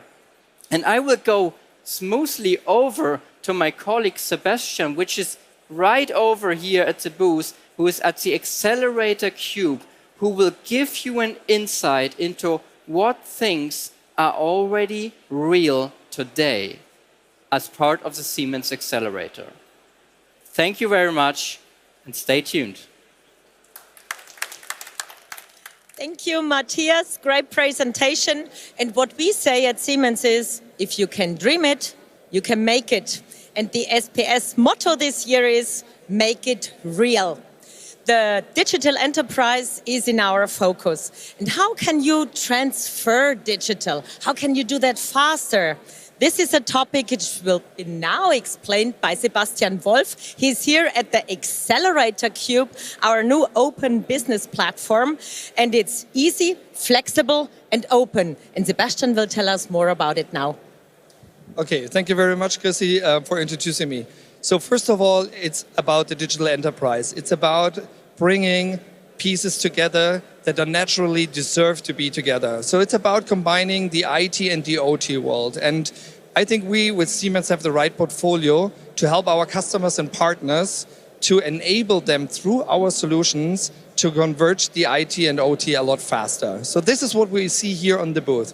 But now with the newly installed or launched Siemens Business Platform Xcelerator, we are making this even more accessible, more flexible, more open. We deliver all the solutions as a service, which is a pretty new concept, I would say, from us. And here at the booth, we have the Xcelerator Cube that comprises all these solutions into, let's say, a holistic overview so our customers can experience it here firsthand. So what you see here is the digital enterprise Showcase SIMrod. And this is basically a use case in the real world where we integrated all the software pieces and solutions already in a way that it's really showing our customers and the participants of the event how seamless the integration already works. And what we can see here, this is basically already the future a little bit, because what you see here is a real case example. We already transferred into the industrial metaverse. So we've been talking about this a little bit in the past weeks. And what you can see here is basically the translation of this physical model into the metaverse world already. So we want to help our customers through the IT-OT convergence to bridging basically both ways of communication. So the data from the shop floor can be taken and could be used in a virtual environment to check on quality. They can do simulations. They can collaborate in this environment already, where then the information is taken from the virtual world and put back into the physical world to improve production, quality of production, or even create new products because the market demands it. So that's pretty cool stuff, I would say. And Siemens Xcelerator is the business platform which will comprise all these new pieces. Because only if you have converged the IT and OT through our IoT solutions, customers will be able to put a full digital twin of their business into the metaverse and then leverage all these potentials from the virtual space, then subsequently also in the real world. Sebastian, digital twin is a good keyword here. There are more than just one digital twin. We have design, we have product, we have production. And looking into this looks like the digital twin of production after we had the product and the design. So how long does a process like this take, that we can take a glimpse into a digital world?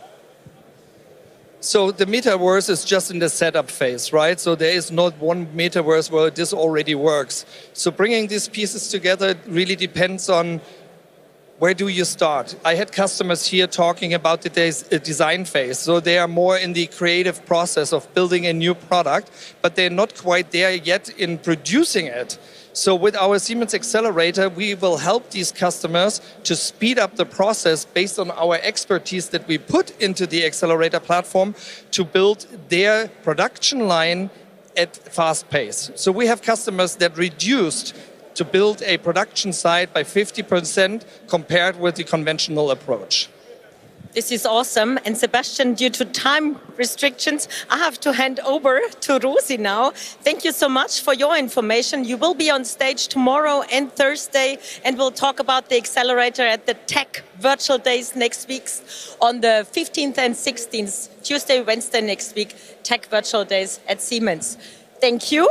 And Rosi, now it's your turn to tell us more about the industrial IoT in a few sentences, please.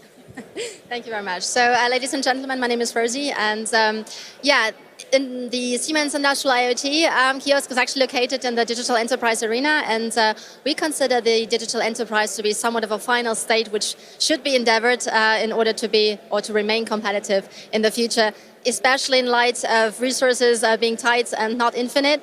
And that's just one thing, one side of the coin. The other thing is that 16 billion B2B IoT devices are supposed to be connected this year alone to the internet, and this includes the industrial equipment. So the question is now, how do these two things actually influence also the endeavors to become a digital enterprise? And this is exactly what we're showing here, bringing both worlds together. It sounds easy, but it's a rather complex thing to do. Nonetheless, where to start? In order to start a digital transformation, it's essential to monitor the production process. And for this, hold on a second, I just have to make sure that I have some space left. And for this, for example, when it comes to monitoring the production process, one example might be the monitoring of operations, for example. So with the digitalization of processes being supported by big data analytics, for example, or cloud technology or machine learning, the boundaries between OT and IT tend to blur over time. And it's exactly these two departments which need to come closer together in the future. So IT and OT tend to work side by side rather than with each other. And this is something, sorry. And this is something where it's actually a people thing first. So the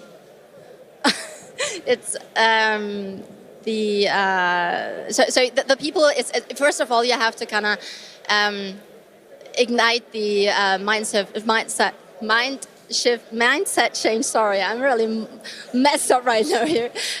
In order for the people to understand that's necessary to talk to each other. And with Siemens Industrial IoT, we're actually trying to bring IT and OT together. And we have the Fantastic Four for this. And the Fantastic Four are edge computing with industrial edge for leveraging machine data at scale and for improving processes. We have IoT as a service with MindSphere for maximizing the benefits of industrial data with using advanced analytics and artificial intelligence. We have Mendix enterprise low-code application development for application development capabilities at hand. And the nice thing is, without any low-code experience, without any code experience. And then we have finally the digital connectivity for providing the necessary foundation actually between sensors and assets and applications. And these Fantastic Four can be found here. And so we're basically showing the interoperabilities between all the systems because this is what we need, a complete kind of data stick between the shop floor and the top floor. And we will be happy to welcoming you here in order to provide you some more deep dives. And Sebastian was already talking about the automotive use case in the digital arena. And Magnus actually has the whole package in the real world. And I would say over to him. Thank you, Rosie. Great job. And I have to say, it's really hard to moderate here. Imagine you're standing at a highway and there is a lot of traffic going back and forth. This is kind of what it feels like here. Thank you, Rosie. Great job. All right. You got to follow me because Mr. Digital Enterprise is standing right next to me. Magnus Edholm. The guy is taking us on a ride now into the Digital Enterprise using the example of the SIMrod, our fun car. I have no idea what you said to me right now, but I take over from here. Thank you, Christina. Welcome to the nucleus of digitalization. And if you come with me, I'll show you the SIMrod, which is a technology carrier to show what we are capable of doing with our digitalization solutions, which obviously includes software, but also automation. And the car behind me, as you can see, is equipped with all types of measuring equipment. We got microphones, we got cameras, we got virtual reality. And the new feature in this particular car is a butt kicker, which we have in the seat. That means when you are in the virtual reality application, we can show you driving over a cobblestone road, and then the seat will vibrate to give you a feeling for what it is like to drive this car. Another thing, I have Sophie behind me, and when it comes to optimizing, in this case, an electrical vehicle, it comes down to reducing weight, because weight obviously means better range. Christina, you know this as well as anyone. And what we have done is we're using our sim center solutions to locate a part that we could optimize, or many parts. Therefore, we have, this is the original one. It's rather heavy, I think some 4 kilos and a bit more. Thank you, Christina. And then we have this part. So in, I would say, 20 minutes, I will be talking about this on stage, and this one is 20% lighter, and it's cool. Look at this organic shape. Obviously, it's something you can only achieve by working with our software, generative design and topology optimization. And to produce it, we're using additive manufacturing, which we obviously also are showing here at the booth. So we start by checking parts that we can optimize on this SIMrod. And then we move over. Behind you guys, we have the digital twin of the product, where we're using our NX CAD to model parts, to simulate, to make sure we collaborate our findings with other stakeholders involved in the process. Obviously, a car comes in many, many different variants. This also is true for the SIMrod. There's a beach buggy version, there's a golf car, there's a street car, etc., etc. And this car is actually something you can buy and drive on our streets in Europe. Pretty cool, pretty light, and pretty electric. In addition to that, over there, I think that's where we started the journey this afternoon. We have the digital twin of production. And there we're looking at every aspect of the manufacturing. What do we simulate? What material flow do we have? Do we have robots that need to be offline programmed? Ergonomic simulation, and also the bill of process, which describes the number of variants we can build of this car. And then over there, we have the SLM machine, or a mock-up at least. The SLM stands for selective laser melting. It is about big as a one family villa. So I could talk on for hours, but I have an appointment in a few minutes. I need to go to the makeup store to make myself pretty again, and then see you in a few minutes on stage. Christina, back to you. Thank you, Magnus. There is nothing better than enthusiastic colleagues presenting their topics. And as said, Magnus will be on stage in a while. But now we're having an interesting panel discussion. I'm handing over to Melissa on stage. Thank you so much, Christine. Welcome everybody to this session. It's my pleasure.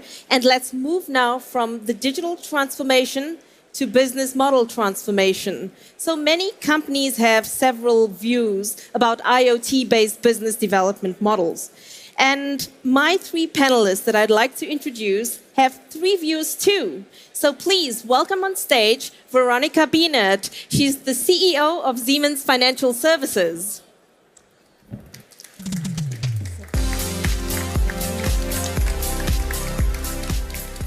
Also, I'd like to give a very warm welcome to Rudolf Vasson. He's the CFO of Siemens Digital Industries. Okay. A warm welcome as well to Ralf Wagner. He's the COO of MindSphere.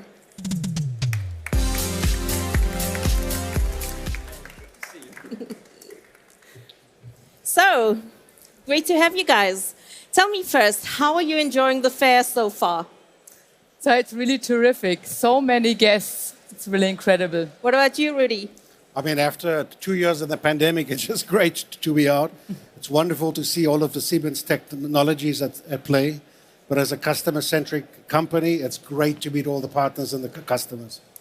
Great. And what about you, Ralph? It's so energetic to be in a room full of people, customers, and partners again after, what did we learn this morning? After 1,000 days where we didn't have SPS drives. Right, so let me really kick off here with my fellow South African, might I add, Rudy. You know, I believe you're not just accountable for Siemens DI customer business, but you're also one of the highest consumer partners for up to 120 production sites. You're responsible for not just risks, but also compliance topics. I do not envy your responsibility. So please tell me, what is your approach about digitalization as well as automation, and where do you see the value of data in your operations? Thanks, Melissa. You mentioned compliance and risk. It's very valid. As a CFO, business opportunities is also incredibly important, because if you cannot judge that from today and tomorrow, you don't know where to allocate capital to. But looking at Siemens Digital Industries, we are probably not dissimilar like any other company out there today, in the sense I think we have the same pain points. We need to get faster, we need to have flexibility, we need to have scalability and sustainability. And that makes us very similar like all of you. I think what is special about Digital Industries is that we are using our own technologies, so what we like to call drinking our own champagne, and we're very much pushing to become a data-driven company. I just walked past the stage earlier and somebody said data is gold. I like that. Others have said data is oil, and they refer to oil out of the 18th century. Think about it. Lots of oil out there, not much of it tapped. So to get hold of that data and to make the value of it, at least our approach is to come with the integration of the virtual and the real worlds. Talk about integrating of IT and OT. Everyone knows IT. Everybody loves IT, whether it's artificial intelligence, whether it's software. But the reality is the world runs a lot on OT out there, you know? And it's very difficult for companies to integrate that. The way that we approach it on a very high level, we integrate data across the value chain of our company. So think about designing a product virtually, even long before you've put it into place. Think about designing a factory and ultimately installing the automation capacity. And it's not just about talk. In fact, not very far from here, we have a factory called Hamburg. Love to invite all of you to come join us there. Since 1990, we've increased the output of this factory by 1,600%. Yeah? And this is at the same time by deploying AI for predictive maintenance. It's a very cool booth at the back here that you can look at how we combine data and the digital thread to show what is our carbon footprint along the project. So a lot of data, a lot of opportunity. Thanks for your insights. I think we can go on forever, right, when it comes to data. Let me turn to you, Veronica, with this. You know, I'm not an expert, but what I do know is that new business models do need to be financially sound, right? Absolutely. The numbers need to add up. So tell me, where do you see machine builders as well as manufacturers, where do they start if they want to develop themselves into an IoT business and become profitable at the same time? So I think we need to always start with the overall business model. So some of you might have passed the SFS booths. And so there have been expressions for financing solution like pay-per-use, pay-per-outcome, so really fancy terms. But at the end, it is really about the right and the best financing solution for the customer, really tailored to the customer needs. And the second point I really wanted to mention is, so we had just a few weeks ago, we had our financial summit of the industry World e.V. And so there was one question at the beginning of our conference, thinking about your own business and reflecting where do you want to stand and where do you want to be in 5 years to go. So how high will be the percentage of really use-based business? Think about it. But now really coming to your real question about really the business model. So IoT data enable us really to get much more insights really on the underlying machine, on the asset, which is so important for the financing solution. So you can get really very important data. And coming from the customer, as you said, Rudy, just to give you an example about one of our partners, we are working closely together, it's SN Maschinenbau. And for them, what they did really from a sales perspective, really looking at the value chain of the end customer. What are really the needs of the end customer when the machine operator, when they are using the machine? And it was really about usage-based, pay per outcome, pay per usage. And using the data of the machine, you can really structure in a much better way the underlying financing solution. And I think that is really of essence, understanding the value chain from the respective industry and then really to think about where can we create value to the end customer. All right. So I believe also that, Ralph, you've been part of the, MindSphere World Financial Eco Summit, and you've also presented there some of the digital platforms, cool stuff, as well as accelerators. So earlier on, we mentioned as well the value of data, and I'm a follower. I won't lie. I'm a follower on LinkedIn. So I checked out that Veronica has posted, that she said that unlike valuable or precious resources like oil and gold, data is infinite. Now, looking at that, Ralph, I'd like to know, for me, it sounds promising and daunting, scary at the same time. So where does all this data come from, and what do we need to learn about it and understand so that we can also benefit from it? Yeah, there is actually tons of data, specifically in the industrial space out there. It's generated every second in machines, it's sensors, in motors, in every industrial equipment you have out there. But honestly, not a lot of, as you compared oil with the 18th century, is actually explored already today, systematically. So IoT is a technology that enables you to do that. But it's not about just more data. It's exactly, Veronica, as you said, it's about the value you get out of that. And therefore, a digital business platform like Xcelerator is enabling you to unlock this value of the data. Let me give you an example. The machine builder introducing an equipment as a service kind of business model. So he's selling that machine to his customer, the machine operator. Now they need both the data out of this machine. The machine builder to monitor the health status, to get usage transparency and everything that's linked to his business model. The machine operator probably has a production line. He wants to optimize the production line because that is where his OEE, his overall equipment efficiency, is measured against. So they both need the data. Yeah. So you need to have technology that enables you to do data sharing between those two parties. And this on a global scale. Siemens Xcelerator is a digital business platform enabling these kind of business models that these actually work in a secure manner. Now think further. That machine builder has designed and engineered his machine digitally, virtually, as Rudy, as we were saying. They probably built a simulation model around it as well to iteratively improve that only in the virtual world. Now think about the machine is connected in operations and you're feeding that data into that digital twin. Now you can suddenly compare how the machine is actually operated and run compared to how you were actually engineered it. And then you can make adjustments or give the operator recommendation how to better run that machine.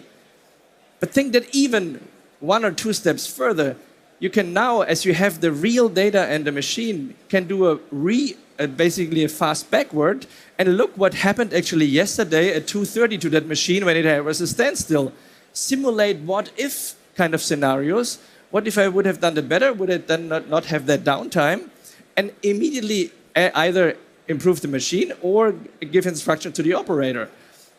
You can also use this to fast forward in the simulation model. Not a lot of people have thinking about that yet, to actually do forecasting what happened to that machine going forward, which helps you to manage risk, which is linked to business models like equipment as a service, way more better because all these kind of technologies are available on a digital business platform like Xcelerator.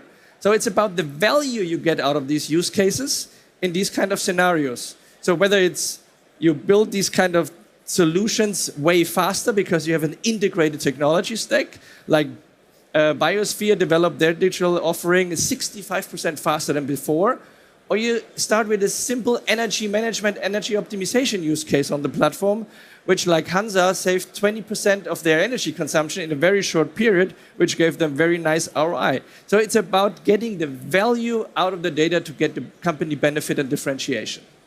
Absolutely. Data goes on with value. Thanks for sharing. Rudy, it's said very often at digital enterprise or digital industries that you drink your own champagne. But I believe you've also previously, in some time ago, you said we're going through the same industrial sector challenges. So my question to you is, how are we doing on our journey, especially in transforming into an as-a-service business model, but also IoT-based business? It's very important what Veronica was saying earlier, to be very customer-centric, start with a real point, a real problem in this world. So that's exactly what we did. The software consumption has been changing over the years from perpetual to subscription, is now slowly moving into SaaS. And the reason for it is simple. Customers are looking for a lower entry point. Customers are looking for lower risk. They are looking for something that they can scale across their operations. And absolutely with a scale, they can collaborate way better than what they could before. So we announced our PLM portfolio and our EDA IC portfolio. We announced to go SaaS. And I'm happy to report we are very well on track. But it's a win-win because for Siemens as well, doing that, we've got easier access to small, medium enterprises. We've got larger land and expand opportunities with enterprises. So absolutely a win-win. Thank you. I have to come back now and ask you, Ralph, this year's motto of the SPS Fair is making it real. So how do we make it real with innovative business technologies and models? So first of all, I think digitalization is a journey. And it feels more like the crawl, walk, run than it feels like a vacation journey, actually. Yeah. So therefore, it's about to pick the right use cases and the right technology, but then you're not alone.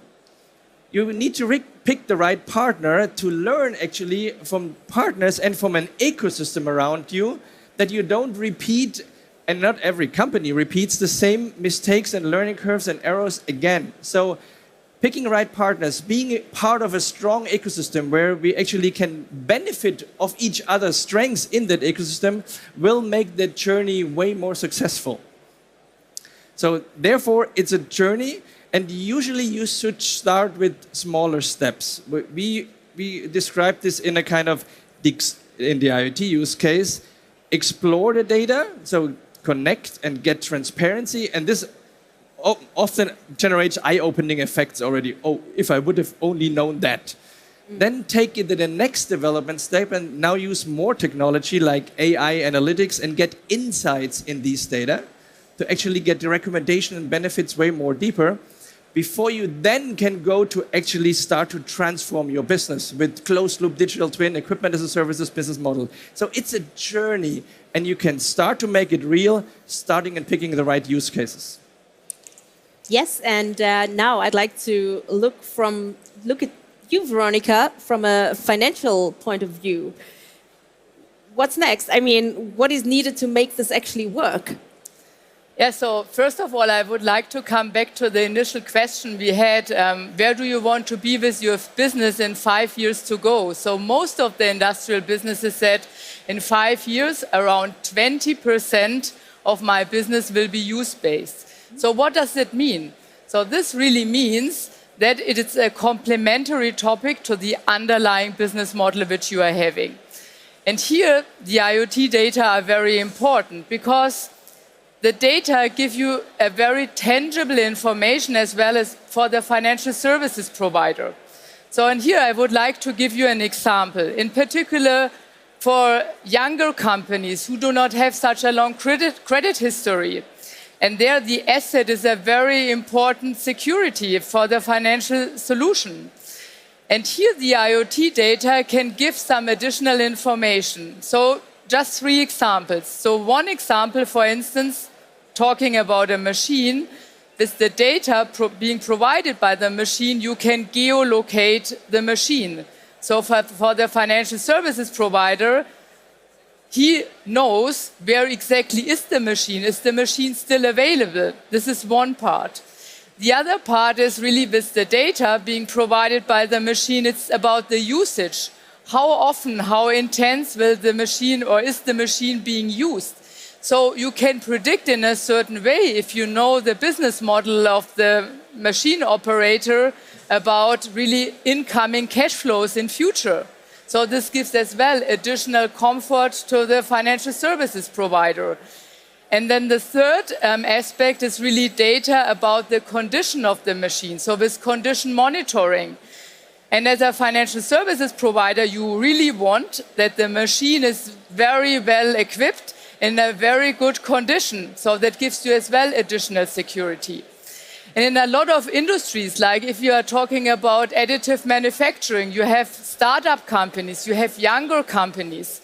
And the aim is really to lower the entrance hurdle and to give the possibility to newcomers to the new market. And with this kind of information, you can give much more comfort. And you were talking about ecosystems. It's really about risk sharing, where to best allocate the risk, where you have the right information. And that's all about the IoT data. I'm wondering if data is making this time go fast, because seriously, is that real time? You know, I'd like to talk to you all as well as soon as I can, but please, our financial experts will be at the Buy Now, Pay Later booth, so please don't miss that as well. But as an impulse for our LinkedIn viewers there as well, I'd like to take something with in a nutshell, sort of. Where do we go from here? And let me start with you, Rolf. So my recommendation would be not start with massive steps at the very beginning. Pick the right use cases that provide you value after you have implemented it for your starting your digital journey or continuing it. Because once you have a use case which you implement only to check a technology, that lands into the drawer. If you implement it to check a technology with a use case that provides actually value and solves a problem for you, then you keep running it and keep continuing on your journey. And what about you, Rudy? The age of automation and digitalization is happening right now. And we joked earlier, we were talking about the ketchup bottle example, in particular a glass ketchup bottle. Probably you've had the experience, you shake it, you hit it, somehow some ketchup is coming out, but it's not a really controllable quantity. And then suddenly one day, swoosh, it's all there. We are experiencing a catch-up moment right now, and that means 3 takeaways, one of which there is not enough resources in the world. We've got to make sure that we're using the data to compensate. And secondly, we've got to integrate the virtual and the real worlds, get the benefit out of IT and OT integration. And last but not least, data, call it gold, call it oil, there's a lot of it. And we've got to become data-driven companies. I know that one with the ketchup. What about you, Veronica? So for me, it is always about really listening to your customer, really to the customer needs, understanding the relevant industry, and then really bring together, on one hand, the technology, and on the other hand, really the right financing solution. But it's always about really what provides most value to the customer. And here it's the IoT data. They are in a certain way the gold, the new gold. But it's a game changer. But it's only a game changer for each and every entrepreneur really who dares really to play and then really can make use of it. That was greatly rounding it off. And I tell you how 20 minutes can fly. It's unbelievable, but I personally really enjoyed the session. Thank you all three so much for your, Thank you for your valuable insights. And thank you everybody out here for watching and tuning in. And thanks to your LinkedIn audience for tuning in too.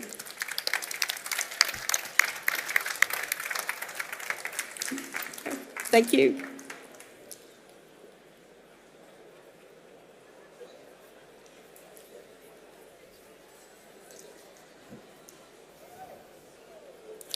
An essential part of the digital journey is sustainability and profitability.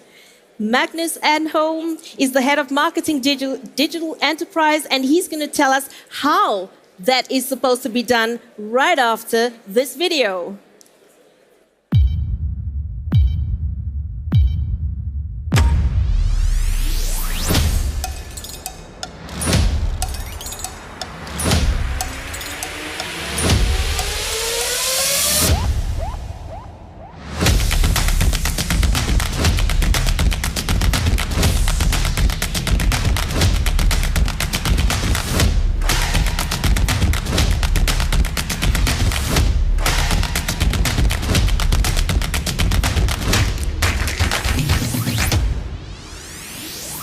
We put something in place that no one has ever done before.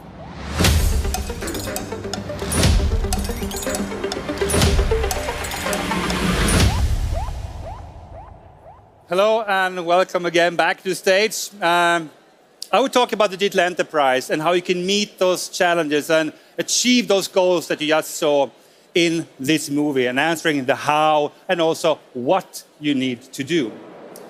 From our point of view, it's rather easy. You need to become a digital enterprise. And that's something you do by consequently combining the real and the digital world and looking at the life cycle of both product and production. Design, realize, and optimize. Because this gives you access to data, and data is what you need to make decisions in confidence.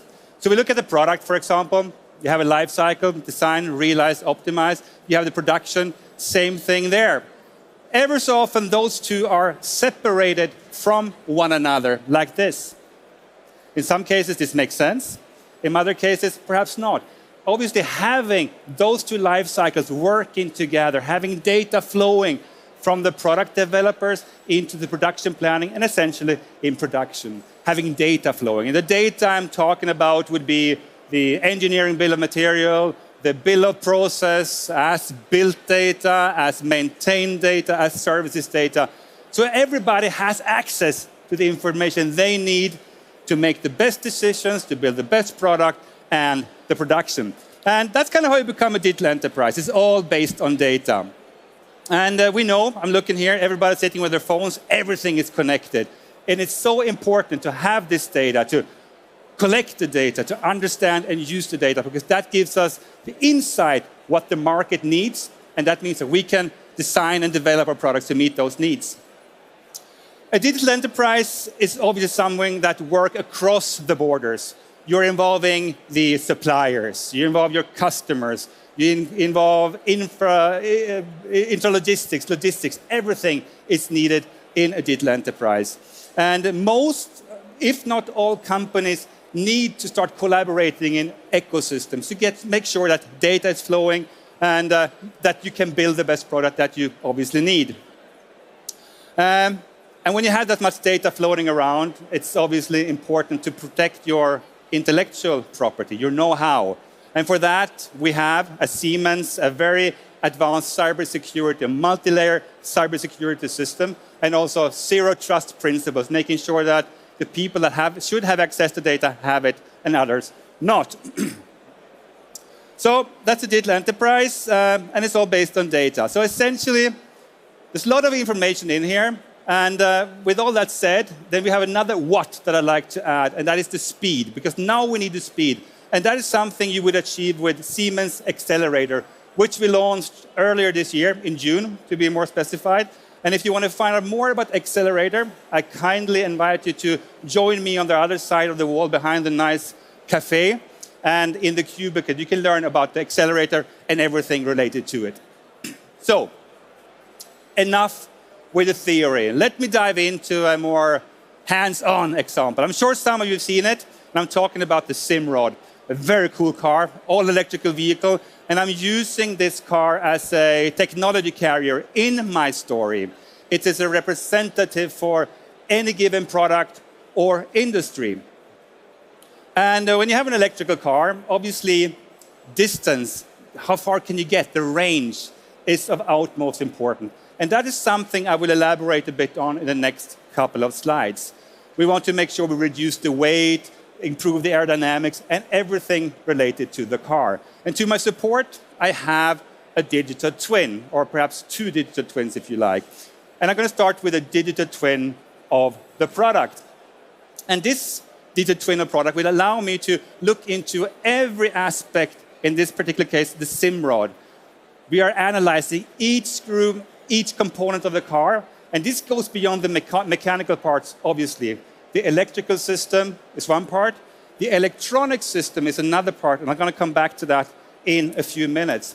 The chassis obviously need to play an important role in this. You want to have a joyful experience when you're driving this electrical vehicle on the golf course, on the road, or on the beach. So we simulate and optimize that. And of course, the aerodynamics. This is a wind tunnel. The wind is coming with 80 kilometers per hour. And when the color is changing, that means the speed is either going down or going up. We have turbulence. You could check this in the wind tunnel, or you use simulation to make sure the aerodynamics is correct. You see the red color on the people in the car closest to us? That shows the pressure on their torso. The blue color on their shoulders, that's turbulence. So we can simulate everything. The people on the right, they have a windshield. So you see they're blue, but they have a very red point in the forehead. That means a lot of wind hitting them in the head. But there are helmets and caps, so we don't care about that. Another thing to get range is to get as much power as possible into the car. Battery packs, like this. Also here, simulation plays a very, very important role. You don't want to fiddle around with the balance of the car. You want to make sure you take away extensive heat, etc., in this vehicle. Perhaps some of you are thinking that, how on earth do you make sure that the digital twin is acting like the real deal? Well, one way of sorting that out is to calibrate the car. And this we did. On a very cold day outside Leuven in Belgium, the brothers Kurt and Jan de Bill, both on the booth, drove this road on a cobblestone street, collecting data in order to understand the data and then essentially to use the data. So picking up this information, we put it into our SimCenter solution, and we start playing around with it. So we feed this information into our SimCenter model of the steering and see what happens when you drive on the cobblestone. And if you look up in the left corner, we found the steering knuckle. We can call it the steering knuckle. It's a rather heavy component. SimCenter helped us to locate this. So now we start working with that one. We did a 3D scan of the part to get it into NX. And in here, we're working with topology optimization and generative design. It is essentially a way to mimic nature's way of building bone structures and trees, so mimicking nature's way. And the end result, which you can see over at the car, is a very organic shaped steering knuckle. The cool thing is, it is 30% lighter than the original part. Less weight means more range. And since we already collected the data, we obviously want to make sure that this new steering knuckle also meets the requirements, because once again, we're working with a car. You don't want to play around with safety, stability, and security. So the data that we collected, we understood, and now we're using it to optimize. That's the first part. So now we have this component, and now we move on to the next step, which is the digital twin for production. And an organic part like this needs some advanced manufacturing. We decided to go with additive manufacturing, which essentially is printing steel. And you saw the claim, dream it, make it, and this is definitely something what additive manufacturing comes into play, because it allows you to more or less create any part. I always say it, it's the coolest thing since sliced bread was invented, and I'm still stuck with that because I totally like this technology, being able to do those shapes that we have here. When that part is done, we need to go through a standard CAD, CAM, CNC process chain. So we have the part, we develop a manufacturing strategy to cut away material that we do not need. We cut the thread, making sure that this part is ready for the assembly. And the assembly also happens in a virtual environment. We have a complete factory. In here, we simulate the flow of material. We program our robots offline. We're making sure everything is working the way it's supposed to be doing when we go live. We also have, obviously, manual workplaces. Now, Jack is working extremely fast. We sped up this movie, but this is Jack. He's got a partner called Jill, and they can be used to evaluate workplaces. How high is my table?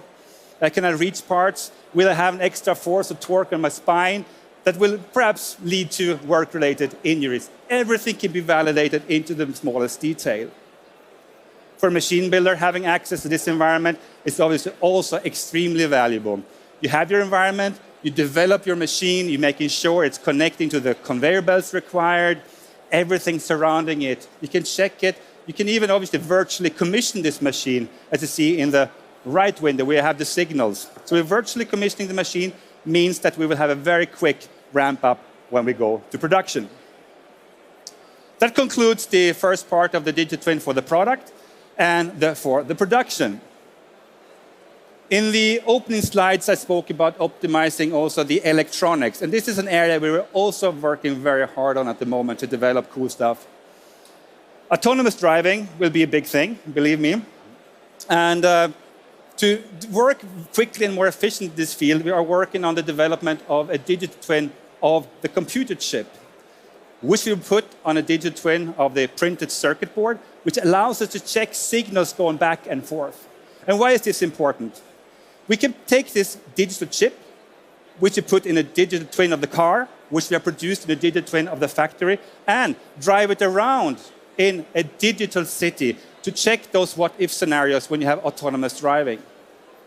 To get a car certified for autonomous driving, you need to take a drive kind of from Frankenhalle, Nürnberg, to the moon, and all the way back to the Frankenhalle to Vias. So it's a big thing. So using this type of technology, we can virtually validate, try what-if scenarios, and this is extremely sustainable when developing this type of technology.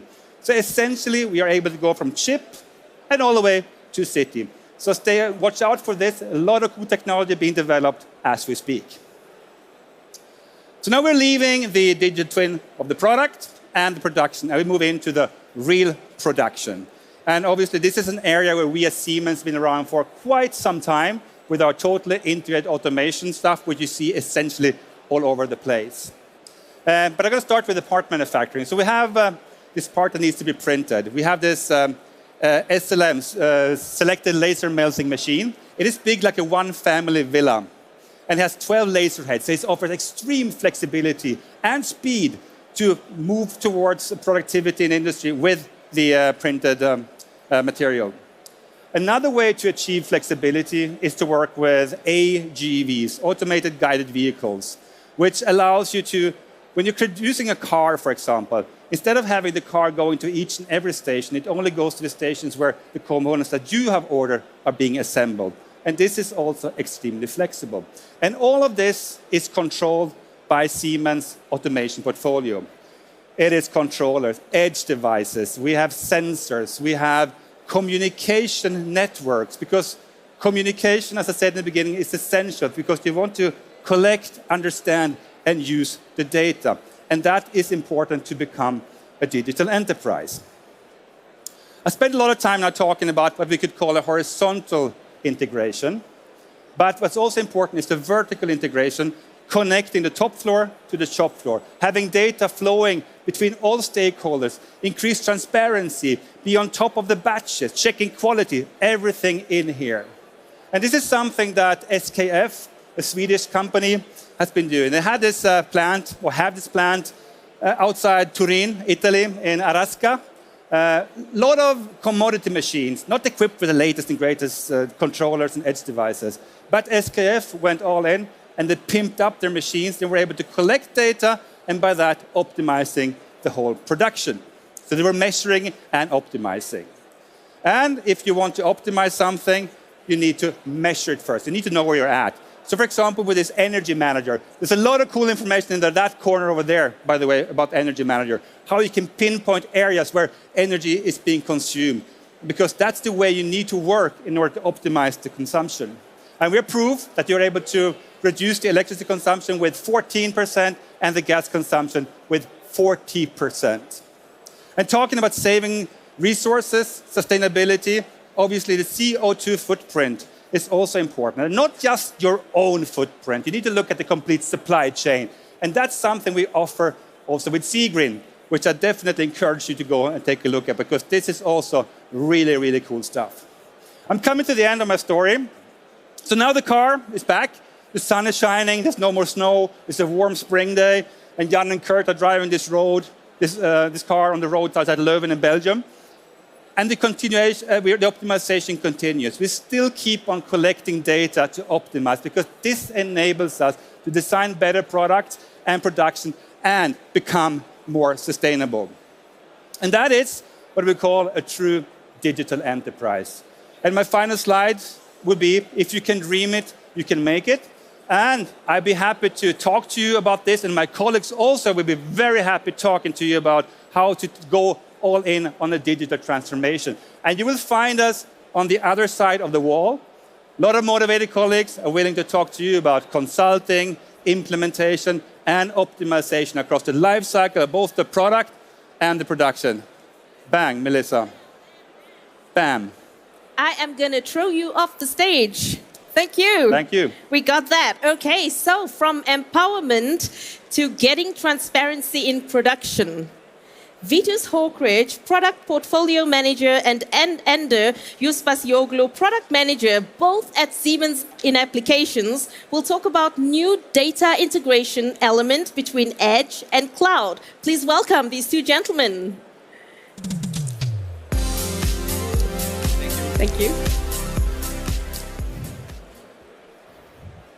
Wow. Okay, so thanks a lot for this great opportunity to present our cool product, Industry Information Hub. I'd like to start with the first question. If I can. Yes, okay. What is the point of Industry Information Hub? Everybody is talking about Industry Information Hub. What it is really? So I would like to start from a different perspective here. We are all being confronted to changes every day as person as well as from business perspective, right? None of us could have said only 3 years back that we have to fight with a global disease.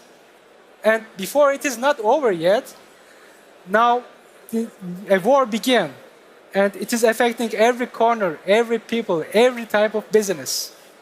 And I would say that none of us should be and would be surprised when the next big thing comes and we have to adapt ourselves again tomorrow. So, human beings have been the most successful creatures on this planet since thousands of years, at least after dinosaurs. And what is the skill which has brought human beings to that point? Adaptiveness.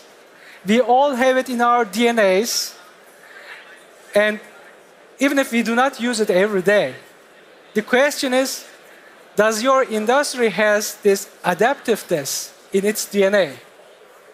IIH brings adaptiveness for industry. That is the point.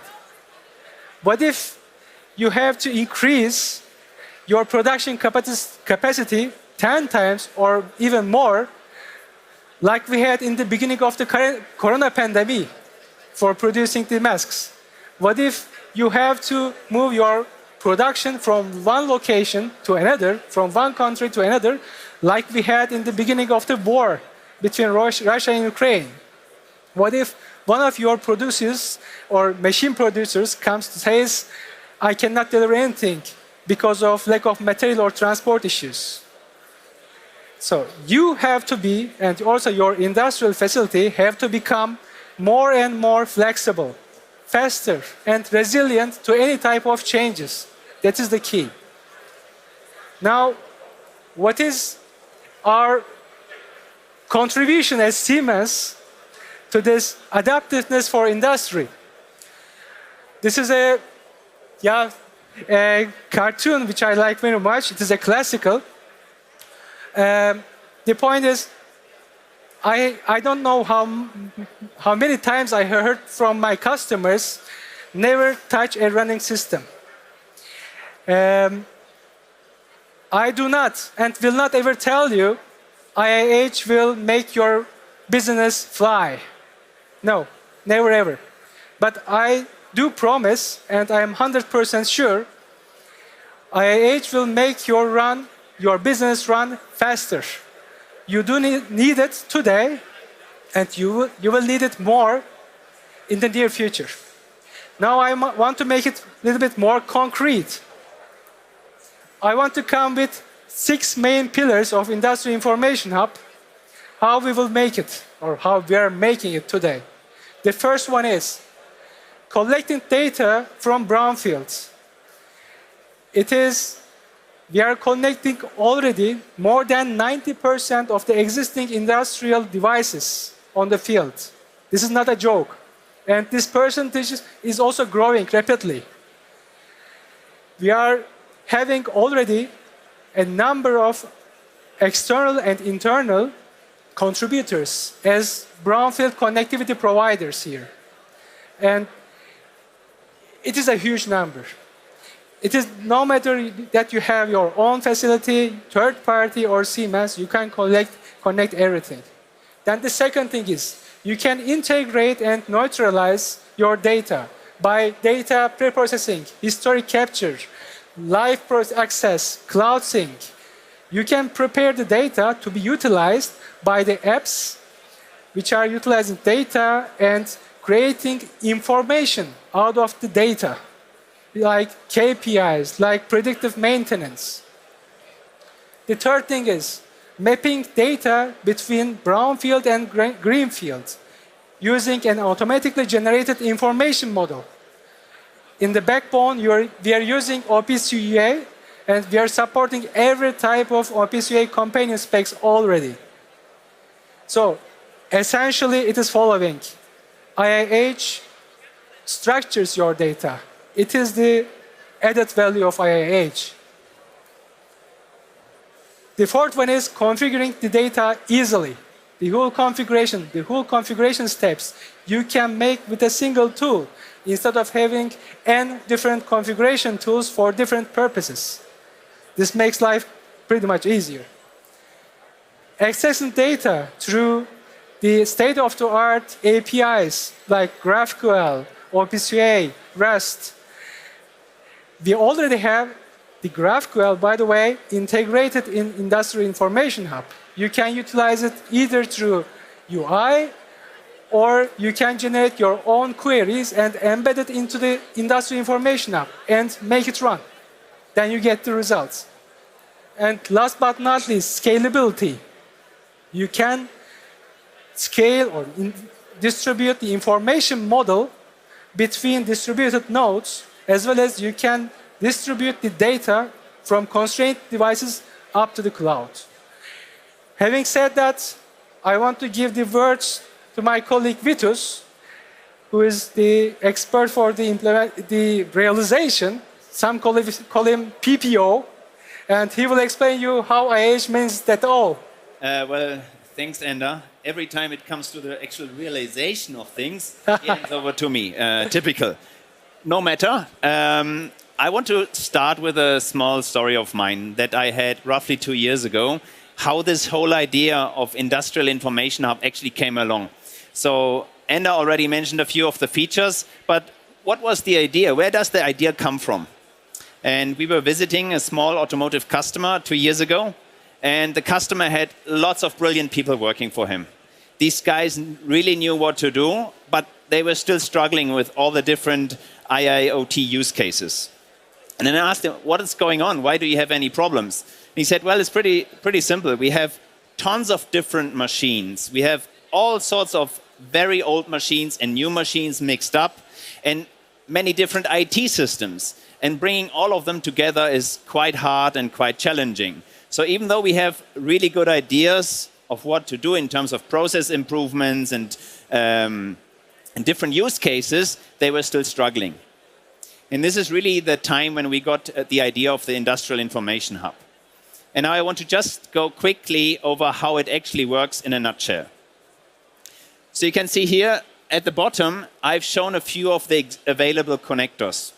And the IIH has a ton of different connectors so that we can connect to pretty much any Ethernet-based automation tool out there. So any PLC, we pretty surely can connect to it. And this is not because only Siemens is developing connectors, but we are also partnering with very strong partners like Softing to create these very high-performance connectors. Once all the data is then flowing into our IIH core, this is where really the magic happens. We take care of all of the data handling for the customer so that he can build his IIoT use cases on top of that. So we can, of course, capture the data, then also pre-process before it even gets sent on, and of course store it and then send it forward. I'll show you in a second how we can integrate things with the cloud, but basically speaking, the IIH takes care of all data management on the edge layer.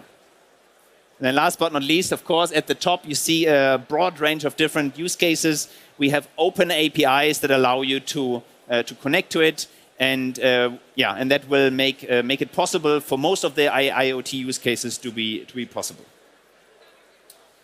But the real key feature of the IIH is our revolutionary API. And this, I believe, nobody else but Siemens has done before. I mentioned to you the customer that I had 2 years ago had OT guys and the young generation, the IT guys, who wanted to work with the data. And they were all struggling.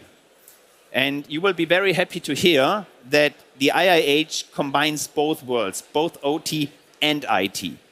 So you see here, we have OPC-UA. Everything is based on OPC-UA. So if you want, you simply connect your OPC-UA client and you have access to the data. Very straightforward.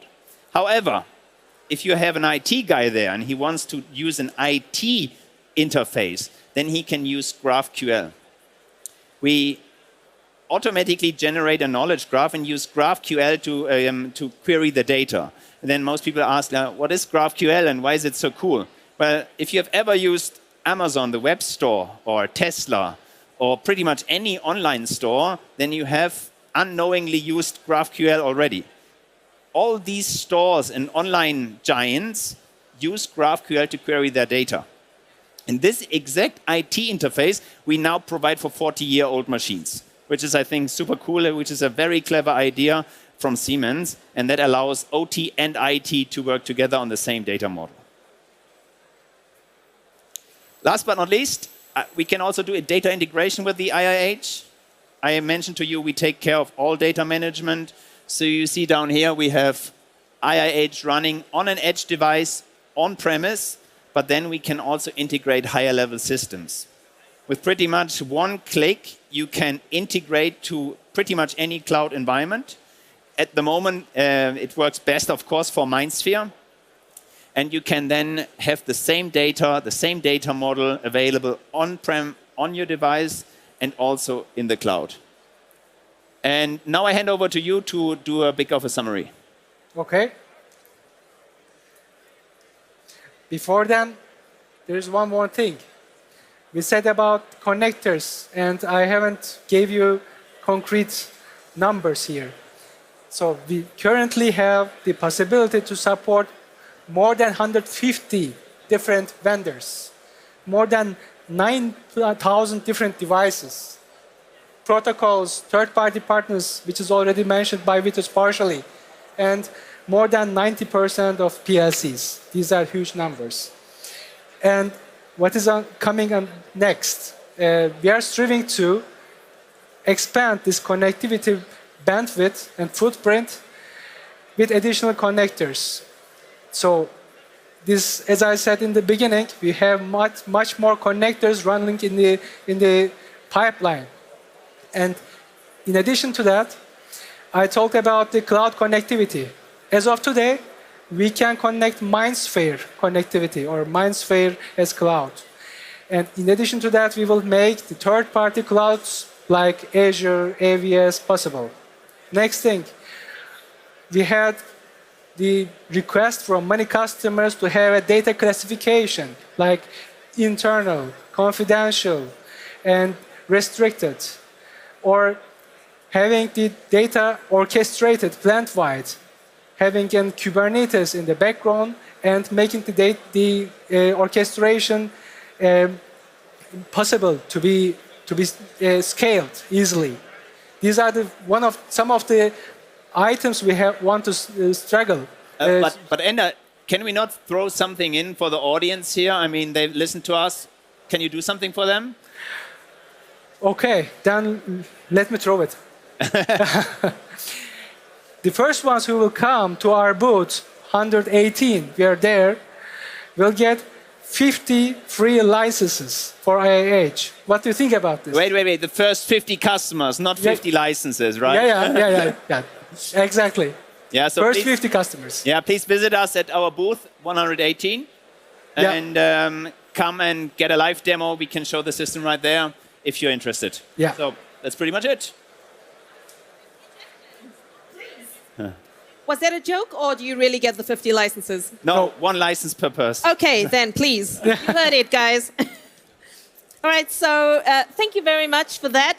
How do you get operational intelligence and excellence, and what solutions do you need for that? Please welcome two individuals from Siemens. Mark Barish, he's the key account expert for digitalization, and Raul Sharma, senior software engineer. Hey, guys. Thank you. Thanks a lot for having me here today. I'm not alone today. I'm here with Raul Sharma, our lead senior software architect for a product which I'm going to show you in a couple of minutes, the so-called Asset Performance Suite. In the next 15 minutes, we have basically two parts. In the first part, I will do the boring things. I will show you slides. In the second half, Raul will go into a live demonstration of our Asset Performance Suite to show you what the benefits of the Asset Performance Suite are and how you can benefit from that. I must admit one thing. We are from process automation, from the business unit process automation. That means that some of the views we are going to present are from process industry's perspective. Some of them apply also to factory automation, others are specific for process industries.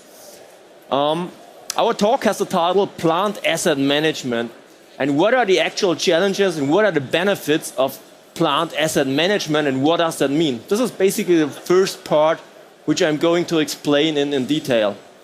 And why do we need that? First of all, we want to reduce the unplanned downtime and decrease the maintenance cost that you have. And what is needed to do that? You need data. You need data about all your assets, about your engineering, about all your system, and you have to bring that together. You can also improve your overall product quality. The better you know what is going on, the better you can decide about potential improvements and improve the overall situation and run the assets in the most optimal working condition.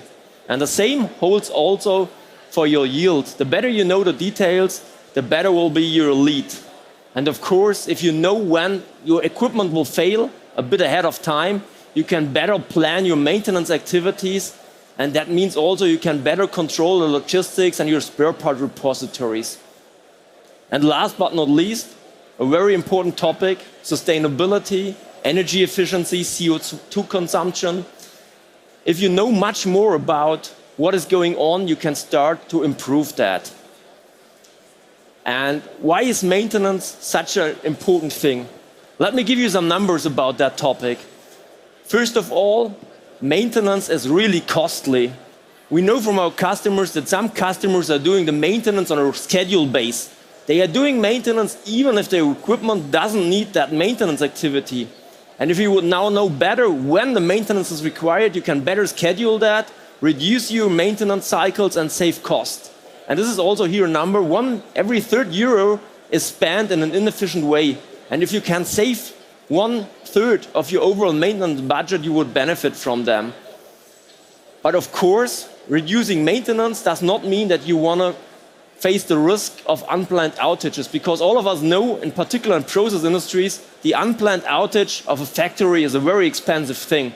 Here I have a number, 260,000 euro per hour, just an average number. Of course, it only holds for smaller plants, it's smaller. For bigger plants, it's even higher, but just to give you a rough indicator.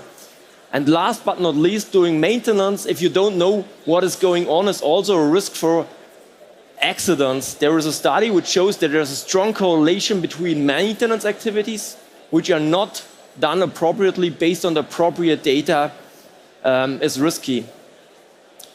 So far, I've talked about assets, but what does asset mean? I use the term very generic, and if you look into a process industry facility, we see a lot of assets.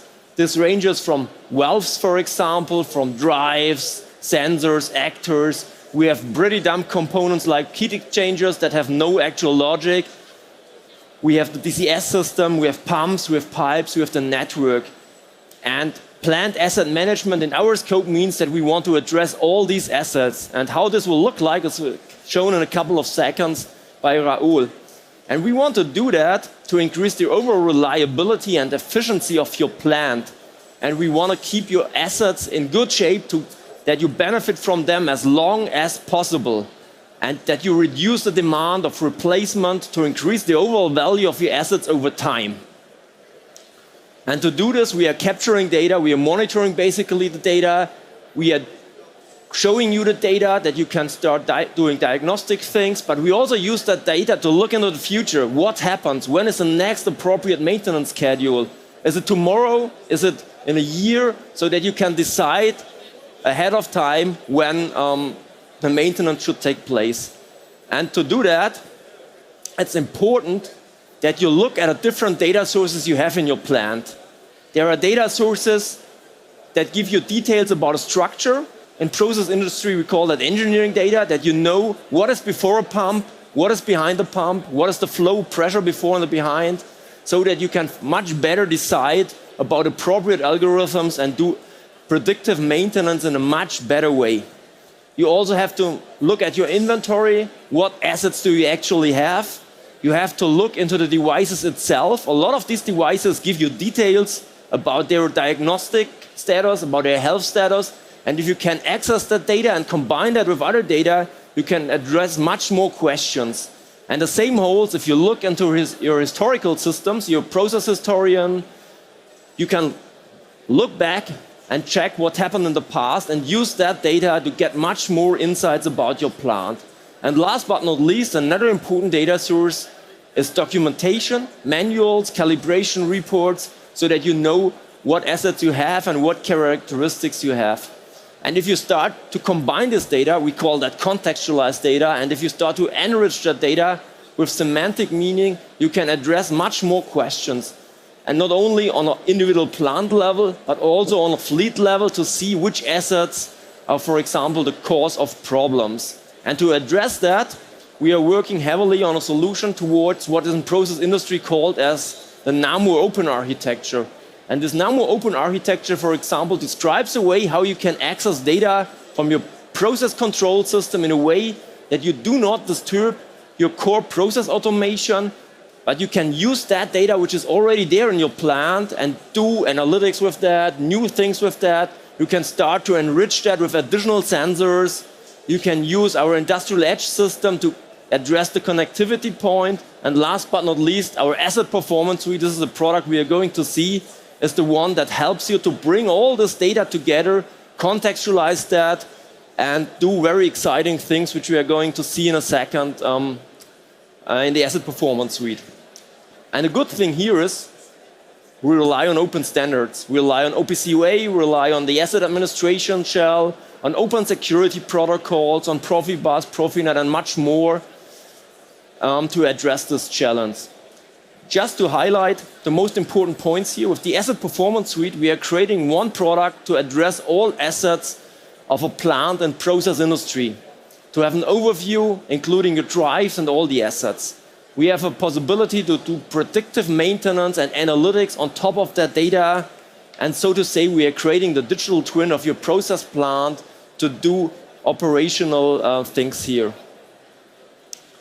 And this not only on a plant level, but on an overall fleet level. And with this, I would like to hand over to Rahul Sharma, who is going to give you a deep dive into our asset performance suite in a live demonstration. Thanks, Mark.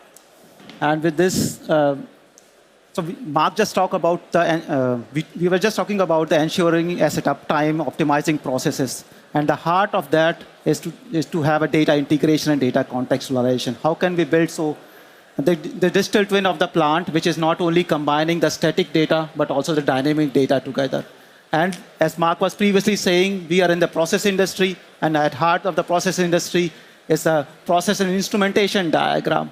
That is the input for our system with which we are able to create the digital twin of the complete plant. Because in the asset performance suite, we are not only addressing one asset, a pump or a valve or a tank, but it's also this context in which this tank or a valve or pump is running. For example, if I have a pump which has a problem, it's not running properly, the problem could be that the valve before is not properly open or the tank beforehand is completely empty. And how do we achieve this? We achieve this by bringing the data from different systems together, integrate them, normalize them, and bring it in a context. And just let me show you how we do that. So this is the typical process and instrumentation diagram where we see the assets like tank we have like pump, we have valves. And if I select one of the valve, this is like a ball valve for our system. And for the ball valve, we see the complete asset data. From the engineering system, we have the tag name from the asset itself. We see the article number, serial number information, which is coming from the SAP system. Then we have the hardware version, software version, firmware version, which is the diagnostic information coming from our PDM maintenance station, for example. I have the static data, but what I additionally also need is the process values, which determines what kind of how the directions are changing of the valve itself, for example. We use this data to generate certain kind of analytics or algorithms, which could be simple like a threshold violation. If a particular signal of a valve is above a threshold, an event should be generated. Or a complicated maintenance recommendation. That means when this valve should be changed. And this is also what we can see here. So that depending upon these 5 parameters, we can say that the maintenance for this valve has to be done in greater than a year. Yeah? But what is the problem? If I do this prediction, how do you believe me? Yeah? That means the explainability of the analytics algorithm. This is also, it's there. You can directly see from the different parameters. Yeah? That means so this direction change for this valve is just only 80% used or 80% reserve. And that is one of the parameters which is influencing when the maintenance should be done. What we additionally have is the engineering information over the asset of this valve is installed in the explosion zone or not. Then we have diagnostic setup information.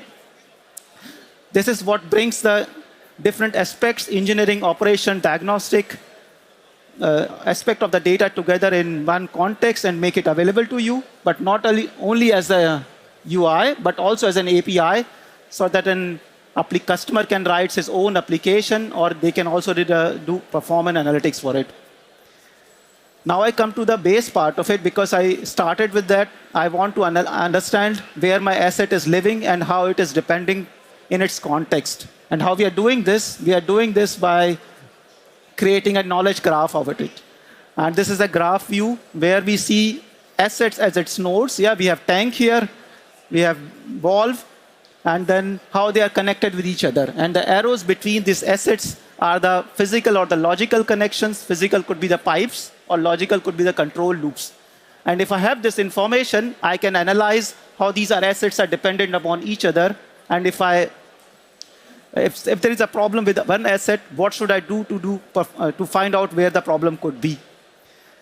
One of the typical problems when I'm writing a predictive maintenance application is that I have an asset and I want to find where are the sensors before and after. And this is the knowledge which is normally there in the head of the process engineer. But how can we make it available to the all? And this is one of the functionality I can do. I can directly say, click on the asset itself and say, locate nearest sensor. And what does it do? It goes through the graph, yeah, because it knows how the assets are connected with each other. And this is by the sensor. And if I look into it, my engineering information, what I see, this is a pressure sensor. But it does not help me just to know it's a pressure sensor. For my analytics algorithm, I need also the values for it, historical values, what has happened. And this historical data is available in the customer's archive system. It could be an OCPI system, or it could be IP24. And we are accessing it also over the OPC UA, for example, yeah. And our system supports both. So if the archive system is always available, I do not need to replicate the data again to the system. This is what is called physical data integration. We also do a virtual data integration. That means on demand, when the data is required, we go into the source system and access it. And this is how we contextualize and bring the data together. This is what you see here. This is, in this case, the data is coming from the OCPI system. So what happens? I have contextualized, integrated the complete fleet data, but what can I do more with it? Yeah. So one of the byproduct which you also see in Google Maps, for example, is that I can search for informations. So this is my fleet. So I have 4 plants, and if I'm looking for in the complete fleet, if I have some ball valves, for example, then the system says there is a ball valve existing, yeah.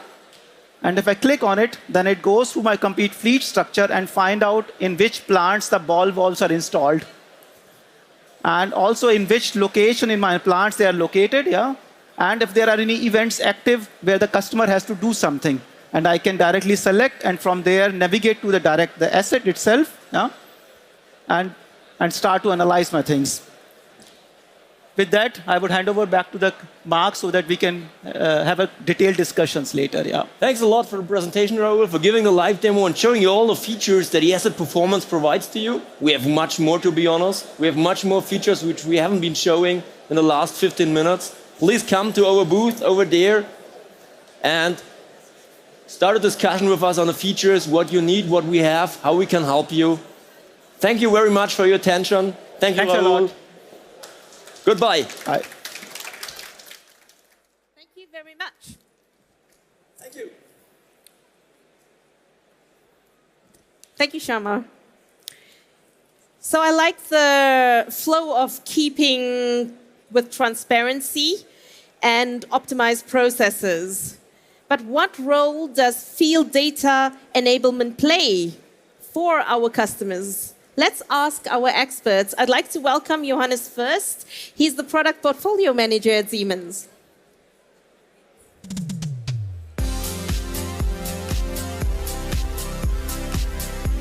So, thank you, Melissa, for that warm welcome. I am here today to introduce our new semantic field data enabler. because it's all about data. Data is the treasure of the 21st century. And when I'm talking about data, I'm talking about field data. So that's data which is already in your machines. And not just data, as well as information. So it's things like the model which is in your remote I/O, it's the model which is in your drive, for example, it's temperatures, it's commissioning information. So it's really a lot of information. And do you know how much of this data is actually used in your machines? So maybe do just a quick short feedback. So who is thinking about 100% of the data are used today? Okay, none of you. Who is thinking half of the data are used? Okay. Who is thinking that less than 20% of the data is used in your today's machines? Okay, hands are rising. Good to know. That was as well what we figured out. It's about 80% of the data in the machines are not used today. So they are not used or not accessible. And that's exactly what we're gonna change, where we're gonna help you in your machines to get the information out. So, but where is all of that coming from?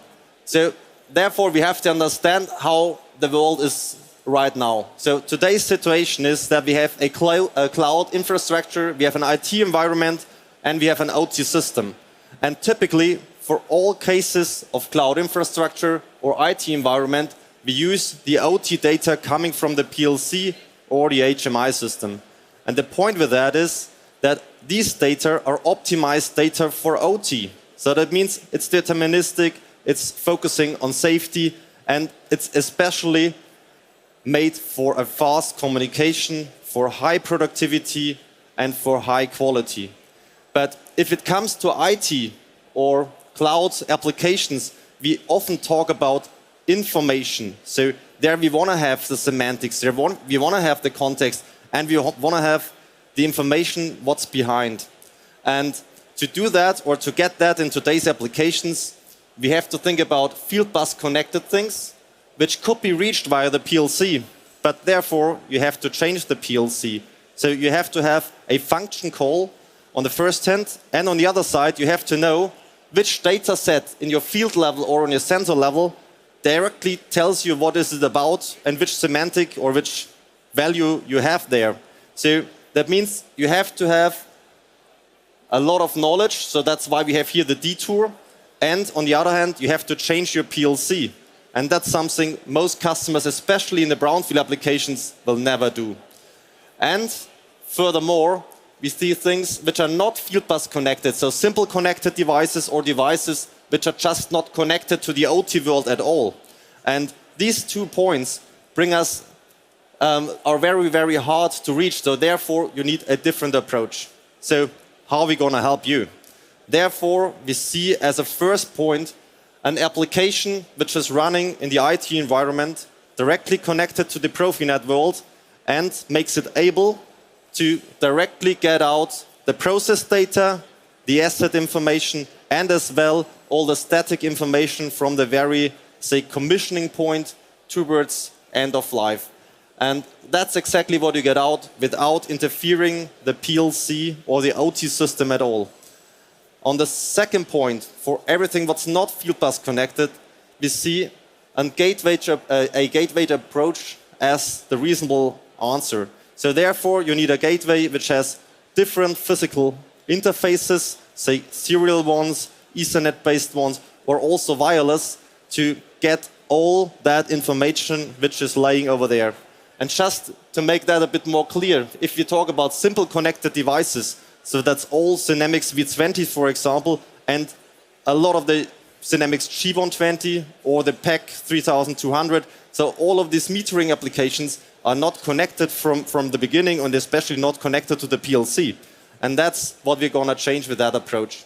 So to sum that up, both offerings are complementing each other. So it means on the field bus side, on the non-field bus side, and both having the 3 main characteristics. So if we talk about data availability for IT without OT interference, especially for brownfield applications, that's the major task, especially if you think about the machine owner is not the machine builder.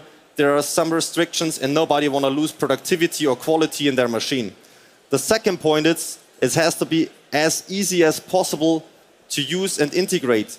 So our target group is the OT engineer or the OT users, and therefore we talk about configuration instead of coding.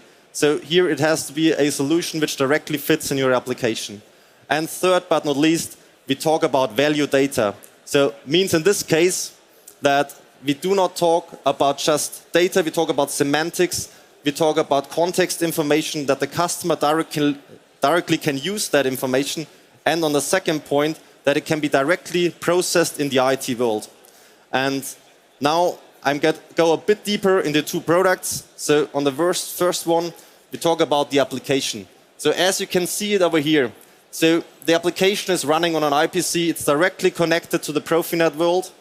It's also connecting to the IO link. And there we have a special thing about the application. The special thing about the application is that it directly uses the IODD to map all IO link data which is already there as information and make that available as well for the analytics part. Means for predictive maintenance, means for condition monitoring, predictive asset management and quality verification.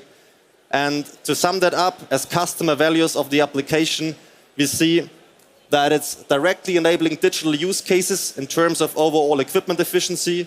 On the second point, it does not need to program or change anything in the PLC. And as a third point, it's not required to have further components or anything changes in the OT world by using this application. As the complementary part, so we talked about the gateway.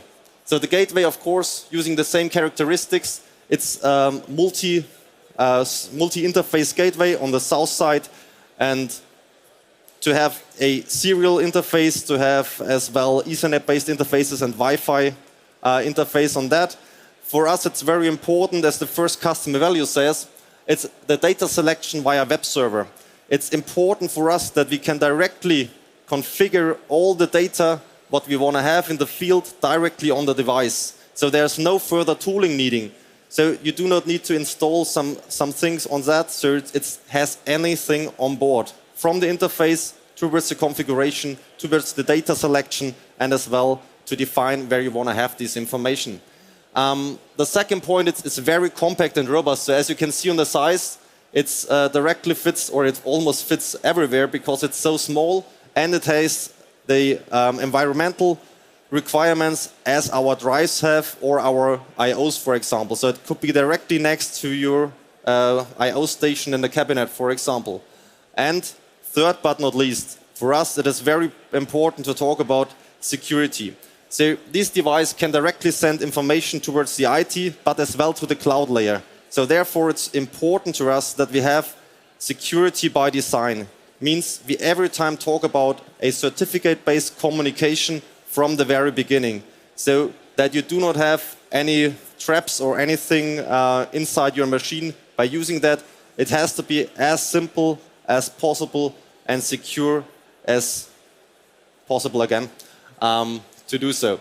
Okay, so to sum that up, with these two offerings, we are now able to get all the information in the field, or almost all the data in the field. And that means we have now the treasure in our hand. And yeah, what can we do with that treasure? And how do we get to solutions and services by having that? Therefore, I need my colleague Selma on stage. Please.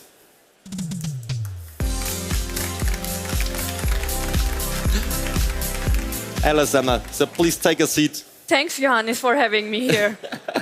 Yeah, great to have you here. Can you tell our audience, what are you doing with that data? So. Yes, sure. So let's say the treasure that you have now is like a rough diamond out of mine, and we will polish it for our customers. To put it in simple words, let's say now with this SIMatic FD portfolio, the data is accessible. We have to make it available to the customer in a way that they can use it to increase the efficiency of their plant. So if I go a little bit in details, so when we have the data at the brownfield connectivity gateway, from there it can take three possible routes, either to an industrial edge device, or it can go directly to a cloud infrastructure, or it can go to the cloud through the industrial edge device. In all three cases, the customers, they can access our web-based predictive service dashboards to analyze the status of the field devices. They also get recommendations about upcoming required maintenance activities, even including the spare parts maintenance. That means they can increase their plant availability, they can avoid unplanned shutdowns and failures, and they can also reduce their maintenance cost. In a nutshell, they can do smart maintenance for their plant. That's true customer value creation. Why have you used the semantic field data enabler offering, and where do you see the biggest advantages?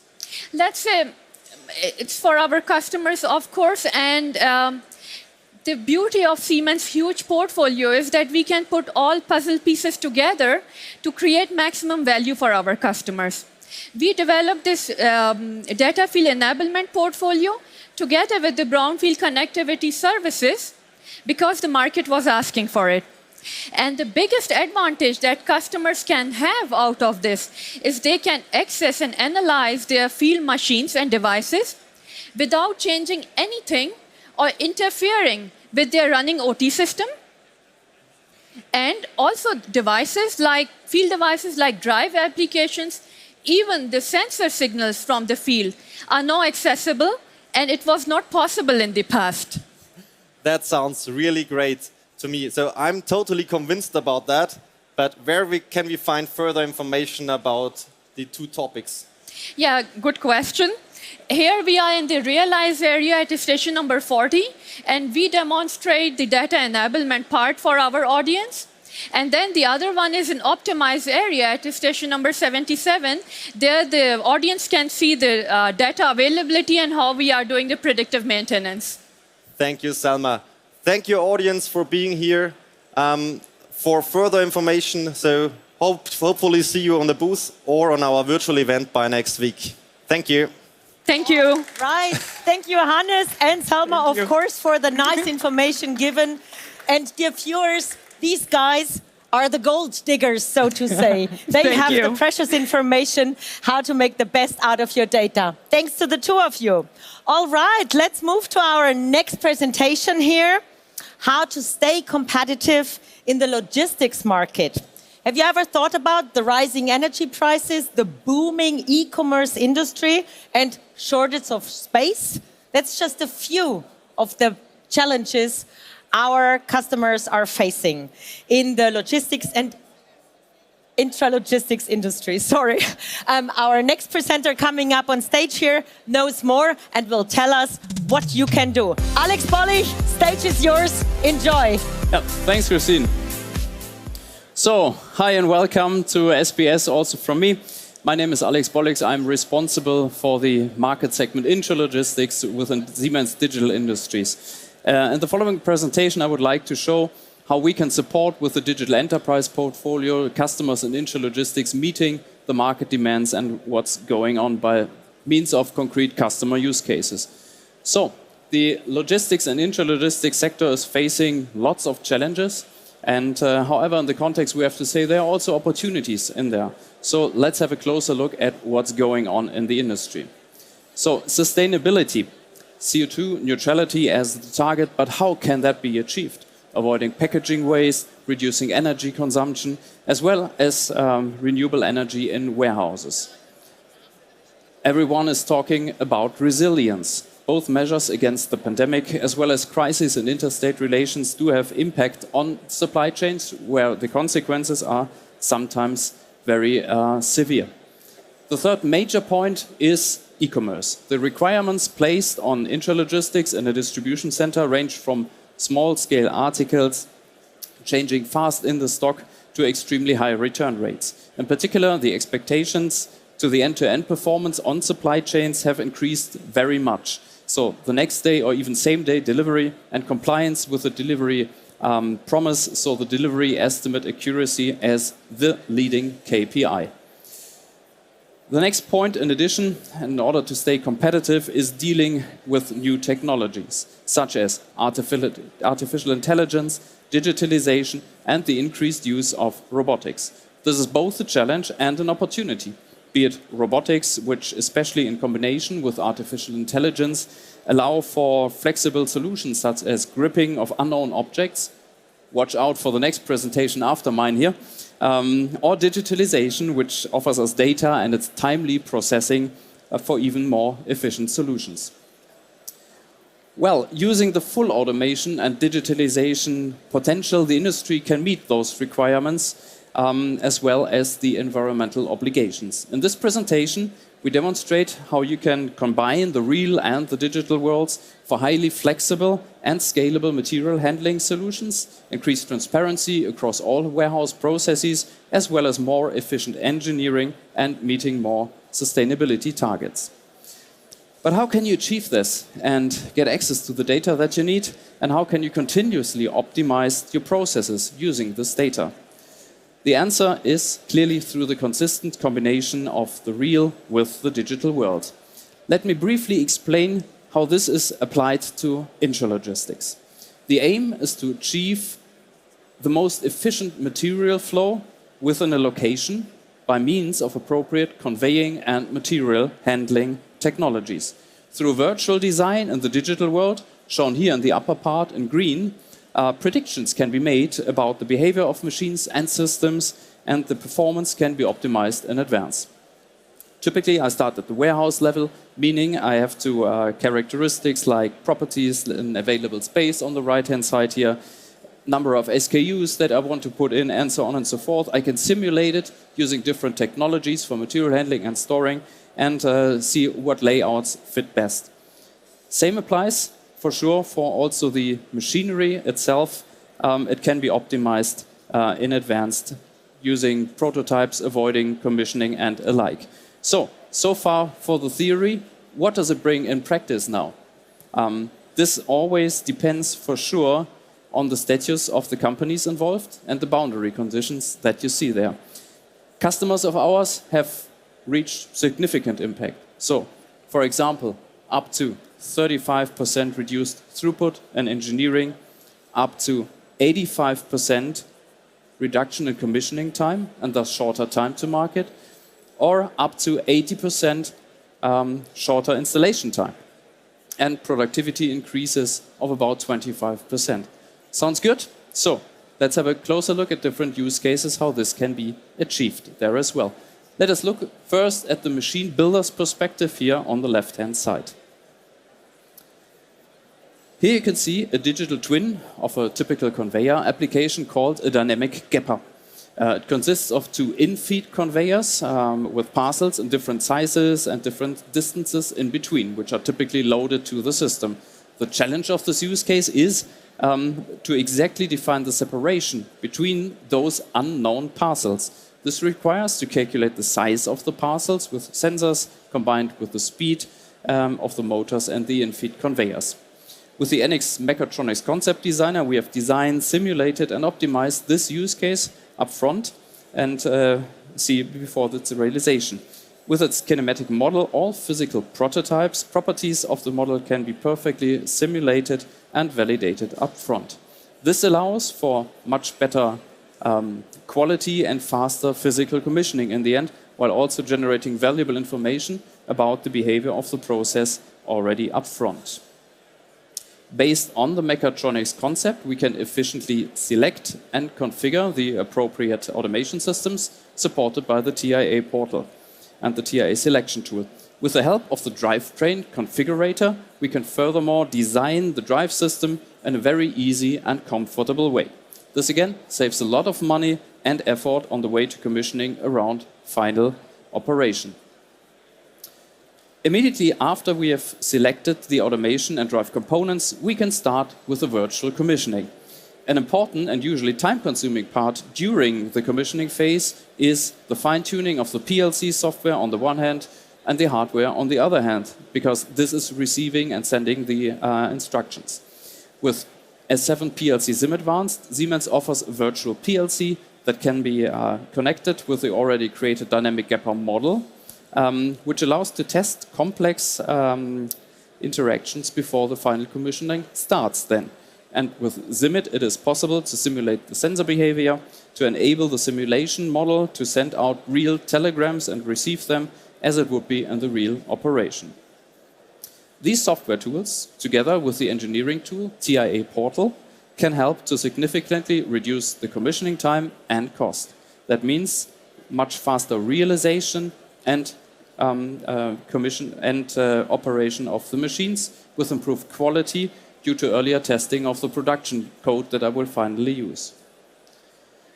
And now to make it really happen. With totally integrated automation, we offer a comprehensive and scalable, fully integrated automation and drives portfolio from Simatic S7 controllers and the engineering tool TIA Portal, dynamic drive systems and Simatic motors up to Simatic identification systems and Scalens network components, perfectly fitting into the applications of intralogistics. So feel free to visit the real model over there at the wall with all the stuff that I just presented to be shown in reality. Good. Well, another use case is shown here, has been solved for the Bäumer Group, GRZ GmbH, global provider of intralogistics solutions. And the challenge on that one was to verify the system performance and process key figures of pouch sorting systems before the plant was implemented to get an early proof of concept. The simulation model was created using plant simulation in order to check various scenarios and be able to make flexible adjustments to the plant layout before it's been built. So let's listen to Adrian Kachelmeier, the managing director from Bäumer Group Graz, as how it was possible to substantially improve the efficiency and logistics systems with a digital twin. Saving time and costs by creating digital models most clearly describes the added value of software solutions such as Technomatrix plant simulation from Siemens, also in the field of intralogistics. The Technomatrix plant simulation software from Siemens enables the creation of digital models of complex logistics systems, allowing reliable decisions to be made in the early bidding phase and throughout the overall plant design process. All important key indicators can now be determined already during the planning phase. Among other things, this includes the precise display of changeover processes, possible bottlenecks, buffer and conveyor sections, as well as maximum quantities and changes in partial load operation. Digitalization and simulation form the foundation for breaking this new ground, and thus support the logistic industry in meeting the challenges of the future. And Technomatrix plant simulation from Siemens is an important building block that helps us to achieve this goal. Let's now look at the design and the optimization of holistic warehouse concepts and all material processes.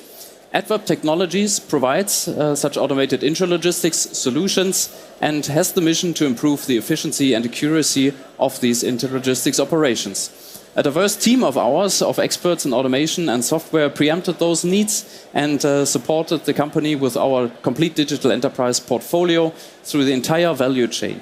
And the software portfolio enabled Adverb then finally to develop a digital twin to design, simulate, integrate and validate their portfolio. So let's have a closer look at Adverb.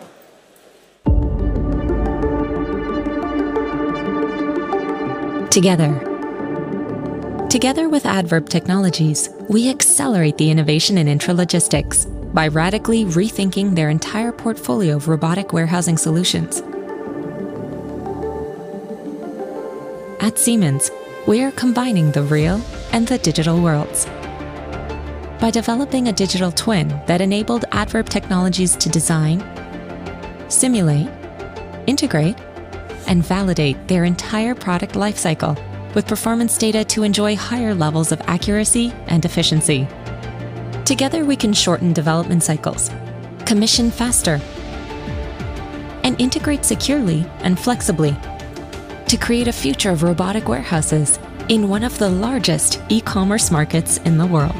Let's transform the everyday for a better tomorrow, together.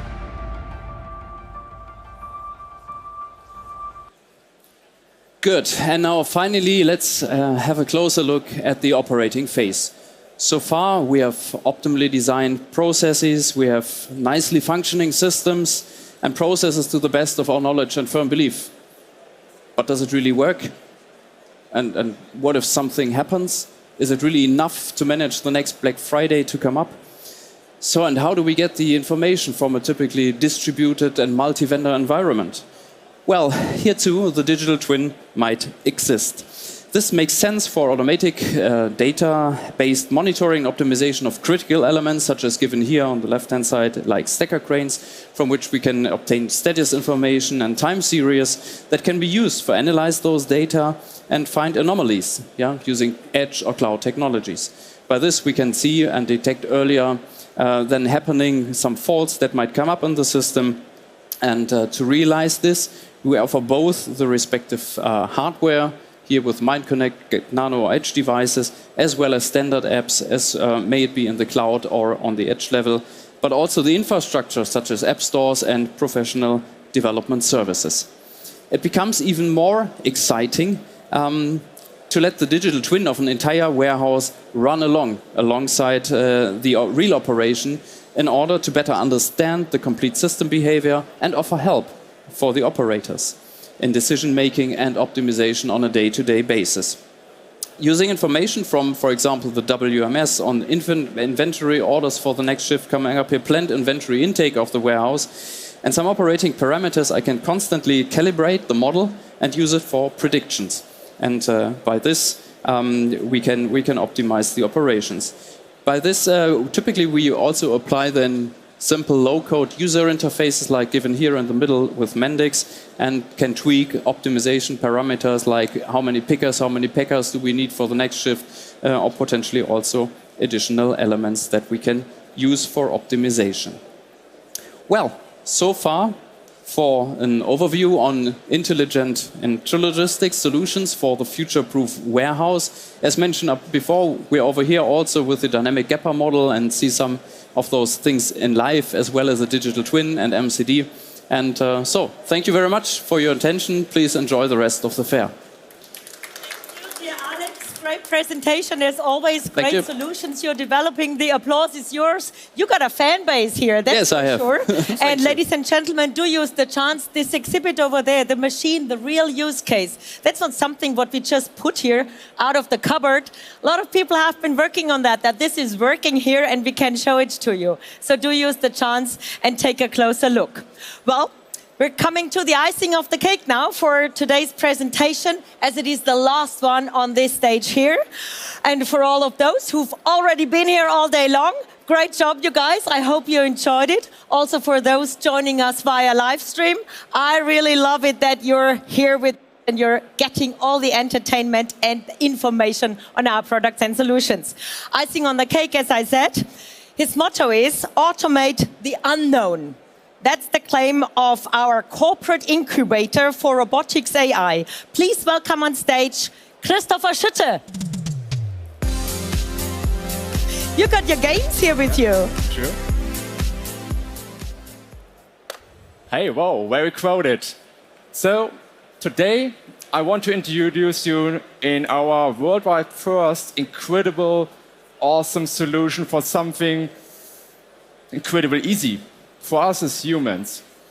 But in fact, it's something that really is a boundary for today's automation. I want to talk about with you how to automate the unknown, something that we cannot predict. In 2005, I worked beside my occupation in a chipboard factory. All processes were perfectly automated and fine-tuned. But in the end, around all this perfect automation, a lot of manual labor forces, I was doing repetitive and boring tasks all the days. They helped this automation to keep the process alive. What in detail is it? What is the fact that is not automatable today? I would like to give you an example, and I would like to perform in front of your eyes a task that is even called, in research, the holy grail of robotics. Let's have a look. Making it again.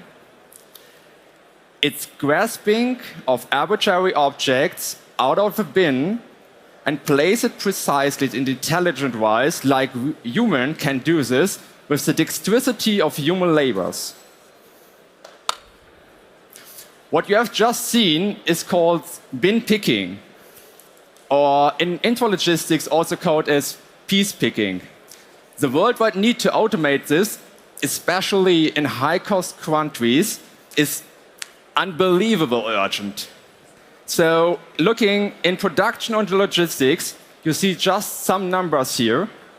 Production are taking 38% of overall workforces just for repetitive and boring picking and placing tasks. And 500,000 people are missing. More important is intralogistics area. There are nearly 3 million workers. This is 5 times more than Nuremberg citizens are here. Just doing this task day by day to perform our orders, for example, Amazon's online shopping.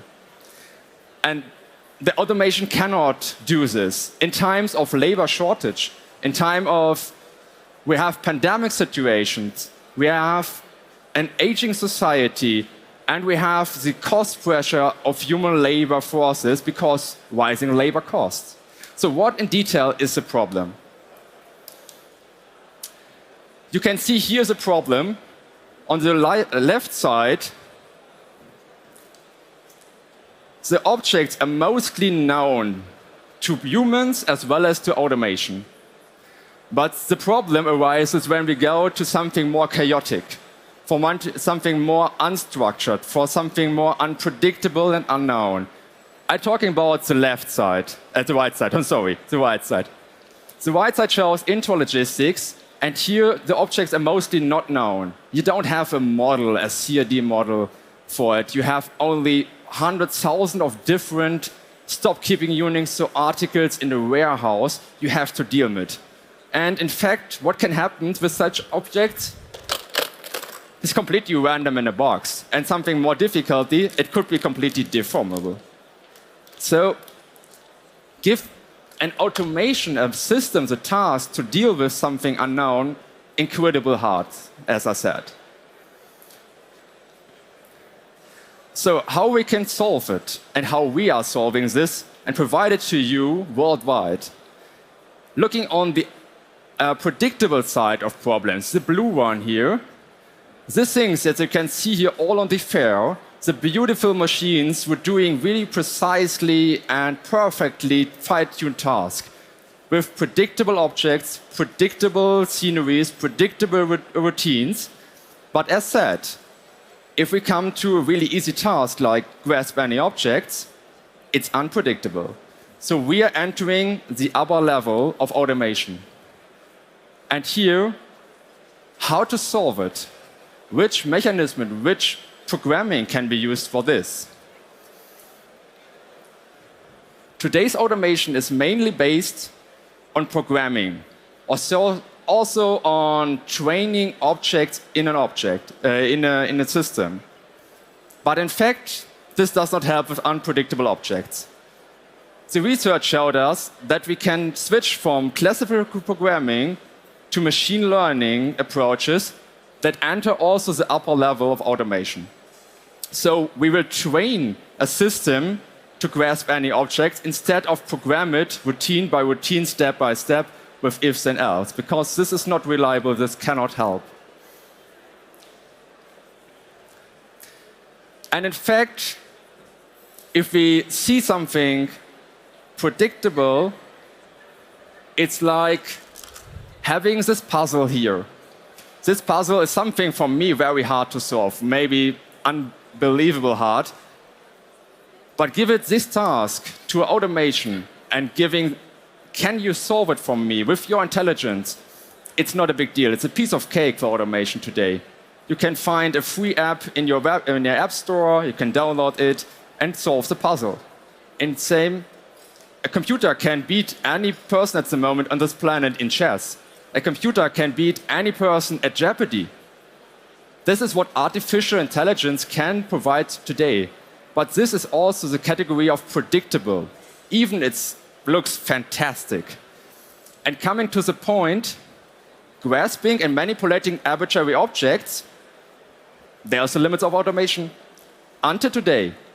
And here we are talking not about terminators, so really not so friendly machines. We are talking about something that even our child learns in the first year of their life. How to reasoning an object, how to plan, how to approach it, grasp it, and place it precisely. And we as humans can do this task intrinsically day for day, because we learned it over decades of our years. Let's go in detail. What you need is called the prediction perception action cycle. So firstly, a system needs to have a sensing of the scenery that it's working in. A sensing in this case means not working with I/O modules. It's not working with analog inputs. It's working with a 3D model of the environment. So in fact, we are working here with 3D camera systems because the problem is in the 3D space. On the right side, how to make the action to grasp any objects, very easy. We have so flexible and beautiful machines out there. Robotics, it's the most flexible machine you can imagine. It's nearly to our human's arm and human hands. What is missing in this chain is something in the middle. The reasoning to understand the scenery in 3D space, find the right grasping poses for any object, and execute it, give it to execution to the robot. And this missing link is something that Siemens provides you from now on. We at Siemens created a new portfolio from artificial intelligence skills ready for use out of the box. We call this robotics AI, and we give it to you, all the people who want to have it, to upgrade standard robotics systems, to create advanced robotic systems capable to support our human labor forces out there.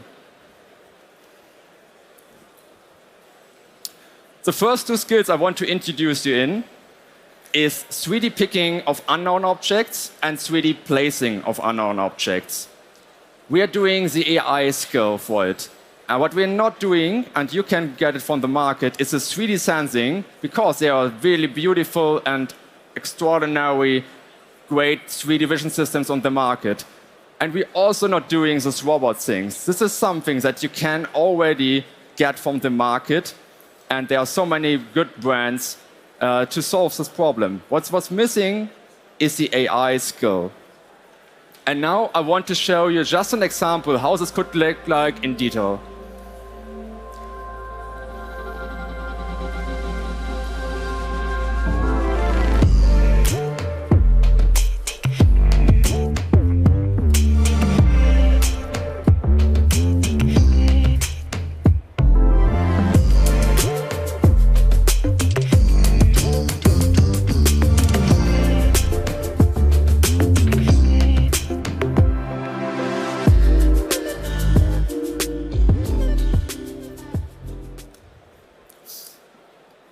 So, put it in a nutshell, what you're seeing here is a new approach from Siemens, something new on the market, something worldwide new.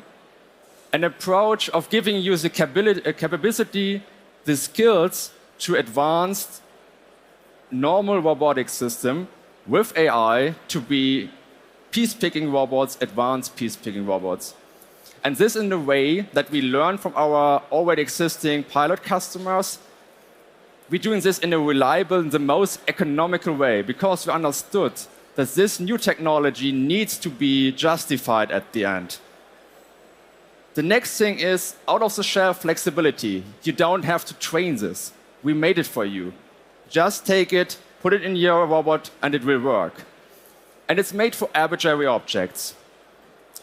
And the last thing is modular, open, and efficient beside easy to use and integration. Because we also learned there are not so many AI experts on the market. There are not so many vision experts on the market, even not robot experts.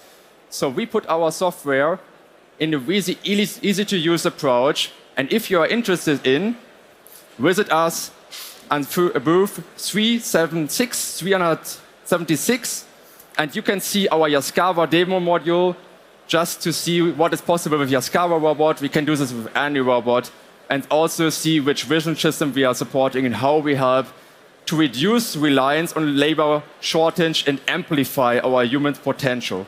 Thank you very much. Thank you, dear Christopher. I'm going to take the Rubik's Cube. I want to do some stuff later on. Do you know how many icons are in this cube? You told it to me. Can you do it again? We're going to solve that tomorrow. Solve it, please. Thank you for your presentation, Christoph.